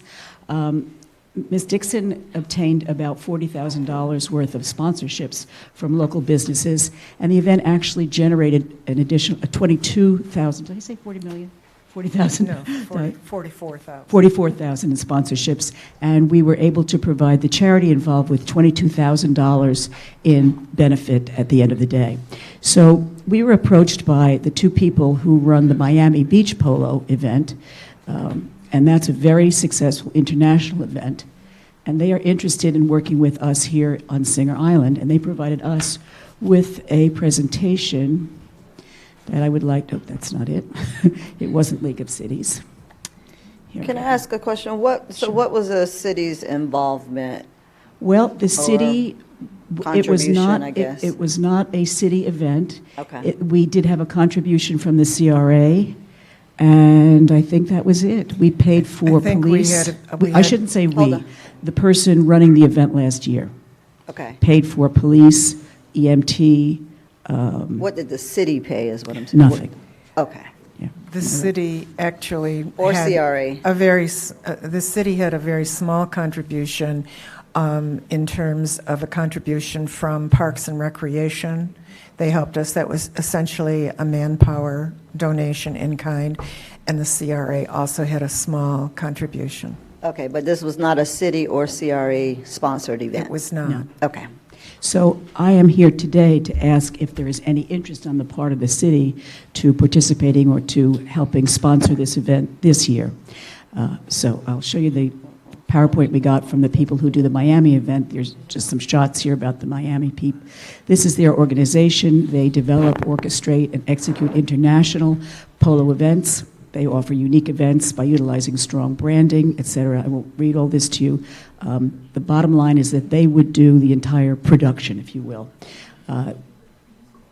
They spell strategy wrong, so they're clearly not English majors, but... I know, yeah. Is it from another but their organization country? would handle, yes, they are, would handle the Tito Gaudenza, I think his name is. They would handle the entire process of organizing the event on Singer Island in collaboration with the city. They would request local support in terms of permitting, city fees, et cetera. When they do Miami, it's a $500,000 event, and it probably generates millions in dollars to the Miami tourism benefit. This contribution for them would be, they're looking for $120,000 from the city, part of which would be paid for by Ms. Dixon, once again, going out and soliciting sponsors, probably to the tune of about $80,000. We hope. She rolls her eyes, but we're hopeful that we can get about the same amount. So we'd be looking at about a $40,000 contribution from the city, and that money could be paid back if the event is highly successful and we sell a sufficient number of tickets and so on. The proposed schedule would be to have the event on Friday, Saturday, and Sunday in late April. They're looking for some title sponsors, they're looking for some team sponsors, et cetera, supporting sponsors, and then we'd be working with a local entity, hospitality entity, to perhaps do a hospitality package. Here's just some more pictures of the event in Miami. The budget breakdown, which I know you can't see there, it talks about the horse rentals, the player fees, the management fees, et cetera, all of which they would take care of. Again, they've been doing this for quite some time. So Tito Gaudenzi and Melissa Ganzi are the people who were in touch with us, and I really just wanted to throw it open for discussion to see if there's any interest on the part of the council to going forward and having this very exciting event happen on Singer Island again this spring. We might mention that this would be just the second step in creating an annual event, because the Miami event, which is tremendously well known and very, very successful, began in a very small way too and built up over the last 10 years to a major event. And that is what we are looking at doing here. So we had this very small step, but a successful one last year. This year, we bring in the big guns to organize it, and they have committed to us that they would do the third year without making me do sponsorships once they saw what we could produce. And I just wanted to mention that when I first came to Singer Island, I understood that the city of Riviera Beach once had the boat show, which it let go, which is now a multi-million-dollar project, which West Palm Beach is having the benefit of, and also gave up a jazz festival, which again, I would urge Riviera Beach to look at. Let's have this kind of an event that we can repeat every year, bring tourists here. We're going to have a hotel in the Marina. We have hotels already on Singer Island that we will be, for the first time, doing some packages on. And last year, which was a one-day event, this year would be a three-day event. So when you look at 120,000, we're looking at 3 days as opposed to just one day. All right, Mr. Evans and Ms. Busby, being that this item was added on, it was added on for informational purposes only, and are we bringing this back to another meeting for discussion and deliberation, since this is a workshop, or what are we doing?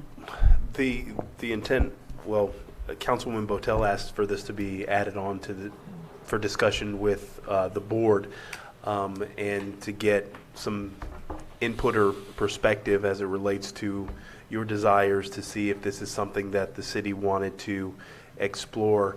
Councilman Botel, the arrangement with Miami, how does that arrangement work? Is it that they provide in-kind services, cash contributions? What's the relationship? My understanding is the city of Miami provides cash contributions, and I can investigate that and let you know to what extent the city supports it. But in our conversations with these developers, these agencies, they indicated that they would not be able to look at in-kind contributions. We offered them the tenting, we offered them the fencing, but they have all of that stuff because they do the event in Miami, so they already own the kinds of things that we could provide as in-kind.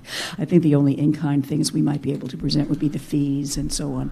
Again, the police, you and I have talked about allowing them to use our police and so on, so that would be in addition to whatever money we could provide.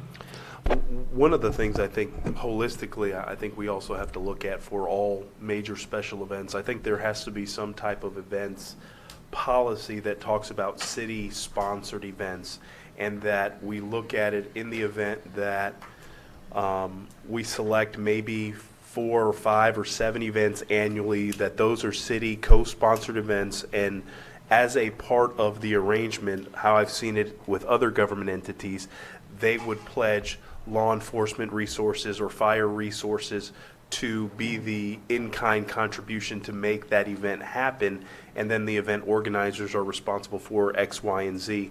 And those are approved legislatively every year, and the city, in essence, is a title or presenting sponsor. But that's something that I think when we look at events, we need to look at them, you know, which big events that we want to do that are our, well, not our, but events that we co-market and co-promote with another entity.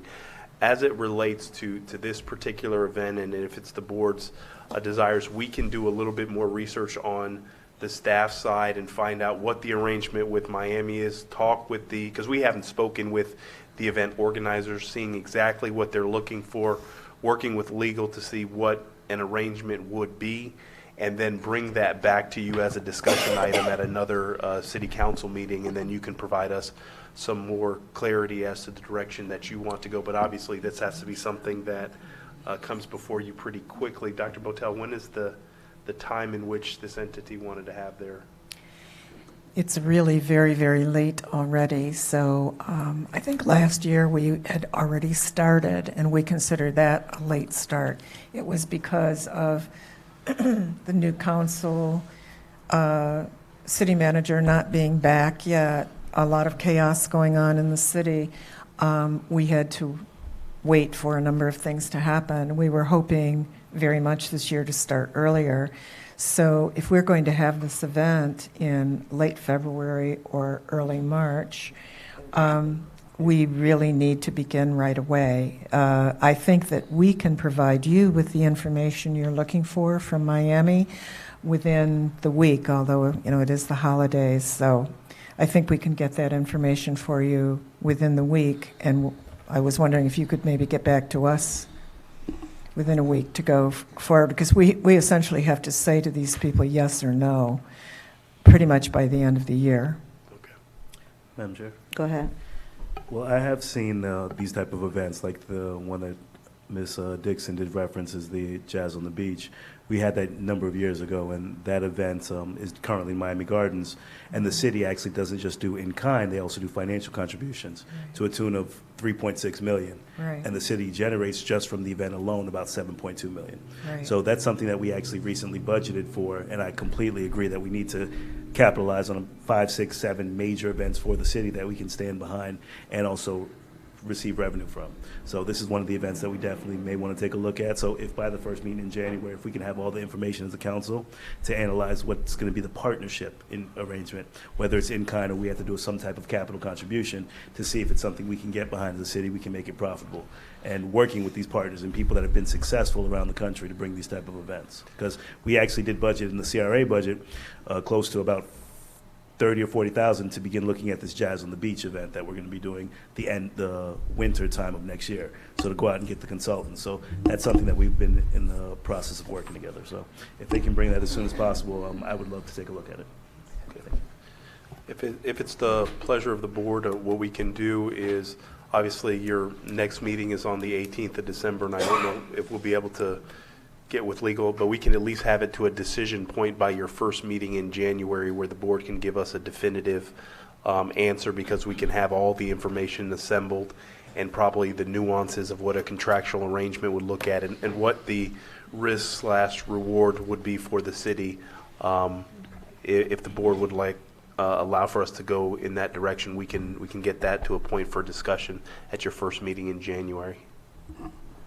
And one of the things that in our preliminary discussions with this well-known group, who also puts on a very successful regular polo event in Aspen during the summer, we proposed to them, and they have not said no, that all of the admission costs, which means we could promote that for our own benefit, would be divided between the city and a charity, just because people like to support a charity, especially corporate sponsors.